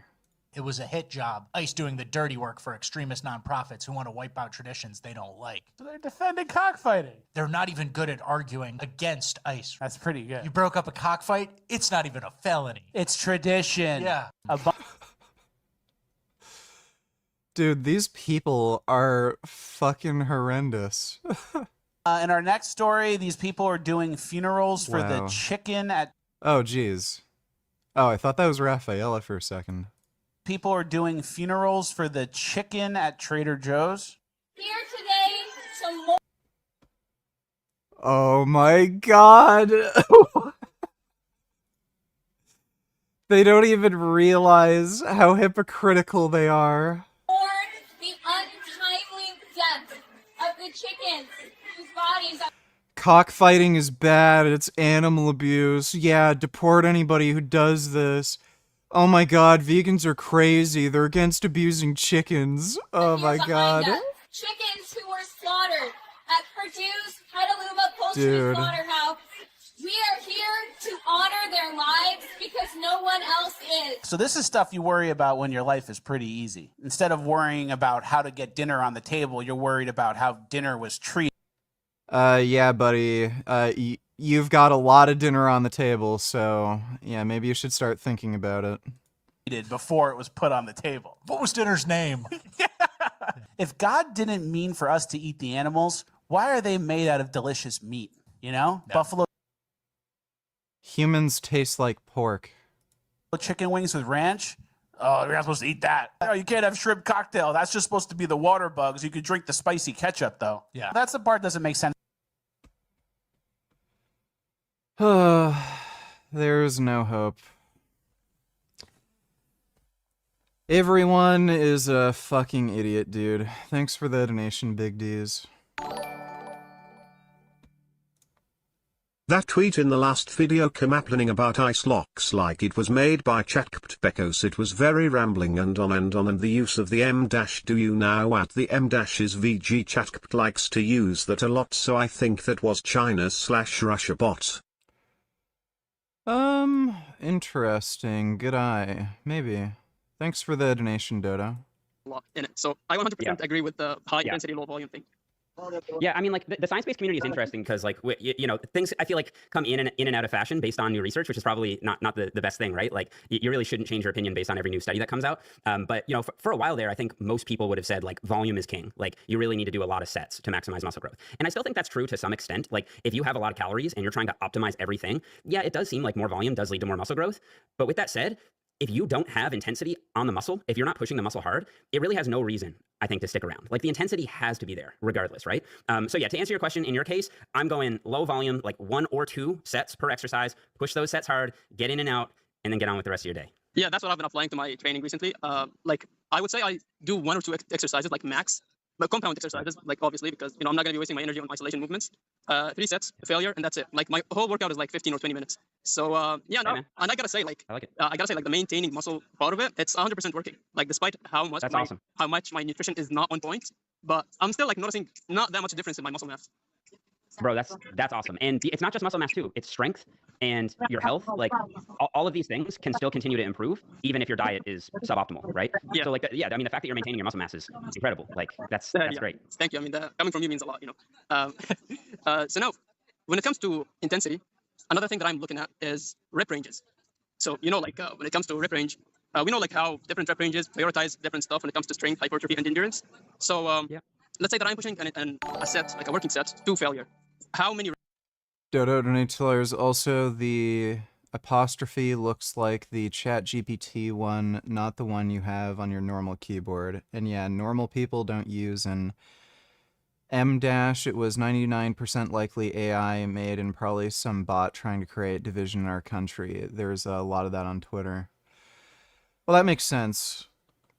Yeah, it is weird. Like, it's so funny too, because like you'd expect them to do that like a real person because they're crazy. But that's a good eye. Thanks for the donation, Dodo.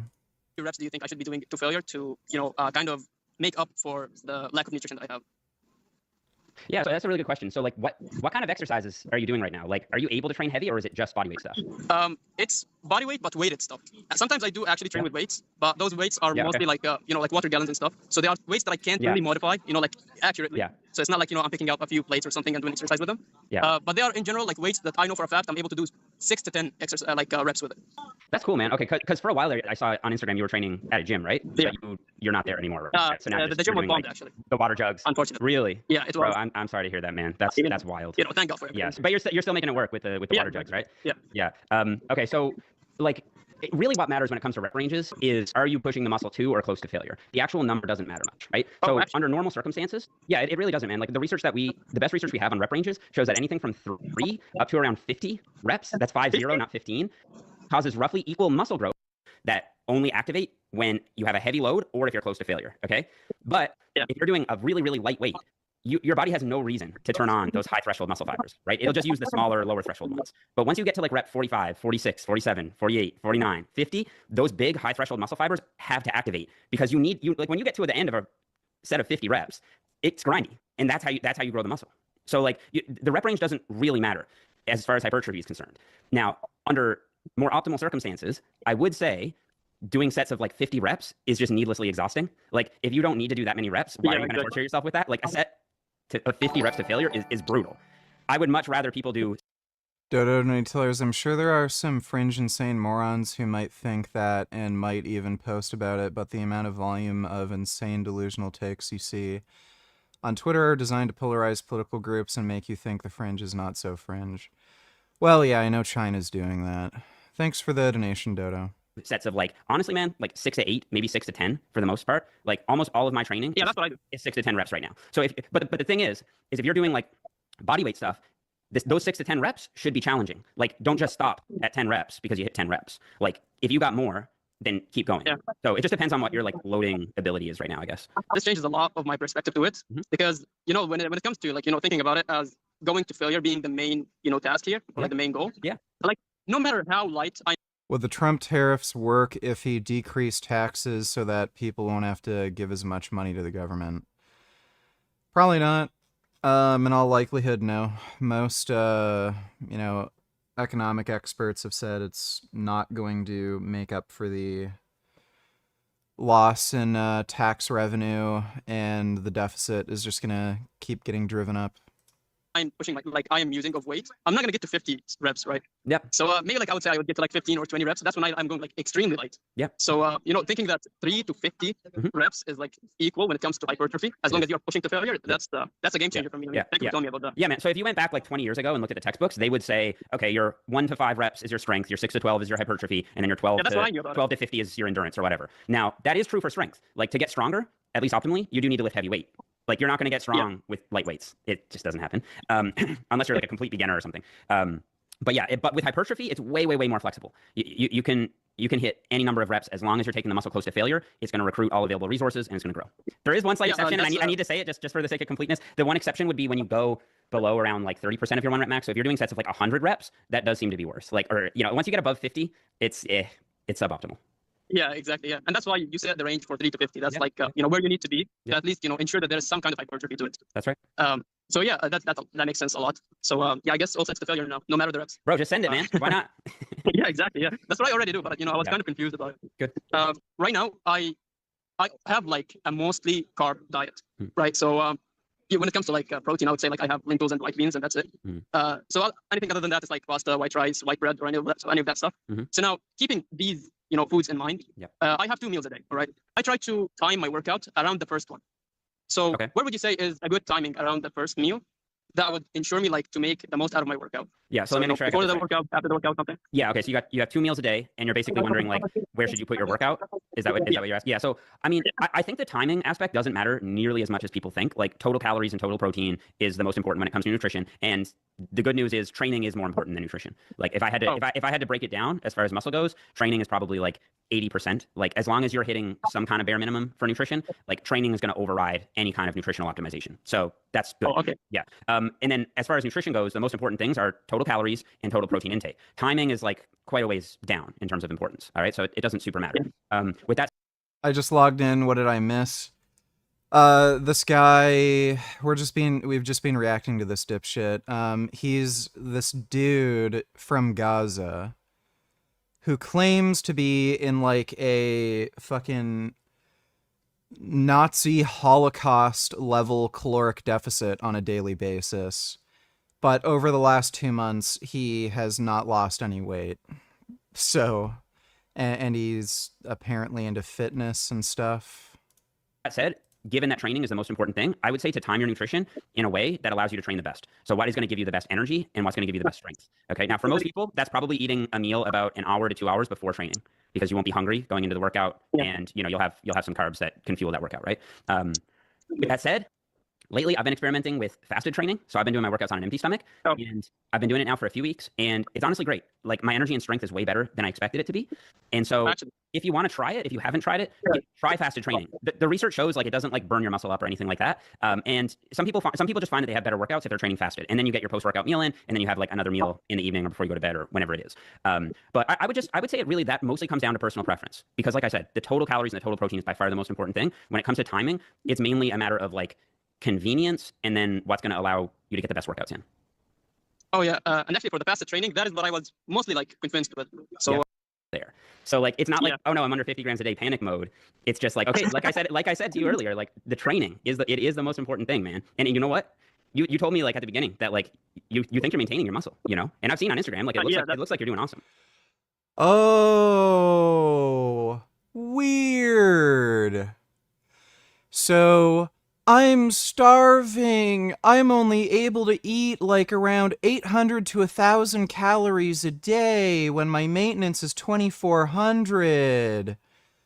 He said this 3 months ago, and Jeff just admitted that he received a message from this guy the other day, and he thinks his muscle mass is the same. Hasn't really changed.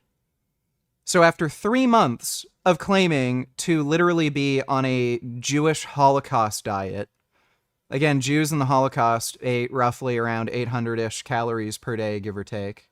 I think the average was like 800 to 1200. This guy has maintained his muscle mass, hasn't lost any weight. Or body fat. His body fat looks about the same. So, yeah, things aren't adding up here. All these people are whiny crybabies, and they make up lies and bullshit. Every single fucking one of them. Those are some very bold claims to say that he is starving like a Holocaust survivor. He's the one making these videos. He's claiming, oh, I only ate 800 calories today. I only got 1,000 calories per this day. I think the one video he said he got like 1,500. Again, this guy said his maintenance is about 2,400. Master Gains, why are we watching this nerd circle jerk? Throw on some Master Hamza, nigga. I kind of hate Hamza. I'd rather not. Thanks for the donation though, dumbass. I'll skip through At this. maintenance calories, or at least close to it, then the lower protein is going to have less of a negative effect.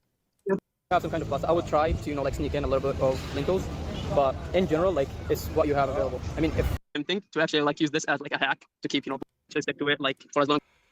Yeah.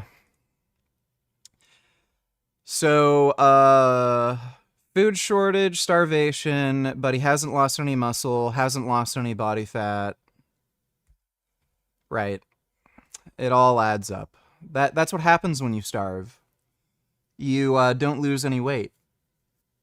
No wonder so many Americans are obese despite dieting. Like, some people, they just violate the laws of thermodynamics, and no matter how little they eat, they just don't lose weight. One of the top car YouTubers, Whistling Ego, crashed out on me, and we're going to take a look at his response video, which is called CoffeeZilla Durability Test Number 1. Now, if I had to summarize it, it's 39 minutes. Basically, it went something like this. Coffee didn't include any proof of Alex scamming anyone. It isn't including proof of anything. Does not include the proof. We don't have proof of any of that. Again, I'm waiting for the proof without showing the facts and proof of it. Let's not include any of the proof. Coffee didn't include proof of anything. That's right. Cody was not impressed with my evidence, with my arguments. And to that, I have to say, well, yeah, that's because you didn't listen to any of them. Cody strategically avoids the last third of the video. He just cuts it off right before I start explaining the background and history of Alex, Rocket 21, the various sketchy things he was doing before he got brought onto Whistling Diesel's platform. But instead of talking about that, here is the exact moment he would have started watching it, and here's what he says. Okay, we're gonna wrap it up really soon because I know I'm beating a dead horse with him not fact-checking his video. Oh, isn't that convenient? Right when you're about to get to the part of my... Right. Big D's, no tellers, have you seen this one yet? Let me ask you about the story that you have told that's a really difficult story, awful story, but about the boy who you were in contact with who was killed, shot to death. What happened? So, this little boy is similar in age to my son, brown eyes. My son has... So this guy's a liar, by the way. We all know he's a liar. His brown eyes. I see my son's face when I look at him. This little boy, he's not ISIS. He's not a combatant. I didn't get this secondhand. I didn't see it from afar and then assume I saw it. I touched it. I felt it. Other people saw it. This young little boy,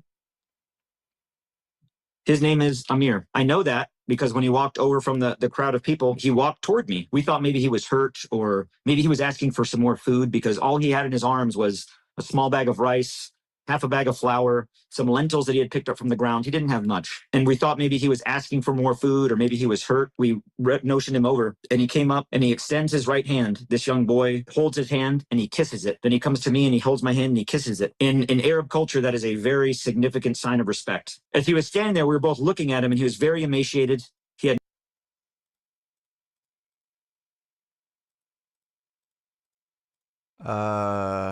he looks pretty normal to me. Very emaciated. You realize you're literally showing the photographs, dude? Why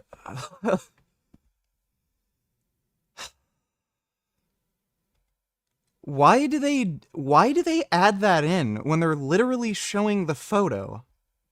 I don't know, don't believe your lying eyes. In Arab culture, that is a respect. He was very emaciated. He had no shoes on. He's standing there, and I put my arm on his left shoulder, and I look at him, and I can feel the bones in his shoulder. I can feel the weakness. Yes, when you put your hand on someone's shoulder, you can feel their bones. You can feel the bones on my shoulder. I can feel the weakness. He's like 7.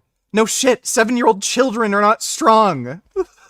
In his arm. I can feel the vulnerability. I can feel the desperation. I'm looking at him in the eyes, and then I... Okay, this guy lies about everything. This guy is a liar, and he is either ideologically motivated to do this, or he's doing this for cynical reasons because he's getting paid to go on these news networks or something. This is a very easy tell. When somebody is telling the truth and they want to blow the whistle on some sort of injustice, they will tell you, I was at this location, I was doing this job, like this boy came over, he said hello, and then like I saw IDF forces like open fire on him for no reason. It was really weird. I reported it. Like they will just stick to facts. I was here at this time, this person did this thing, this happened, end of story. When somebody's trying to manipulate you and is lying about something, oh, I saw this boy, he was just like my son, he was so similar to my son, and I felt this connection to him because he was like the same age as my son, and he had very similar eyes, and this boy, he was like so starving and emaciated, and he looked just so innocent, and he had a bag of lentils and potato chips, and I thought he was going to come over to ask for more potato chips, but you know what he did? He grabbed my hand, and he kissed my hand, and in Arab culture, it's not gay or anything. Like, we might think that's a gay thing. It's not a gay thing, and he's not like a gay 7-year-old who is trying to have sex with me. No, in Arab culture, that's a sign of respect. And this boy was just so sweet and loving to show like that sort of gesture to me. Like, that is just a fucking, like, such a tell that this guy is a lying, manipulative fucktard, and everything he's saying is fucking bullshit. Say to him, I said, people care. America cares. You're not going to be forgotten. People in the world care. And he doesn't speak English, and I don't speak Arabic, but the connection we had in looking at each other, he felt for the first time. No one fucking cares about your gay relationship with a fucking Palestinian kid. In a long time that there was someone that cared. And I got down on a knee to his level, and the items he had in his hand, he sets them down on the ground. He raises his hands, and they're small, fragile. You can see bones sticking, just the bone. Does any of the story make any fucking sense to you? So some random Palestinian kid, let me see. American forces, Israel. So they're basically dressed up like this. Wait, let me see if I can find an actual photo. American security forces, Israel aid stations.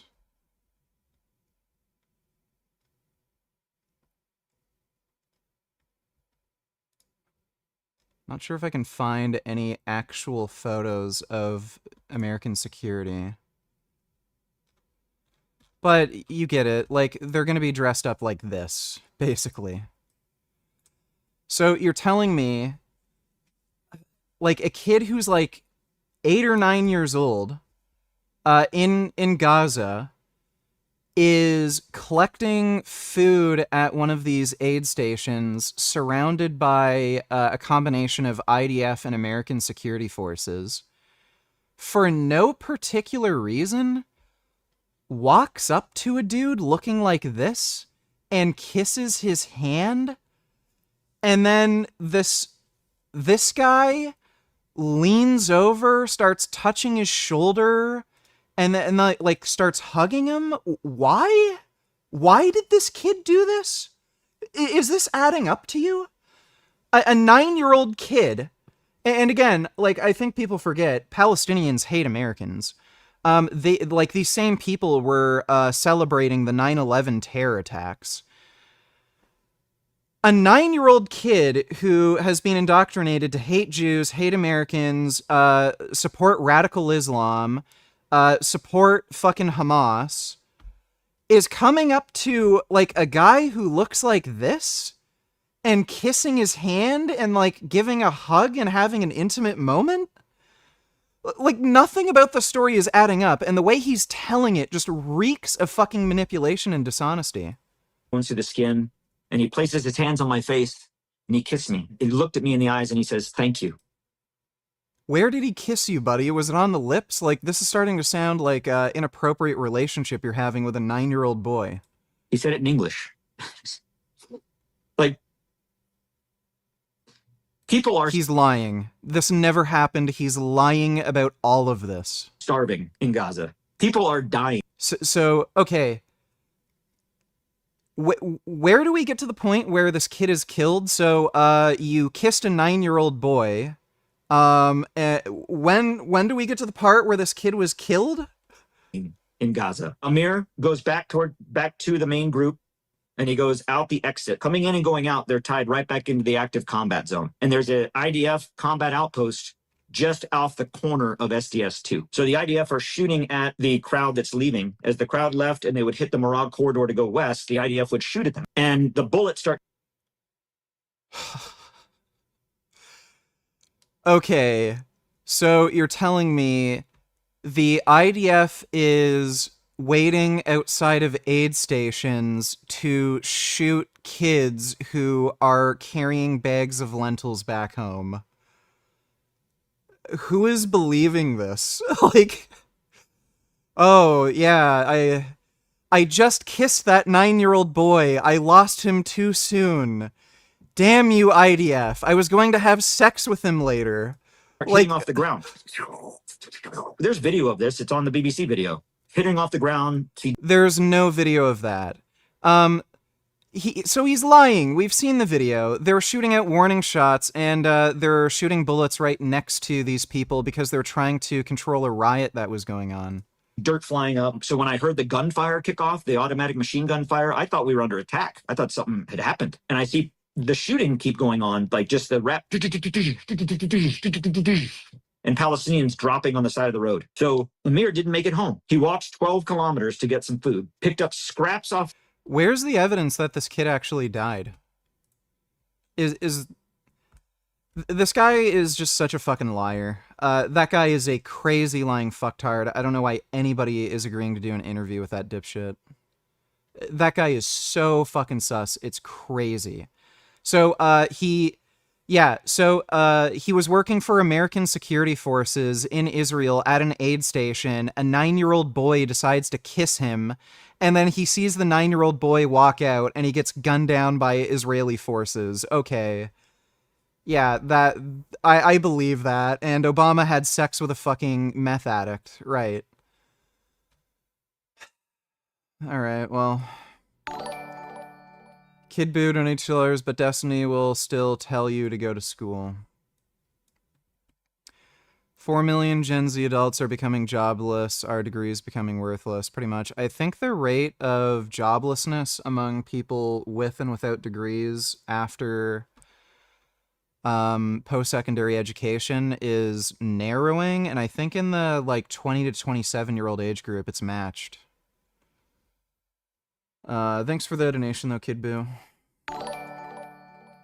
Q donated $2. Why is UK and Aussie land such shitholes? They are turning into hardcore police state where you can get arrested for anything. The very heart of Britain is shaking. In a sudden explosive crackdown, Prime Minister Keir Starmer's government has launched mass arrests of farmers and voters accused of non-compliance. Behind palace walls, King Charles has reportedly lost his temper in an unprecedented outburst, warning that the country is on the brink of losing everything it stands for. What started as quiet protests has now erupted into a full-blown crisis, one that could change Britain forever. The crisis gripping the United Kingdom has taken a dramatic and terrifying turn. Over the past few weeks, what began as Why does this sound like AI brain rot? I'm not watching this. It sounds like this is AI. Intent with maintaining order have been deployed. Yeah, this is AI brain rot. I don't care. Send me a different video on the same topic if you want me to watch it. Australian government is banning under 16s from social media and YouTube. How will Minecraft creators find love now? I've got a better law. Every parent who buys an iPad for their kid should be in prison. You might be wondering, how's the government going to make sure that kids aren't on social media? That's right, you and me are going to have to upload our IDs to every single platform. How convenient that right when anti-war sentiment is at an all-time high in Australia, the government wants to know the home address of every poster in the country and to kill online anonymity for good. Gotta keep the children safe, right, Elbow? From Post on social media. So, yeah, it's just mass surveillance. This is all bullshit. This has nothing to do with protecting children. This is all about mass surveillance. We all know about we all know, like, I've seen videos on this already. Kind of done with the topic. It's stupid, but thanks for the donation, Q. Draw starving gig, and VG standing next to him, and VG is eating yogurt and VG is saying free Palestine. Also, Gig is naked and emaciated with a skinny wiggly. By wiggly I mean penis cock. Please draw this VG, it is all I need in life. Nora is a transform. Okay, thanks for the donation, Gigliardo. Vanquish $20 full video watch. I'm not watching that. Thanks for the donation. Oh.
And by him, you mean that douchebag? Nightmare fuel.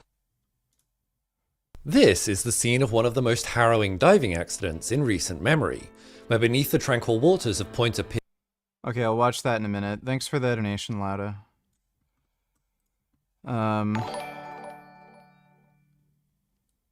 You ever read Thus Spoke Zarathustra? I'm not the sharpest tool in the shed, but I like Nietzsche. He's really based and makes me feel like getting after it like a huge vascular warrior. It's all a game where you make your own rules if you have the testis. I don't know what the fuck that is. Thanks for the donation, though. Magnificent Big Dick. I haven't read Nietzsche yet.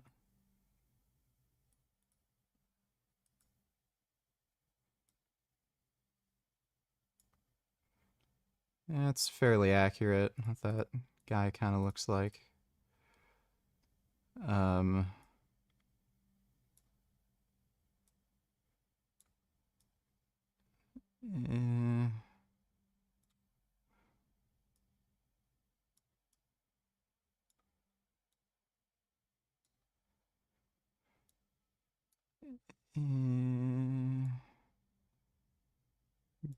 Gun.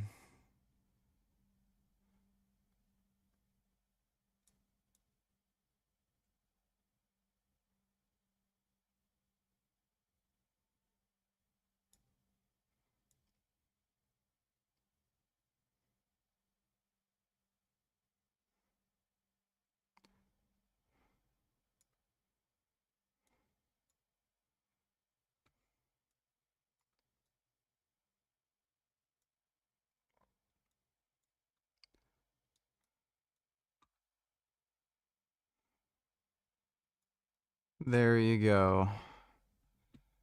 Hope you enjoyed that. Thanks for the donation gig.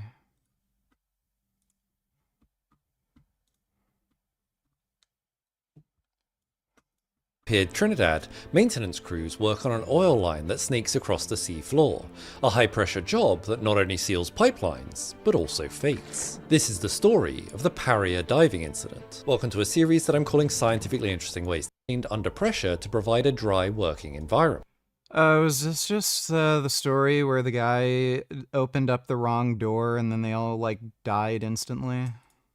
As part of the repair, the crews must remove an inflatable plug inside the pipeline, inserted into the pipe to seal it and prevent remaining hydrocarbons from escaping out into the environment. Around 3 PM, GoPro footage captures Kazimau Jr. as he collects a wrench required for the removal of the plug, and hands it to Chris Boudrum, who hands it off to another member of the repair team.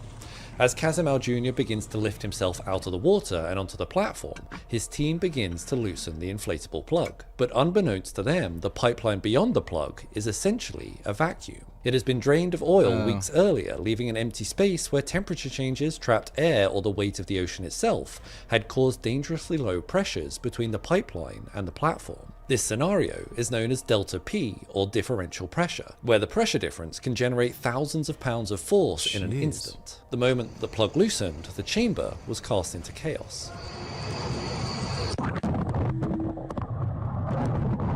Ooh, yikes. Seawater explodes into the chamber, filling it and creating a vortex down into the pipeline, sweeping the team with it. Inside the pipe, the ocean rushes in with an estimated 7 tons of force. Pretty sure they would have died, like, instantly.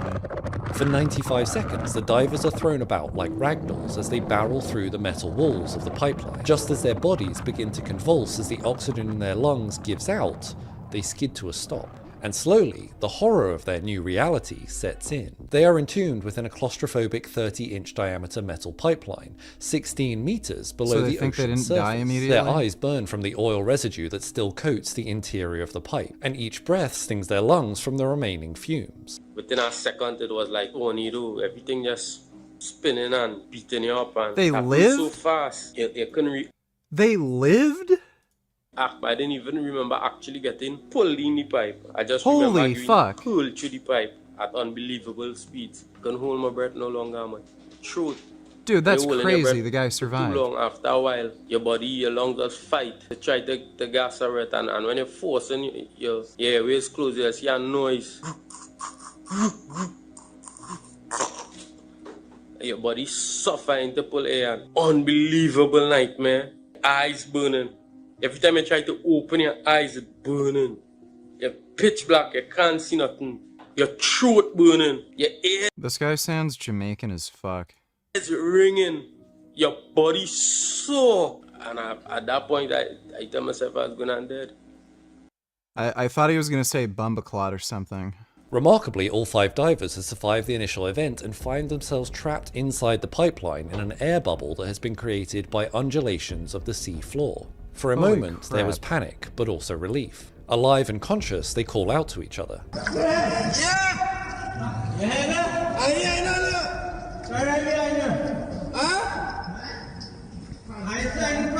I'm 35 too. I'm trying to come up. Somewhere in the darkness, Chris Boudrum realizes his left arm is badly hurt, possibly dislocated or fractured, as well as his ankle. The others call out with similar injuries. Can't everything alright with you? No. Any items break?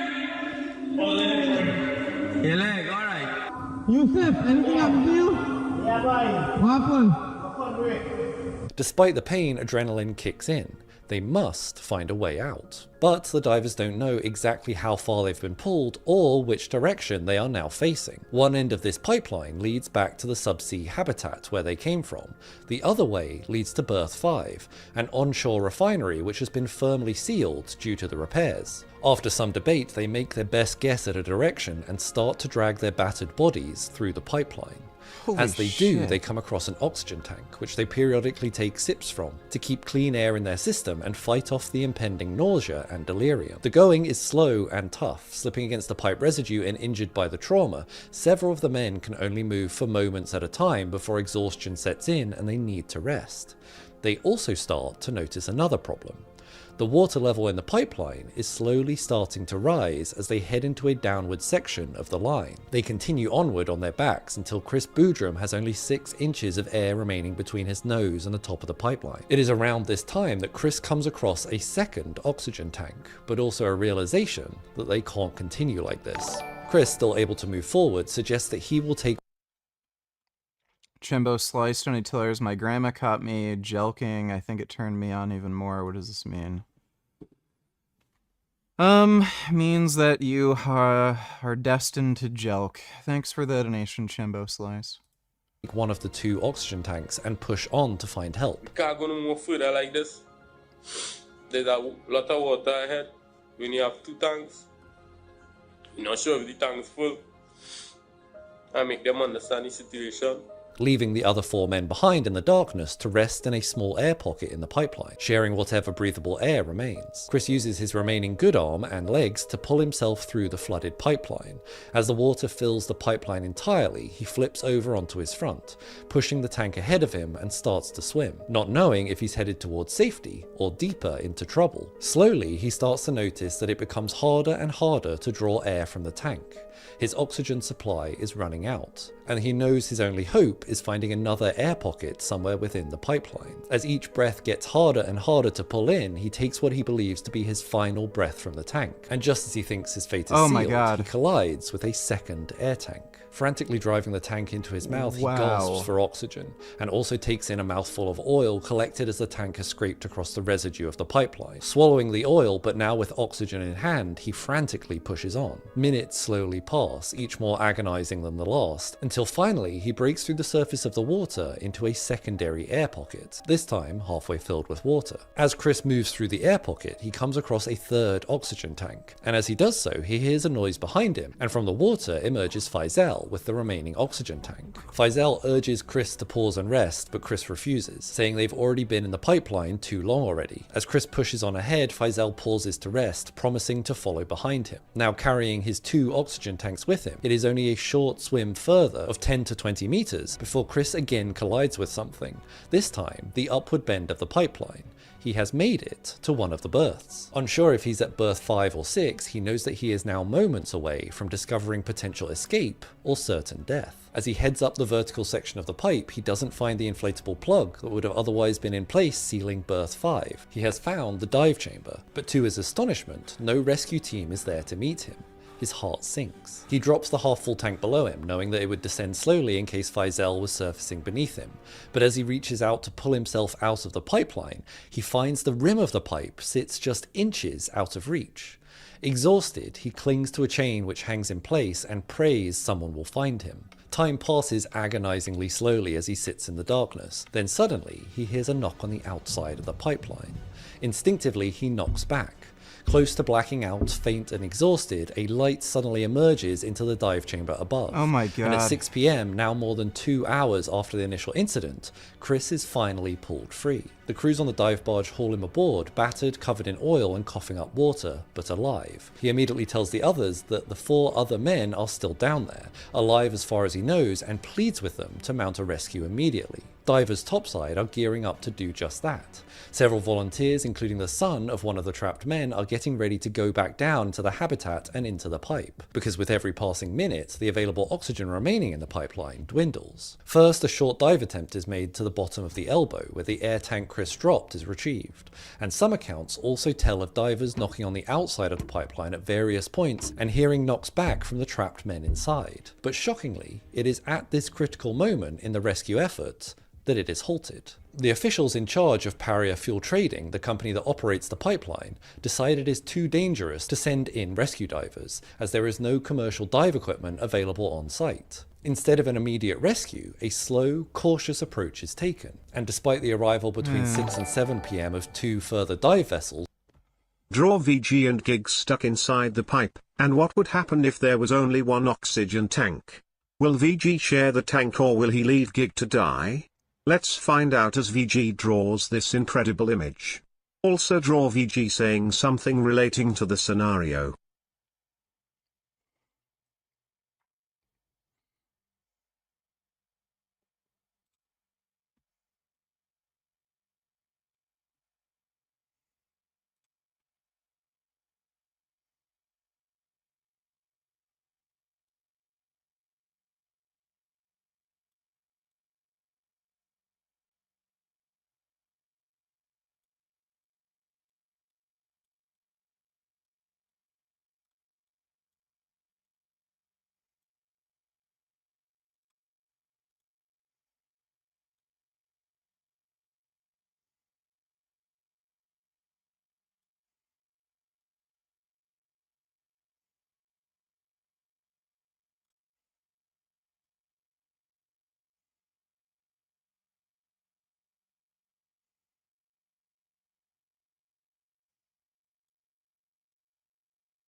All right. There you go. That's me getting out of the pipe, and I'm telling you to hold on to my pipe so we can get out of the pipe, and I'm rescuing you. Thanks for the donation, Gig.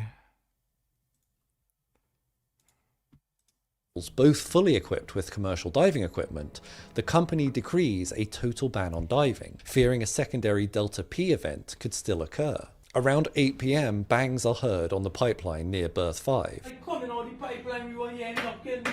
The divers were hearing knocking. Hearing of the accident, families of the divers now wait in the refinery car park, desperate for further news. Later in the night, the dive team bring in an ROV to the entrance of Berth 6 and try and probe the pipeline to locate the men. This process takes several hours and ultimately fails as the ROV becomes tangled in one of the oxygen tanks remaining in the pipeline. At 2:30 a.m, now on Saturday, bangs are again heard at the riser of the pipe of Berth 5. Dude, that's crazy. They could have been alive for like, what? That would have been like 15 hours or something by now? That they're stuck in the pipe? All through the night of February 25th and into the weekend, families and colleagues of the trapped Holy men wait in shit. agony for news. But the Paria Dude, that would be such a horrendous way to die. Trading company doesn't communicate with them. Hope remains firm that maybe the 4 divers found a stable air pocket and could survive for many further hours. Divers on standby are reportedly itching and ready to go, some even willing to take the risk and dive without official approval. An unsubstantiated claim suggests that Chris even tries to check himself out of the hospital to mount his own rogue rescue operation. But the command holds firm. No divers are allowed back in the pipeline, but equally, no alternative rescue attempts are being made. Finally, after hours of anguished waiting, a fateful plan is formed. The Paria Fuel Trading Company authorizes the removal of the Berth 5 blind flange, the seal at the mainland end of the pipeline. However, in the 13 hours that Kazim Al Jr., Yusuf Henry, Fazl Kurban and Rishi Nagazar have spent at the bottom of the pipeline, their bodies have now adjusted to the increased pressure of the environment, estimated to be somewhere between 2 and 3 atmospheres of pressure. This pressure is also what is holding the water in place and supporting the last remaining air pockets within the pipeline. At around 6 a.m, teams are ordered to remove the Berth 5 flange, and just a split second, the pressure in the pipeline drops from 2 atmospheres to 1. Immediately, the water level in the Berth 6 riser is seen to drop by about 11 meters, as the water rushes to redistribute through the pipeline, forcing out remaining air pockets and flooding it entirely. In this moment, the 4 trapped men's fates are sealed. Either they succumb to the effects of rapid decompression as gas bubbles form in their blood supply, or alternatively as the air pockets collapse, they simply drown. We don't know what happened in between, but it wasn't until 6 p.m. that night, 12 hours later, that the families were notified that efforts had moved from rescue to retrieval. Yeah. I got an idea. You know how there's like guys stuck down there and we can fish them out? Let's drown them. On Monday, 28th of February 2022 at around 6 p.m, the bodies of Kazim Al Jr. Dude, like this sounds absolutely insane. Yusuf Henry and Faisal Kurban were retrieved from the pipeline. The 4th diver, Rishi Nagazar, was retrieved a few days later in the early hours of Thursday, the 3rd of March. The later autopsies revealed that all trapped men had survived at least until Saturday morning, with one potentially surviving until Monday. Devastated by this outcome, an official commission of inquiry was convened in 2022 to it's like they investigate tried the to kill incident. them. In late 2023, the findings it delivered were damning. The commission reported that Paria had no proper rescue plan in place for such an emergency, and that it had not made any real attempt at rescue. During the inquiry, Paria officials had stated that they had no legal responsibility to rescue the men once the accident had occurred, fearing exposing themselves and the company to greater liability. The commission condemned Paria's actions and inaction as amounting to gross negligence, possibly criminal. How would you rate the management of this incident on that day? Excellent. Thank you very much. 4 men died on an incident that you were to manage, and you consider that excellent. This stance, prioritizing liability concerns over the urgent life-saving efforts required, outraged many. It's a balancing act, right?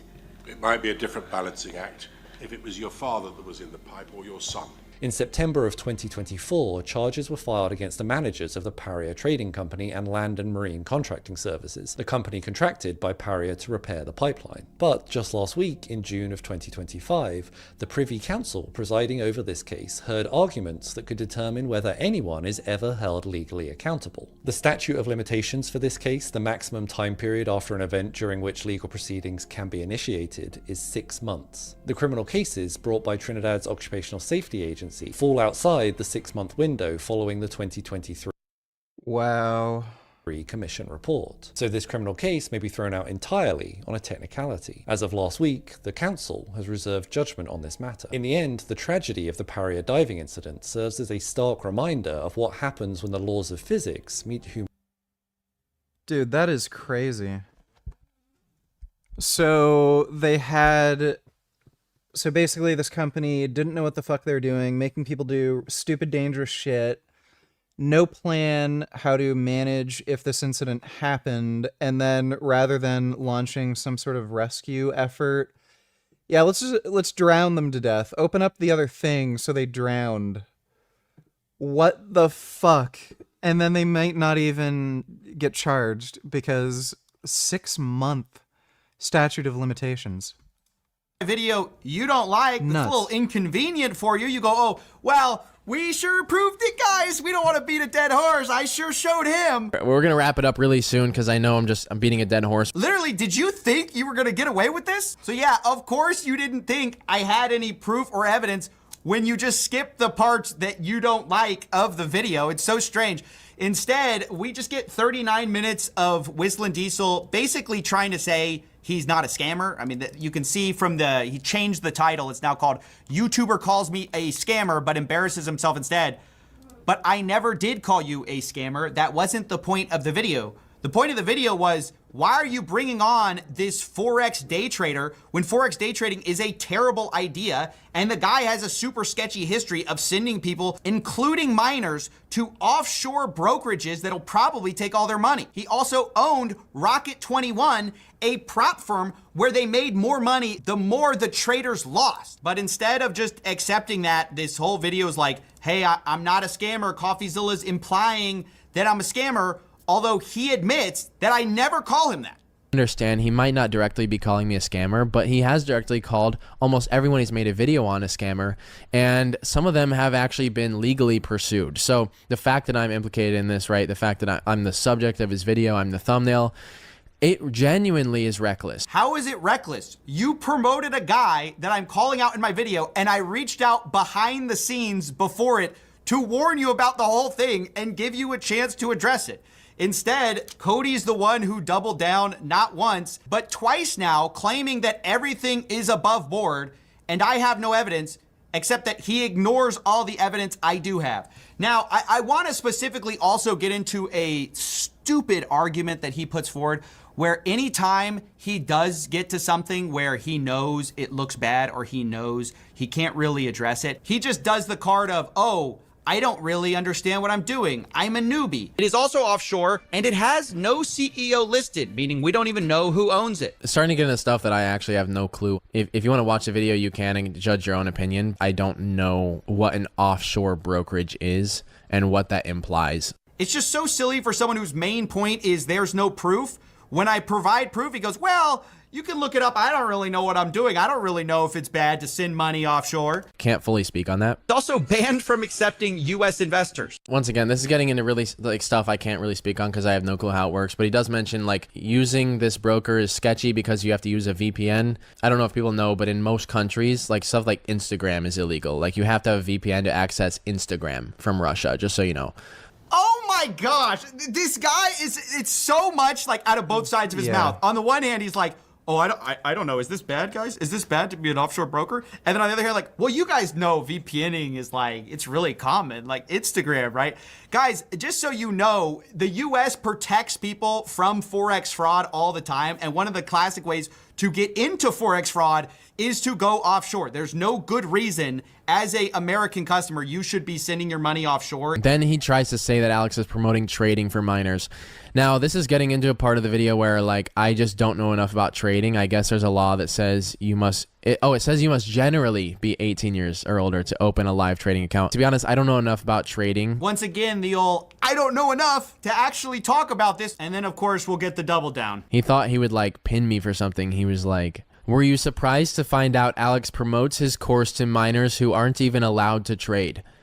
I said, I don't know the implications of minors trading, but it sounds like an amazing idea. Like, I'm not sure how it could hurt to learn something new. So yeah, Cody just doubles down. He's like, yeah, you thought I'd have a problem with minors day trading? Oh no, sir. I'm going to defend that too. Now, I do want to address that Whistling Diesel claims that if it could be proven that if Alex had done anything sketchy, he'd have no problem admitting he's wrong. If it was proven that Alex had done something wrong, or especially illegal or scummy or scamming anyone, I have genuinely no problem deleting the video and making a statement that I don't... This guy... I don't know.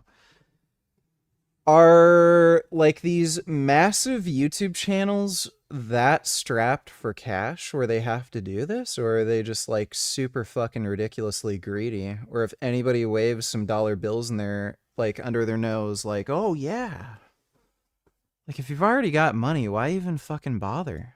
Stand behind that. Oh, great. So he has no problem admitting he's wrong, admitting that he got behind someone that's bad. So we'll go through the rest of this video and see if we can find some of that. So we're gonna return to Alex pushing offshore brokerages. He calls this a trusted broker. And then later we find out in the video that he doesn't know who the owner is. And Whistling Diesel's response here is just unbelievable. Who is the owner of LQH Markets? And he told me, quote, "I'm not sure who is." Apparently his whole community is sending money offshore. He calls it trusted, but he doesn't know who owns it. So here we just get a black screen response that says, yeah, because I look up the CEO of every company I buy from. But again, this is not companies, you're not buying a Capri Sun from this company. You're putting all your money there. I mean, this is like Forex trading platform. It's such a dumb argument. And not only do the customers not know where their money's going, the person promoting it, Alex, the guy you said that if you saw any hint of him scamming or doing something illegal or sketchy, you'd run away, you'd delete your video, right? I have genuinely no problem deleting the video. Well, here you are defending the fact we have no idea who owns this offshore brokerage that he's pushing people to, that he's claiming is trusted, he's putting his name behind, but he doesn't know who it is. And your response is, oh, companies I buy from, I don't care who owns it. Like, what? You put your money into random places where you don't know the owner and they could steal your money anytime? This is just such a pathetic argument. And again, I don't know why he's doubling down for Alex. I mean, the video mainly was about Alex. Cody's the guy who promoted him. Now, after getting called out by the entire comment section about not talking about Rocket 21, which is the prop firm that Alex owned while he was selling courses that was making money when people lost, he says, CoffeeZilla references a prop firm, Rocket 21, at the end of his video, which at a point, Alex owned a portion of. He shows several bad reviews of people not getting their money. Alex doesn't even have ownership in the company anymore, and Coffee's pulling current reviews and pinning it on Alex, saying Alex is scamming people. Now, I shouldn't have to do this, but I'll go ahead and prove that they were getting bad reviews about payout problems while Alex was still promoting the company. Here's Alex streaming on October 9th, 2024. He mentions Rocket 21. We're going to be giving away 10 50K Rocket 21 challenges. And here you can see several of the reviews. Scam prop firm, this platform, they closed my position and closed my challenge. They don't want to give my friend his 10K payout. Do not use, everyone has been waiting weeks on their payouts. Beware, a scam. I received a certificate of withdrawal, but never got the Bro, it's... I don't know. You know, it's funny how everybody has, like, a problem with me and thinks I'm an asshole, but then they'll watch, like, dipshits like this who will literally promote scams and, like, help their fans lose their life savings with these, like, get-rich-quick schemes, crypto scams. That's all good, but, yeah, I'm an asshole. funds. Stay away. They are not paying out. Stay away. Quote, worst experience ever, hands. Hopefully he will change his mind. I have genuinely no problem deleting the video and making a... Buddy, look at this guy's, like, you can just see, look at this guy's eyes. He's a scumbag. This guy's a lying rat scumbag. You can tell just by his face. Statement that I don't stand behind that. Of Alex G doing sketchy or shady things. Yeah. So... let's see. Dodo always hold some cards to imagine if you could know the future just by crunching some numbers. It would be quite a superpower. From what we understand, most physics laws are fundamentally reversible. This means that if you reverse the direction of time in the equations, they remain valid. And the physical laws they describe still hold. So people have wondered, could these equations be used as a kind of crystal ball, able to predict events in the past as well as the future? Is the universe fundamentally predictable? Or does chaos theory and quantum mechanics ensure that nature will always hold some cards too close to its chest? In this video, we're going to answer this big question, and I'll give you my take on it as well. Get ready for a wild ride through physics, explained in plain English. That's coming up right now. A few hundred years ago, physics was a success story of science. Sir Isaac Newton found that his laws could not only explain the motion of apples, but also planets. This led to an enticing idea. If the universe runs on physical laws, maybe it's like a giant clock, a machine ticking along. The ultimate expression of this idea came from Pierre-Simon Laplace. He imagined a super intelligent being, now famously called Laplace's demon, who knows the exact state of every particle in the universe, every position, every velocity. If this demon had Newton's equations and unlimited brain power, it could use them to compute the past and the future of the entire universe with perfect accuracy. In Laplace's words, the present state of the universe would be enough to calculate its future state exactly. In theory, the universe would be totally deterministic, like a cosmic clock, where every tick follows from the one before. There would be no surprises whatsoever.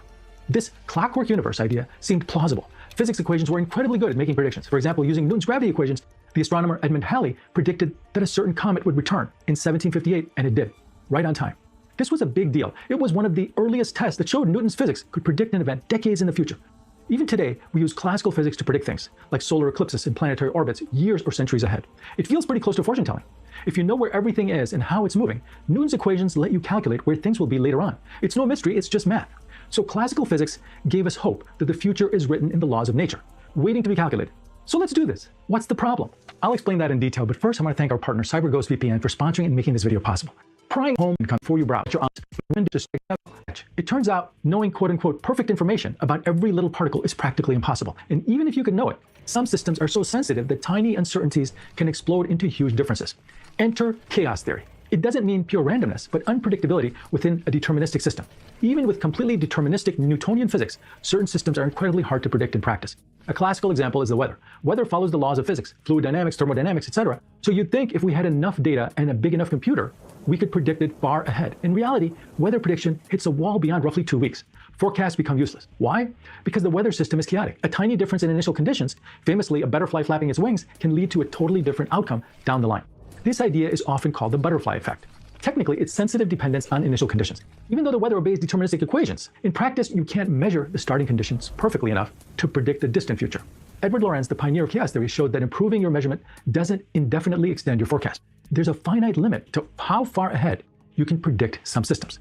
For weather, that limit is on the order of weeks, not years. Similarly, lots of systems in nature are chaotic. The turbulent flow of water, the stock market can be chaotic. So even though Newton's equations are deterministic, our ability to use them as a crystal ball is limited. Chaos is nature's way of saying, oh, you think you're so smart? Predict this. So the glitch is deterministic doesn't always mean predictable. We might know the laws, but we often can't gather or compute the information needed to use them beyond a certain point. Does this mean the universe isn't deterministic after all? Or just that it's too complex? Well, when it comes to chaos, all is not lost, because even though in practical Sociopath, rapist, don't you tell others, would you use a bit of force on Jasmine? Be honest, did this pred take a dub here? I can't watch it. It's making me log into TikTok. Yeah, it's making me log in. Here's the brown boy. How does a Nicker get beat up by a pred? He is catching twice. I don't know. I can't watch that video though, dude. It's making me log in. Thanks for the donation, sociopath rapist. terms, systems like the double Dodo donate chillers, please react from 1 minute on. Libtards, like these weird liberal people.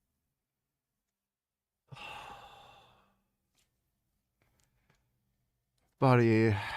Boom.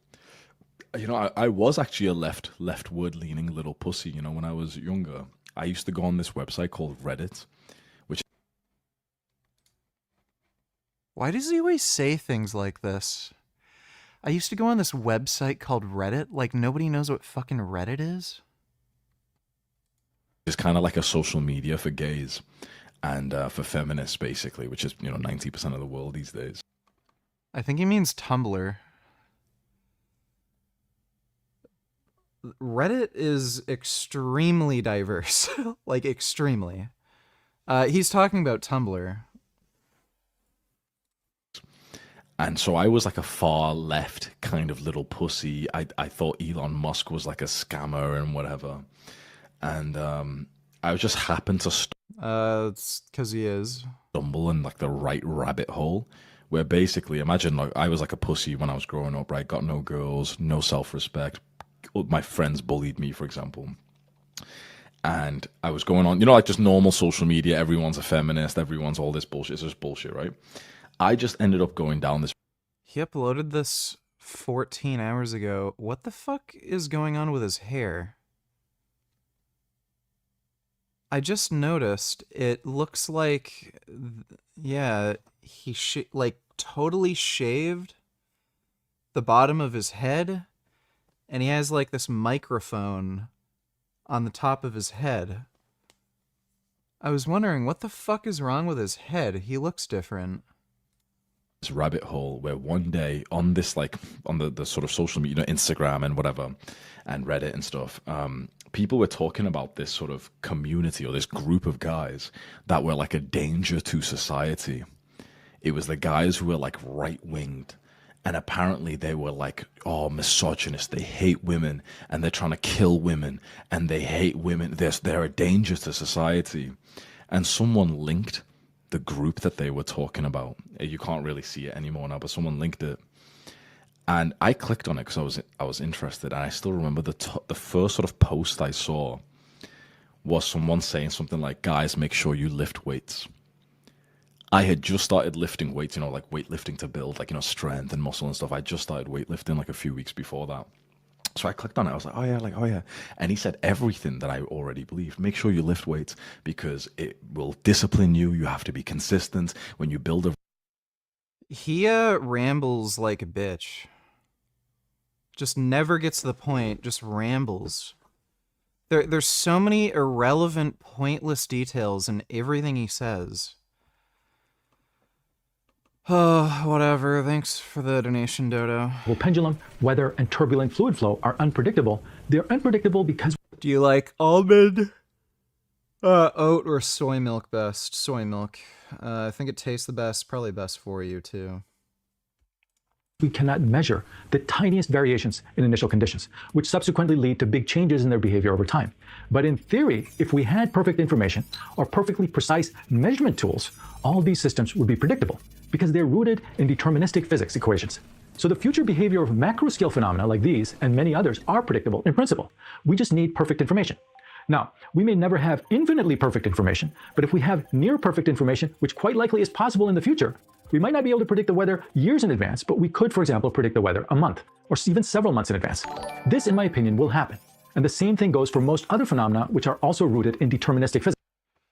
Sociopath rapist $20, the brown boy, probably Middle Eastern, was trying to bring his dumbass age of consent from Afghanistan to America and tried to make it okay, but he took a dub. How would you feel? This dumb white N-word really lost. Yeah. What would you do?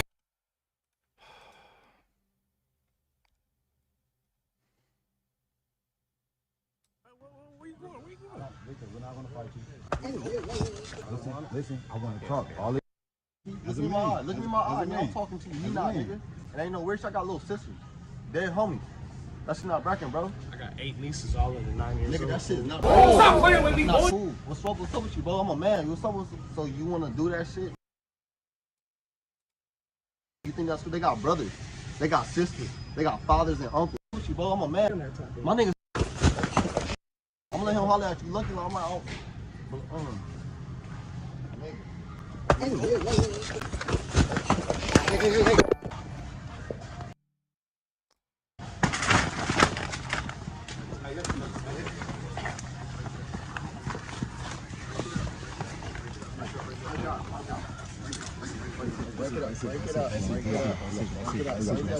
Just blow my mind. Ladies in the air.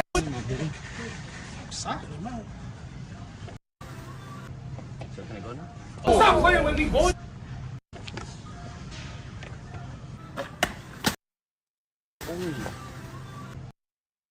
They found him twice? Stop playing with me, boy. Corey, basically, your co-worker was coming up here to meet an underage girl. He got called by the PPC, Professional Pedophile Catchers.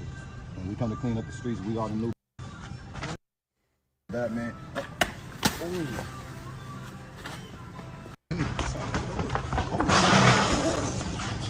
And he loses twice. Just blow. Stop playing with me, boy. Okay. Thanks for the donation, sociopath rapist. Black is whack, white is right. Donate $2. Living off of coffee from the pot. I don't think that's a way of torturing their employees. Seems fine to me. Restricted video.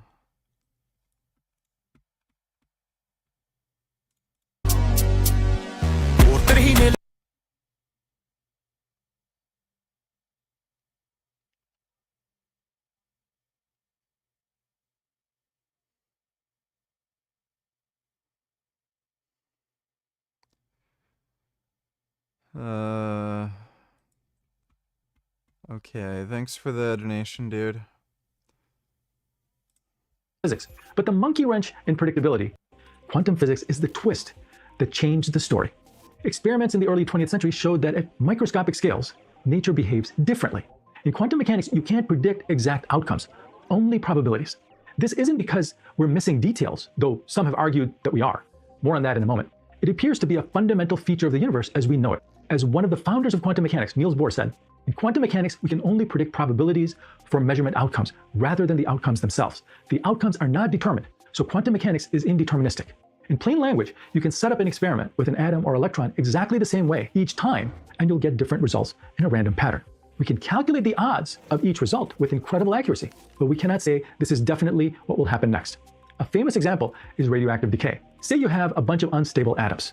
We can measure a half-life, the time by which half of them will have decayed on average. And that prediction is very reliable for a large group of atoms. But what about a single atom? When will that one decay? Quantum mechanics says we have no way to know. It could go in the next second or linger on for years. In fact, as scientists often note, the moment when an individual atom will decay is completely random. It's impossible to predict when any given atom will break down. There's no hidden timer, we've found. The best we have is a probability curve. This kind of fundamental randomness is like a built-in limit on predictability. Another quantum principle, the Heisenberg uncertainty principle, says you can't even know certain pairs of properties with unlimited precision at the same time, like a particle's position and momentum. If you can't know them exactly now, you can't plug them into an equation to predict the future exactly either. Even if we had Laplace's demon's ambition, quantum physics throws up a roadblock. The demon couldn't get perfect data to start with, because the act of measuring something, like an electron's position, disturbs its momentum and vice versa. So the demon's initial perfect knowledge is not possible. It gets even weirder. Quantum mechanics, at least in its standard interpretation, says a particle doesn't even have a definite position or outcome until you measure it.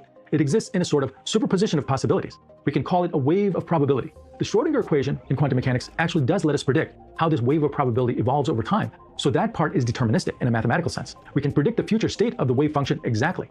But when we actually observe a result, the wave function collapses to a single outcome, and which outcome we get is inherently random. So if you ask, where will this electron hit the screen if I shoot it through a double slit? Physics can only give you a probability distribution.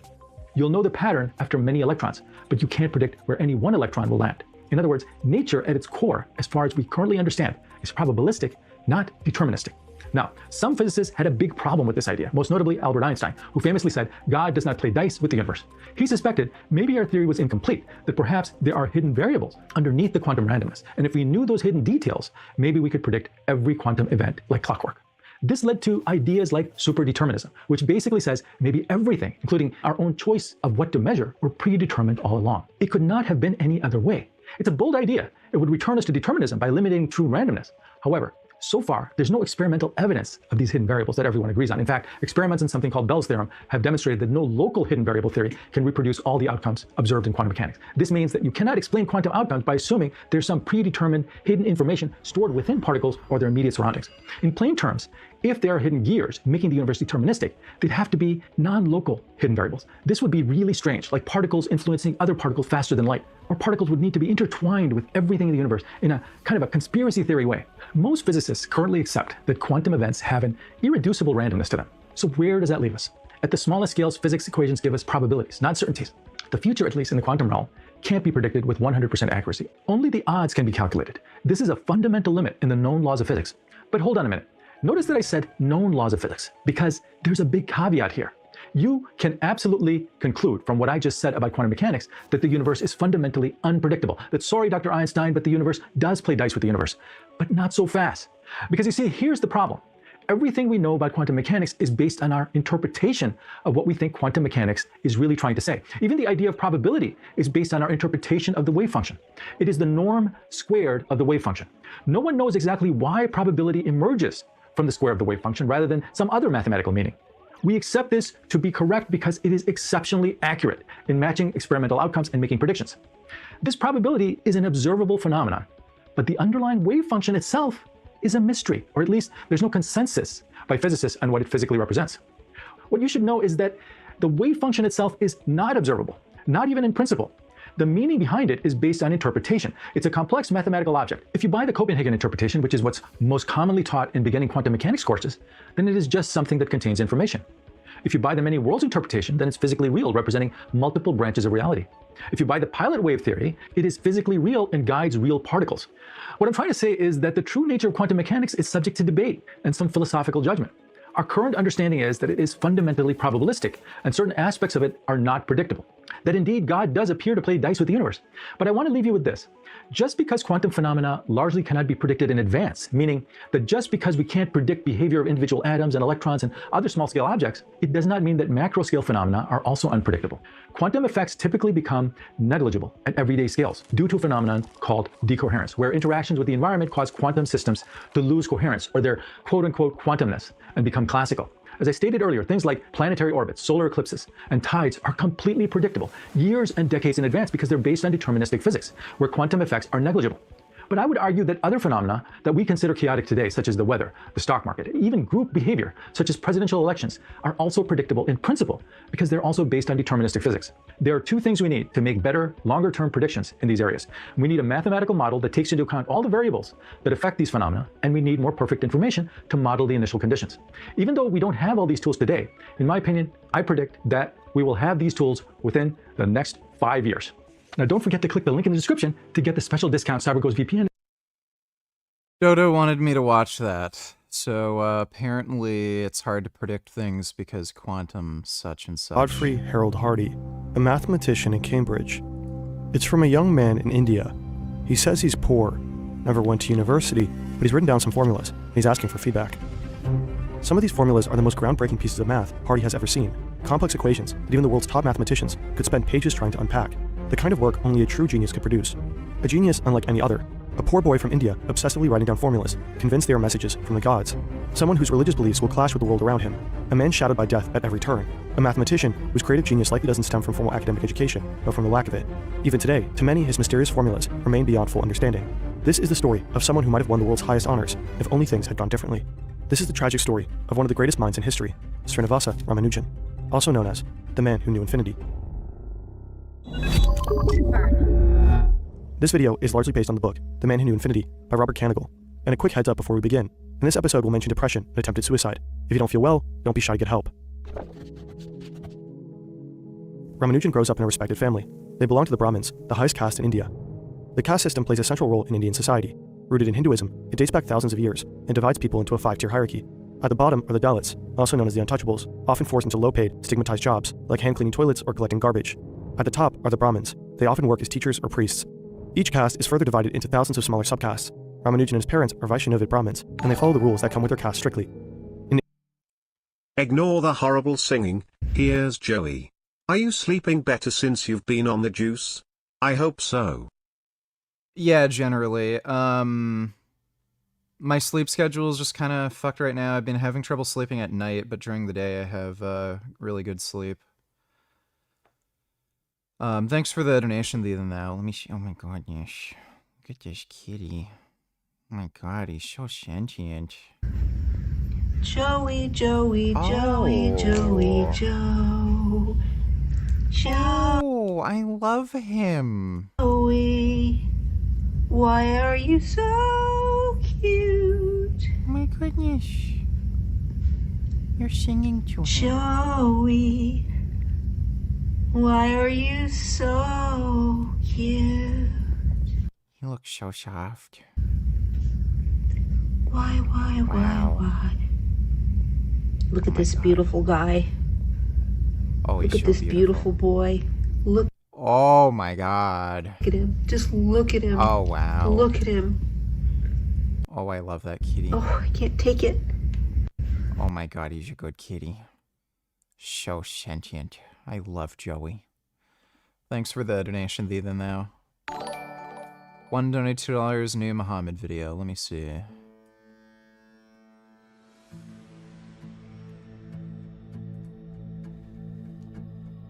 Abdullah bin Ubay bin Salul was a powerful leader of the Khazraj tribe in Medina.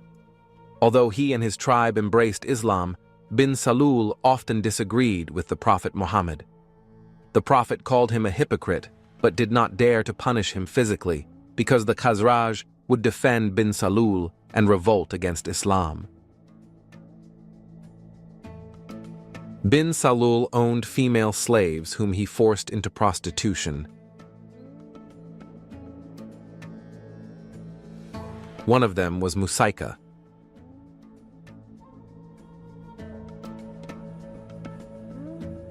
I just gotta go take a drink, get a drink. I'm thirsty, but I'll be right back.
All right. Goonie goo goo.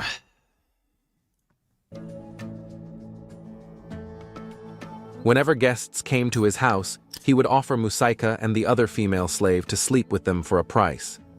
Musaika and the other slave had no choice but to obey. They knew that if they resisted, their master would beat them. Forced into prostitution, Musaika became pregnant multiple times and gave birth to several children. Then bin Salul saw another opportunity for profit. He approached the fathers of the children and demanded payment. I made good money prostituting my slave women. When one of them gave birth, I'd go to the father and offer him to ransom the child. If he refused, I just waited. Once the child was old enough, I'd sell them at the slave market. Either way, I profited. Yeah, this is Andrew Tate's pimping hose degree long before Andrew Tate. Musaika and her mother were devastated by the cruelty. Bin Salul treats me worse than an animal, as if I'm nothing. No soul, no feelings. Let's talk to Prophet Muhammad about this. Maybe he can help us. He? Don't you know that he has many slaves too? Why would he defend a female slave against her owner? What should we do then? After that, Musaika refused to sleep with any of the men bin Salul asked her to. You have to do bin whatever Salul I became tell you to angry and started hitting her. It's not right. What do you mean you don't want to do it anymore? Who do you think you are? Her mother came to defend her, but bin Salul beat her up too. At night, Musaika and her mother pondered their lives. Bin Salul profits while your body is broken. Is this Islam? I think Prophet Muhammad Yep, is our this is last Islam. chance. We will make him listen. Prophet Muhammad was surrounded by his companions in his mosque. Mulaika and her mother approached.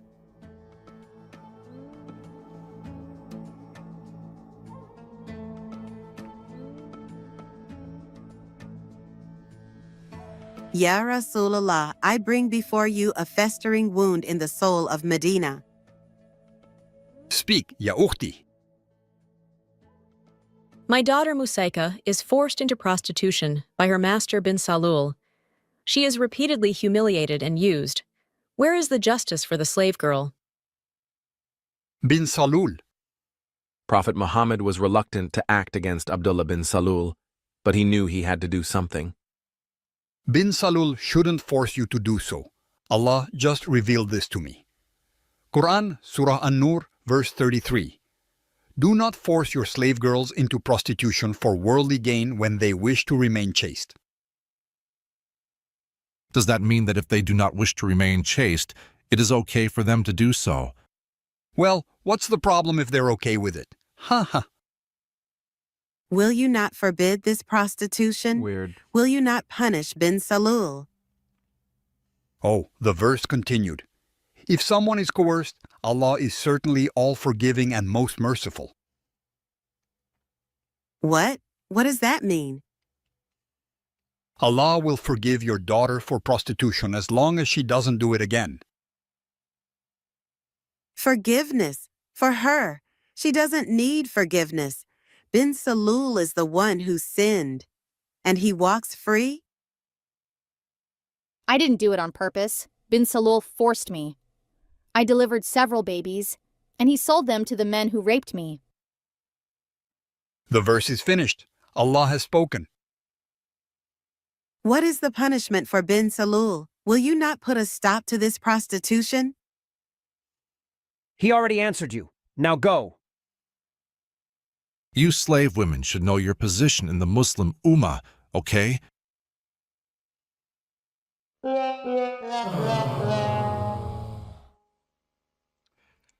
Yep. Musaika and her mother left the mosque with big disappointment. What kind of justice is that? He can order Muslims not to drink alcohol or eat pork, but he cannot forbid prostitution or slavery?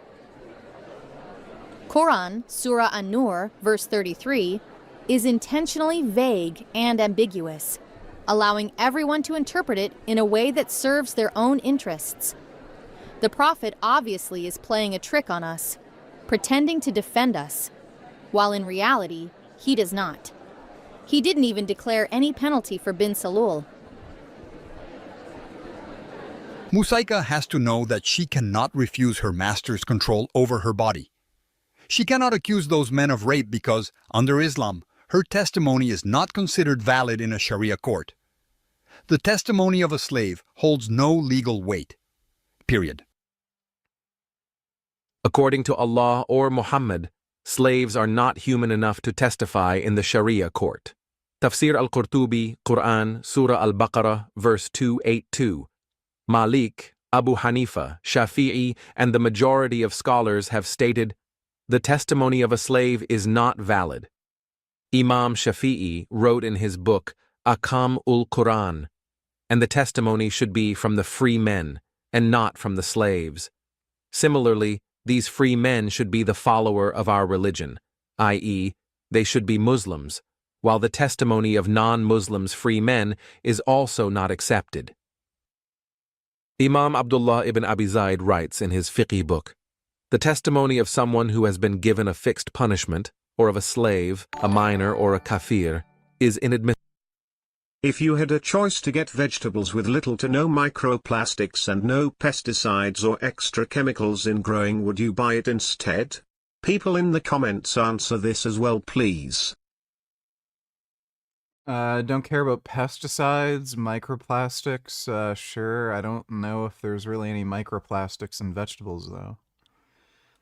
Thanks for the donation, Take Cock. Admissible.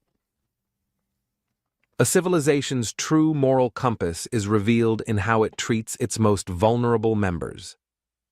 In this regard, Islam's historical treatment of enslaved women raises serious ethical concerns. Islam. I mean, the fact that they have slavery, period, raises huge ethical concerns. Islamic law permits Muslims to have sexual relations with their female slaves and supports practices that systematically dehumanized them. These women could be transferred, loaned, or shared between relatives, guests, or even other slaves, with no regard for their consent, autonomy, or dignity. Tafsir Durre Manthur, under the commentary of Quran, Surah Al-Mu'minun, verse 6. Abd al-Razzaq narrated on the authority of Atta that he said, "It is a common practice that a man would made his slave girl halal, permissible, to his slave, son, brother, and father, and the woman made her slave girl permissible to her husband. Indeed, I have heard that a man would send his slave woman to his guest.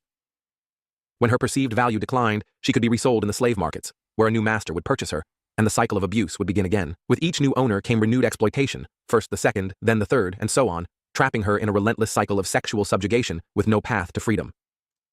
But it didn't stop there. If a male slave managed to marry a female slave, forming even the smallest resemblance of a family, the master still had the right to take that woman away. His ownership overpowered her marriage. If he desired her, he could separate her from her husband and sleep with her himself. Sahih Bukhari, Book of Nikah, Chapter 25. Anas said, the meaning of the Quranic verse: "Married free women are forbidden to you except your married slave women that your right hands possess. But there is no problem if a man, i.e. the owner, takes his married female slave for himself from his male slave." Retard donated $2. Let me see. Anna Kasparian, your low IQ attacks against TYT's name is rich, considering Israel doesn't recognize the Armenian genocide and provided the weapons the Azeris used to ethnically cleanse Armenians from Nagorno-Karabakh. How about you? Shut the fuck up with your fake concern about Armenians, you 2-bit genocide supporting douchebag. So, like, that is just such a bizarre thing to say to H3. Like, it shows you how fucking wacko and radicalized the Young Turks are. To this day, Ethan still has a really cucked position on the Israel-Gaza thing. So, like, he doesn't hate Jews enough. You need to really hate Jews and want to exterminate all of them, unless... or else you're evil and you're a Zionist and you're pro-ethnic cleansing and genocide. Funny you had no issues with the name of the show until people began rightly criticizing Israel, and you have to be brain dead to think that an American political show that barely ever even discusses Turkey is named after a Turkish political group from a century ago. I'm sure that's what Rod Stewart was also doing when he named one of his most popular songs, Young Turk. Yeah, so Anna's dumb as shit. Thanks for the donation, dude. Watch this video on the Nutty Putty Cave incident. Very interesting. When families gather for the holiday.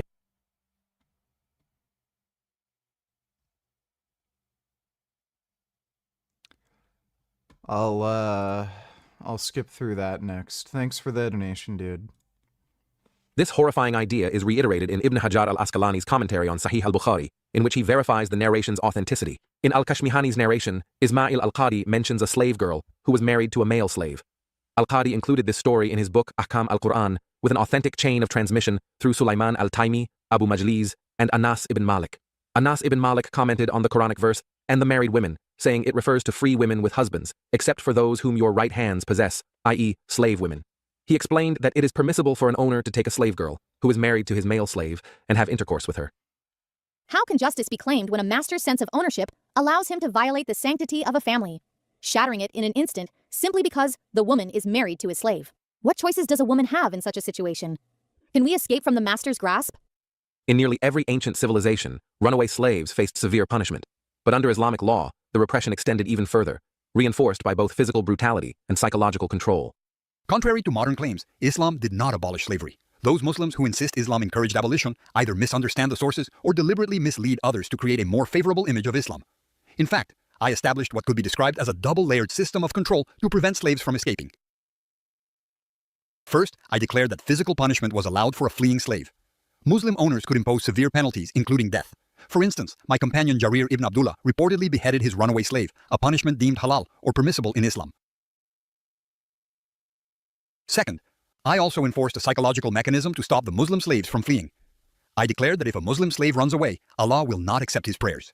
Such a person would be labeled a kafir and an apostate, a status that, under Islamic law, could carry the death penalty and eternal damnation in hell. Sunan an-Nasa'i, the Book of Fighting, Hadith number 4050. Jarir used to narrate from the Prophet, "If a slave runs away, no salah will be accepted from him, and if he dies, he will die a disbeliever." A slave of Jarir's ran away, and he caught him and struck his neck, killing him. This combination of physical terror and spiritual condemnation served as a powerful deterrent, locking the enslaved not only in chains, but also in fear of divine wrath. I was told that Islam encouraged the abolition of slavery. Then why is it permissible to behead runaway slaves? Why is there no punishment for a Muslim master who... Educational Well, it's almost as if Islam is not a religion of peace. Fun activities are often planned to make core memories together. The Jones family decided to go caving at Nutty Putty, but they had no idea of the devastating loss their family would suffer. This is the Okay, you have to be stupid to do this. fatal breakdown of the Nutty Putty Cave tragedy. During the Thanksgiving break, Tuesday before Thanksgiving, using all their skills to maneuver slowly through the panic-inducing contortions. After the corkscrew area, the passage angles up for another 5 feet or so, then turns down over a rock ledge with a sharp 90-degree bend to the left. Up until now, cavers had used this small area after the corkscrew to turn back on themselves if needed, and head back through the difficult section. But turning around in this part of the tunnel was not an option for him. He was in a 12-inch high space, with not enough lateral area for his pressed body to ball up for a turn. He pushed forward to the ledge area and squeezed over the top of it. It was a tight area to get through, but he thought he could see it open up down below. He sucked in his stomach and pressed himself through the squeeze, pulling forward on the rocks in front of him. He would be moving headfirst in a downwards angle now, but it looked like there was an area ahead to turn around. John didn't know it, but no one else had How about not doing any of this? ever crossed over this ledge before. He was in completely uncharted territory. Despite being in an extremely tight and uncomfortable position, John kept his cool. He was certain that there would be an opening ahead. All along he thought he was in some part of the birth canal, where many cavers had felt stuck in the constricting tunnel, but ended up being just fine once they reached the other side. Once he passed through a tight zone, he started to slide toward the bottom of this tunnel. He was nearly doing a handstand, trying to hold his body up and figure out how to push backwards. He still couldn't turn, and now he was upside down. Gravity was pulling his 200-pound body against the fading strength. Retired $22, well-known conservative economist and strategist calls Trump's deal with NVIDIA an unconstitutional shakedown. Let me see. NVIDIA, Advanced Micro Devices agreed to pay 15% of their revenues from chip sales to China to the U.S. government as part of a deal with the Trump administration. Secure export license, federal shakedown of private companies, unconstitutional. Those are export taxes. I don't know. I don't know about any of that. I think it's just a bad idea, period, to sell these high-end chips to China. But I don't know if that's illegal or not. Like, at the end of the day,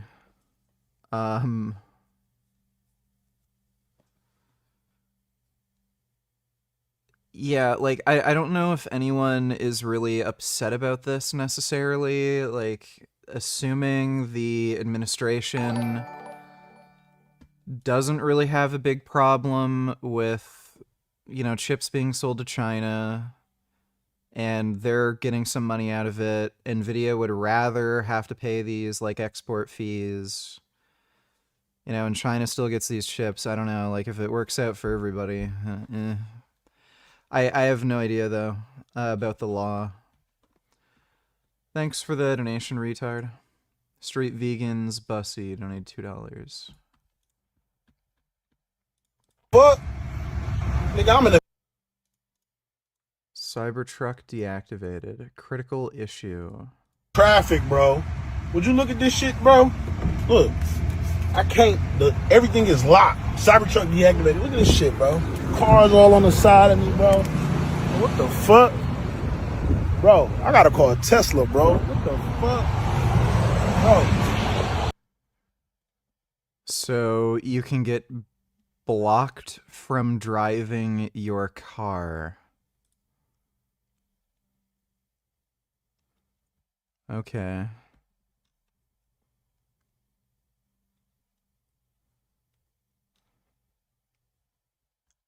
Yeah, how about not getting a Cybertruck? Muslims go and conquer the adjacent country, what do? We kill them all? No. The Prophet says, the first thing you do is call them to Islam. If they accept it, leave them. Khalas, they're Muslims, we go. If they refuse, then tell them to pay taxation, jizya. If they refuse, then we have to fight. And if we fight you, then we capture you, you become our slaves, and we take your land, and you take where, because you refuse, I give you two good options. Oh, two good options, you give me two good options. Either convert to Islam, pay ridiculous amounts of money, or we kill you. Yeah, two good options, perfectly fine, perfectly acceptable. When Muslims go... Yeah, that guy's fucking crazy. I don't know how the shit is... Like, they get away with it because of, like, weird, you know, political issues with, like, religious stuff. Like, oh, you can't ban somebody from practicing their religion. Like, buddy, if your religion is like, oh, yeah, it's totally fine to, like, murder people if they don't give you money, like, I don't know what to tell you, dude.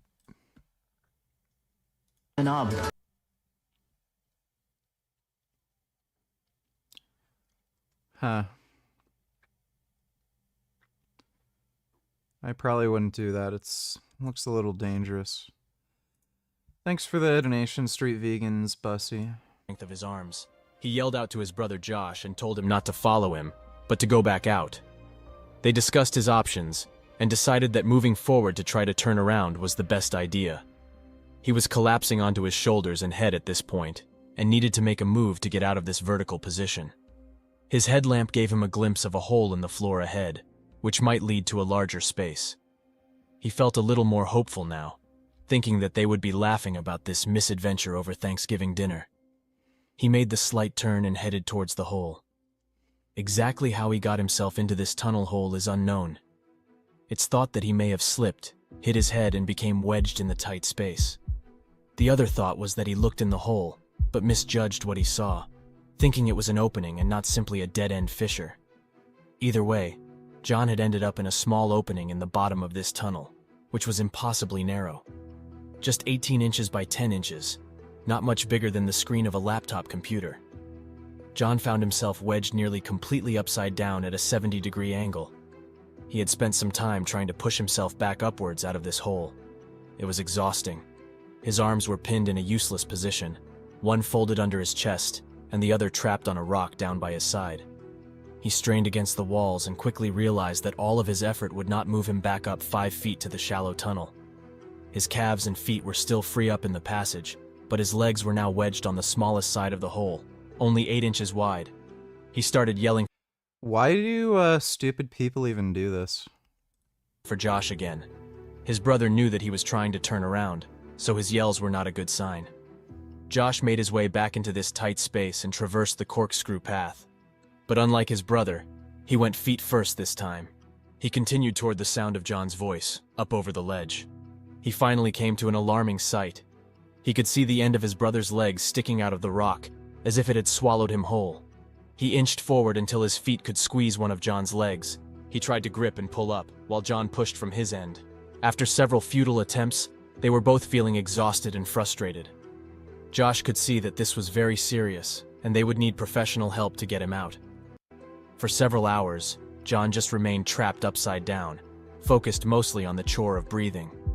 The fissure squeezed his chest, where only shallow breaths were possible. All of his efforts to move up had actually settled him deeper into the crack. As time went on, gravity continued to pull him against the rough walls of the tunnel, tightening its grip on his exhausted body. Once help had arrived, the first cave rescuer, Susie Matola, made her way to where John was stuck. It was now 12:30 in the morning, and John had been upside down for 3 hours. Susie was just 5 feet 3 inches tall, so working her way through the corkscrew area was much easier for her. Ropes had been tied to her ankles as a precaution in case she got stuck as well. She checked. Okay dog, this is fucking hilarious. You shouldn't feel comfortable. Absolutely not. I won't feel comfortable if I'm in a country illegally. If I'm in some other country illegally, I'm not going to be comfortable. You shouldn't be comfortable either, because when you enter this country illegally, you have committed a crime. You are a criminal. Now I'm going to say, if you're in the country. That guy is a little bit of a wacko. And they have a very odd interpretation of what it means to be in the country illegally. Thanks for the donation, retard. Checked on how John was doing and let him know that they'd be getting him out. He must have had a small wave of relief, thinking that professional help had arrived and he would soon be free of this trap.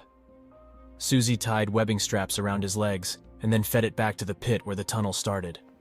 Several attempts were made to pull on the ropes to leverage John back up and out of the fissure. There was just too much friction on the ropes to make any effective release on John. He was still pinned, without the use of his arms to fully assist. After attempting a few things and considering many aggressive options, the decision was made to enlist a pulley system in order to help lift John up and out. A pulley had been successfully used when Brock Clark was stuck 5 years before. Even though they had a plan of how to help, this was not an easy location to work in. Each piece of equipment would need to be brought in from the entrance, which took nearly an hour to reach the other side of Corkscrew. The tunnel was extremely tight, and only smaller power tools could be carried in and out. You know, I think we're gonna have to plug up all these holes and fill it with, like, cement so these retards don't go exploring these caves. Because, you know, like, that's stupid. You shouldn't be in there. It's kind of dumb. Why can't they do, I don't know, go through, like, a kid's jungle gym or something? Don't they have those, like, tubes, you know, that you can buy or something that you can wiggle through for people with ADHD? Get one of those. Dodo donated $2. Please react at 16:30. I've spent the past 5 years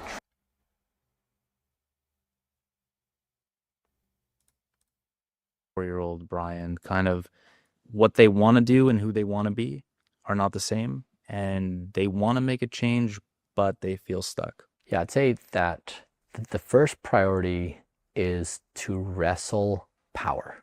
Like you want power, and the first way you acquire power is power over self and to sever power that other things have over you. So for example, you want to build your life around sleep. That's very counterintuitive. And it's also counter to narrative powers. Like culture says, if you want to be powerful, don't sleep very much because people who don't sleep very much can be successful. Yeah. And that cultural narrative wrestles power over you because when you don't sleep, you lose your willpower. And when you lose your willpower, you take poor care of yourself. And when you take poor care of yourself, you become lesser of a human. So the way to wrestle power in the world is to say, you will build your life around sleep because sleep is the best performance enhancing drug in the entire world. Yeah. And when you do that, then that has other virtuous bridges where you say, you will not doom scroll on your phone before bed because that increases your heart rate, which lowers your bed, because the social media companies want to have power over you to invite you to scroll, to spend time on their apps so they can show you advertisements. And the same is true, the food companies want you to snack on their foods and eat their dirty shit right before bed. And so if you look at like everybody in society is trying to exert power over you for you to do their thing. And these things cause you to lose agency. You know, it's almost as if he's been listening to my fucking streams. But, yeah, base take.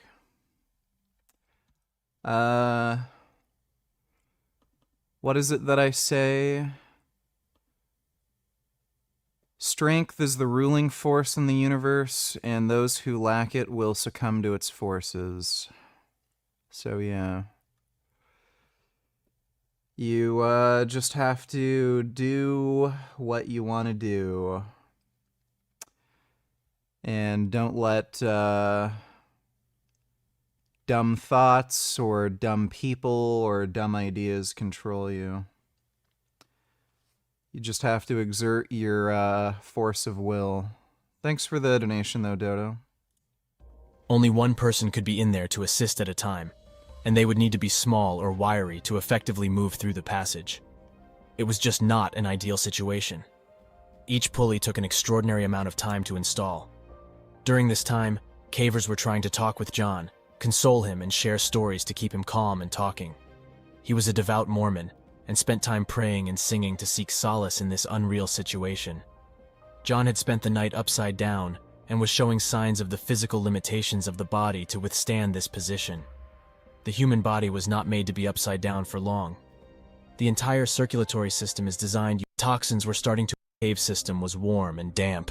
It took a concerted effort to remain calmly breathing when you are restricted and can't move or even breathe properly. But the rescuers knew they could get out when needed. John didn't have that luxury. He couldn't expand his chest to breathe, and the air around him was losing its oxygen. His wife spoke with him, encouraging him to hang on and be faithful. The pulleys in place to move him. Ryan Schertz was in the tunnel when the system was ready to try. John's body had settled into the narrow side of the opening, so Ryan had to push his legs over as the team pulled from outside. Each heave moved him inch by inch up out of the hole. By this time, John's legs were in excruciating pain. A rope had been tied around his legs for hours as rescuers tried various methods to. Retard donated $2. John is a retard. Yeah. Buddy, like, if you go into, like, this fucking cave where you can barely move and breathe, and then you dig yourself into this fucking hole that you can't get out of and you die, like, you're fucking stupid. It's like, if I were to, I don't know, just glue concrete to my body and then, like, jump in a river and then, like, I drown to death and I'm like, oh no, what happened? I can't get it. I can't swim up. I have all this concrete on me. It's like, yeah, you're stupid. Thanks for the donation though, retard. To help him out. They were completely blue and had no discernible pulse. Yet each tug had him call out to stop as his nerves were ultra-sensitive at this point. They paused to give him a moment to gather himself, and then tried again. It seemed to be working. John was finally being pulled up out of this hole. He was raised enough for Ryan to look down to make actual eye contact with him, and pass down a tube to drink Gatorade. This effort was extremely slow going, and they were all exhausted from the difficult effort. Ryan was squeezed in a tunnel just 12 inches high, and had his head near John's legs as they worked him slowly out of the tight 10-inch fissure. Although they were making some progress in lifting him up, they were no closer to getting him out. His legs were hitting the low ceiling above his tunnel, and twisting them into the passage was impossible. He had no control over his legs now, after 19 hours upside down. Without his help to delicately bend his knees to the side, they were strongly considering breaking his legs to get him back into the passage, because time was running out for John. Then, in a sudden moment of blinding pain, Ryan blacked out. When he came to, he was bleeding heavily and confused. The rope, holding the pulley to a natural arch section in the cave, broke and whipped the carabiner and pulley directly into Ryan's face. He suffered damage to his face, lip, and tongue, as well as a concussion. He had to get out of there quickly. John was back where he started, completely wedged in the tunnel with the circulation to his arms cut off and his legs completely dead. He was unable to help free himself in any way. This moment started the final demise of John Jones. After Ryan was checked out in the pit and then sent off to the hospital, his father Dave took his place in the passage with John. It took an hour to re-establish the pulley lines, and Dave tried to tie a rope around John's body, but couldn't get the rope past his wedged torso. All the time Dave was with John, he was not responsive. This entire operation required John's help to effectively rescue him. There was no way to lift his 200-pound, 6-foot frame without him pushing and trying to leverage himself in some way. In Dave's effort to tie up John, he got himself stuck for about 15 minutes. Their desperate effort to help save this man had put both his son and himself in danger. It was a devastating reality. Once he had pushed himself back into the 12-inch tunnel, he was exhausted and had to leave. Brandon Kowalis took his place and brought in the telecom system so John's family could talk to him. His wife Emily expressed her love and told him to take a break and rest after all of his effort. She still truly believed he would be coming out, but Brandon could see what she could not. John was no longer responsive, and no signs of life could be heard.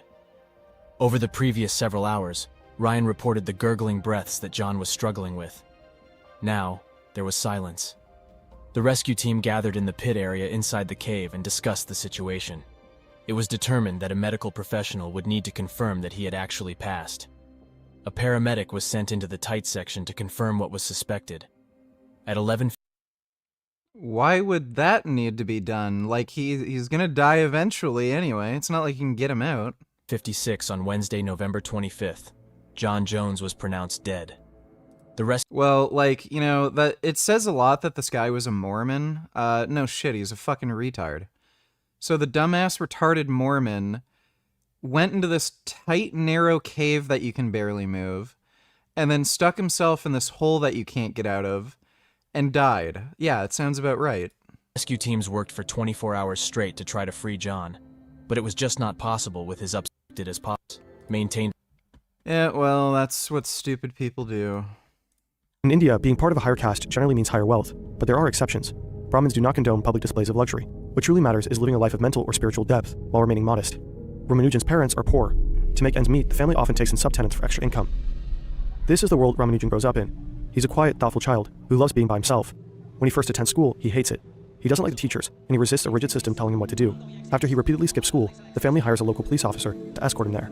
Early on, his family moves frequently, forcing Ramanujan to switch schools again and again.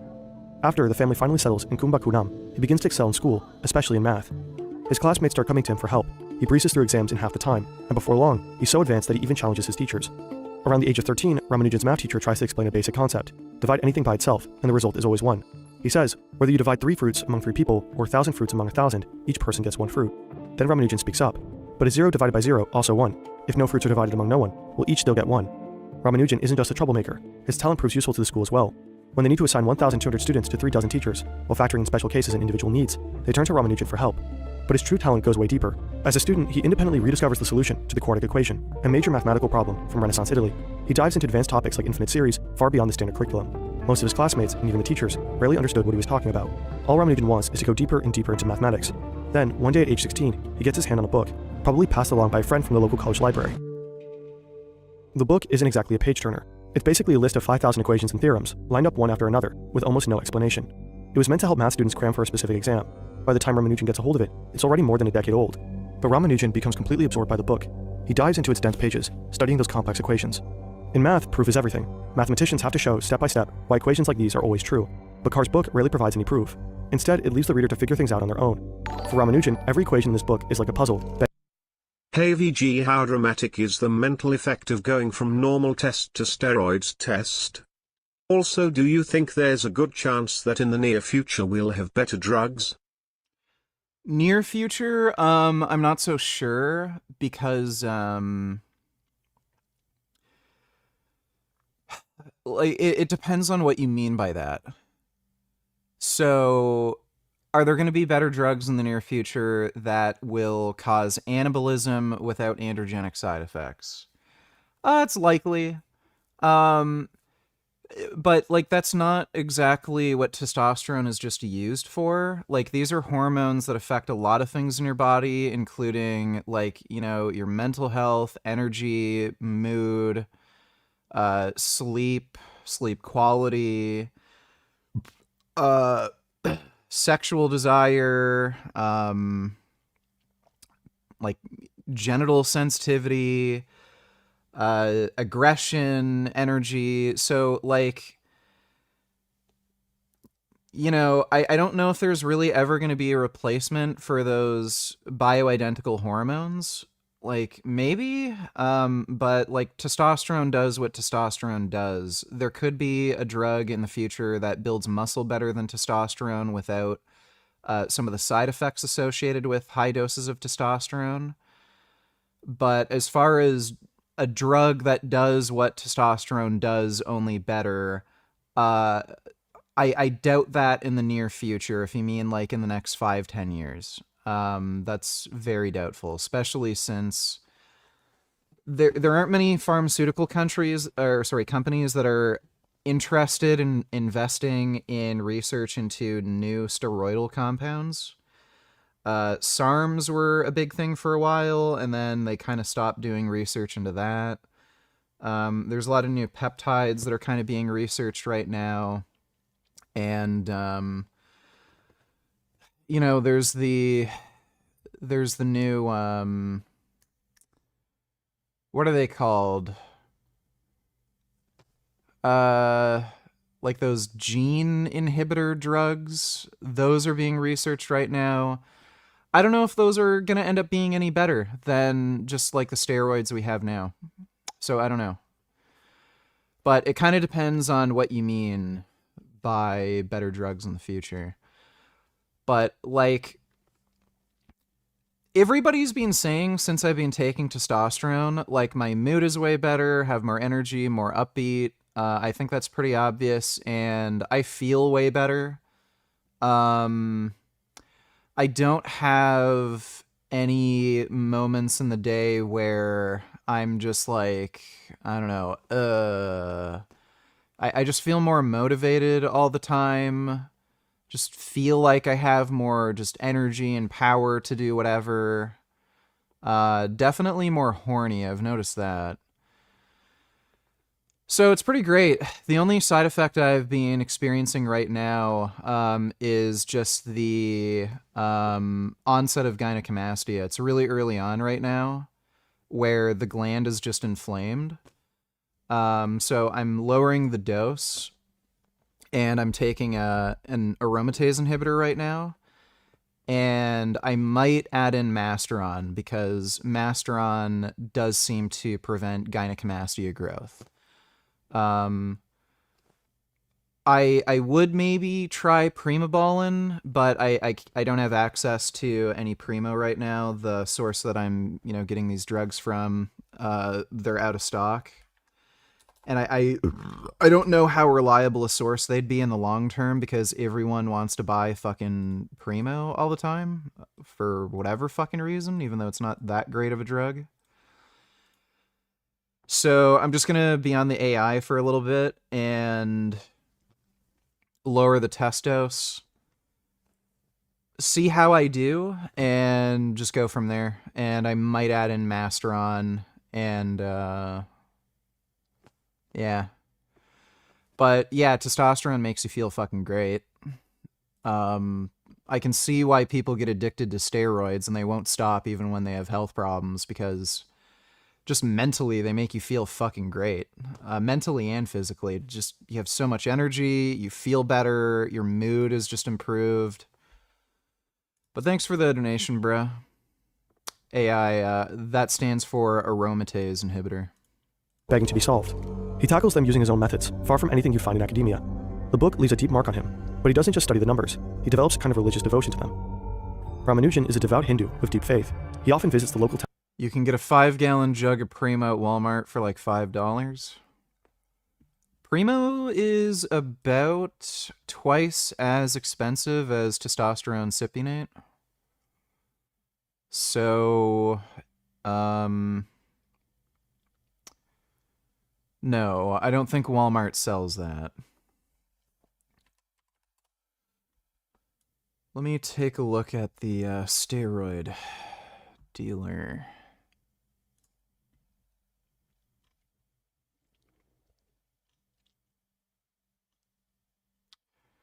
They got dihydroboldenone. Don't really want to do anything with that. They do have EQ. EQ is kind of like the, it's kind of like a poor person's version of Primobolan. Does basically the same thing. But they're selling it in those glass ampules, so it'd not really make sense to inject that every day. Dude, 250 milligram ampules. That's fucking crazy. Who the fuck would use that? Yeah,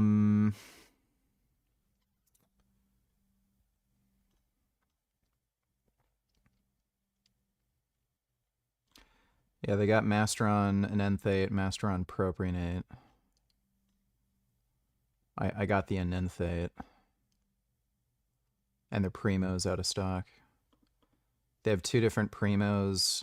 The one is the glass ampules, which is fucking stupid in my opinion. That's out of stock, and then the Primo. The other Primo is out of stock. I think it's because just everybody buys it. I don't know why everyone's so obsessed with Primo. It's probably because it's not associated with gyno, I'm assuming. And maybe because it's more expensive, people think it works better.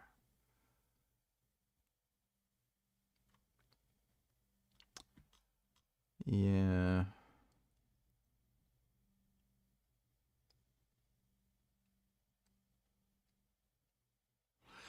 I was looking at some stuff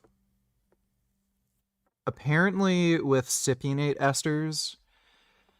Some people might cleave off the entire ester at once. And you're getting a similar effect as like a propionate. I don't know if I'm having that happen, but I'm gonna end up getting a blood test probably in another month. So we'll see.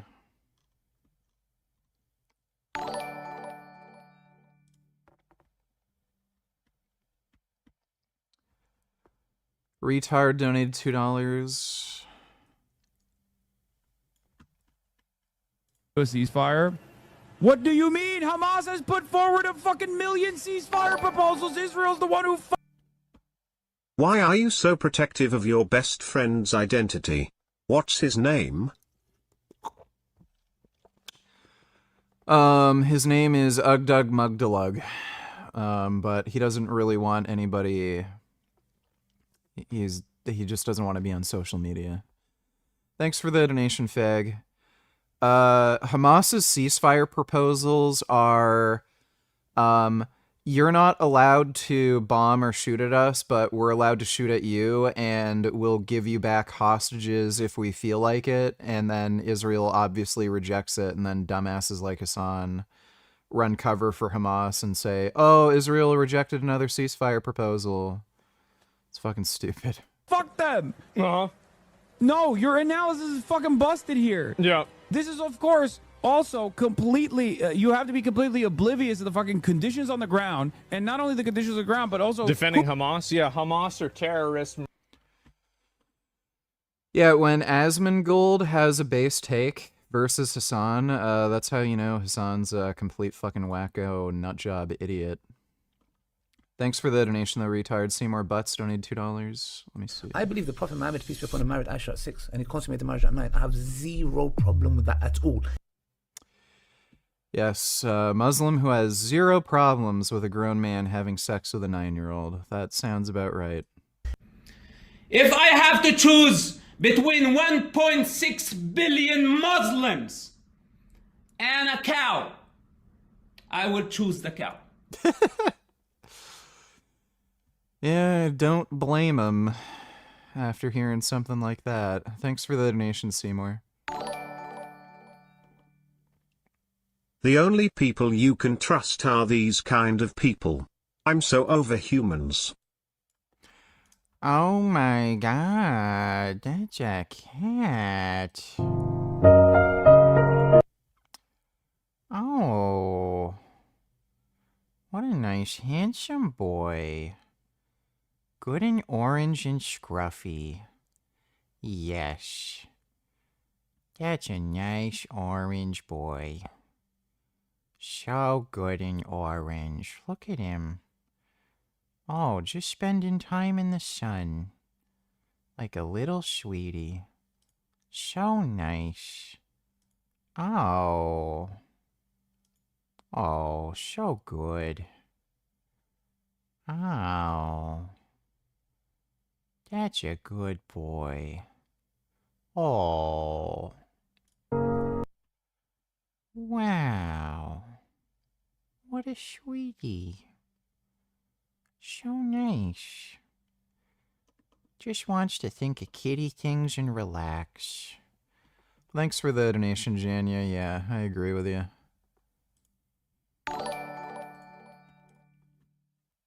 Play Armory Forger.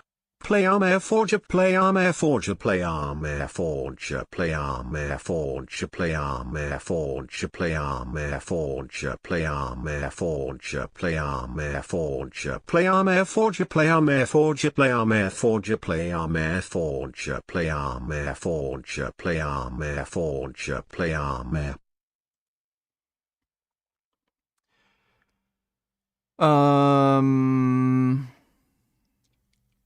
I don't think I'm gonna do that. So,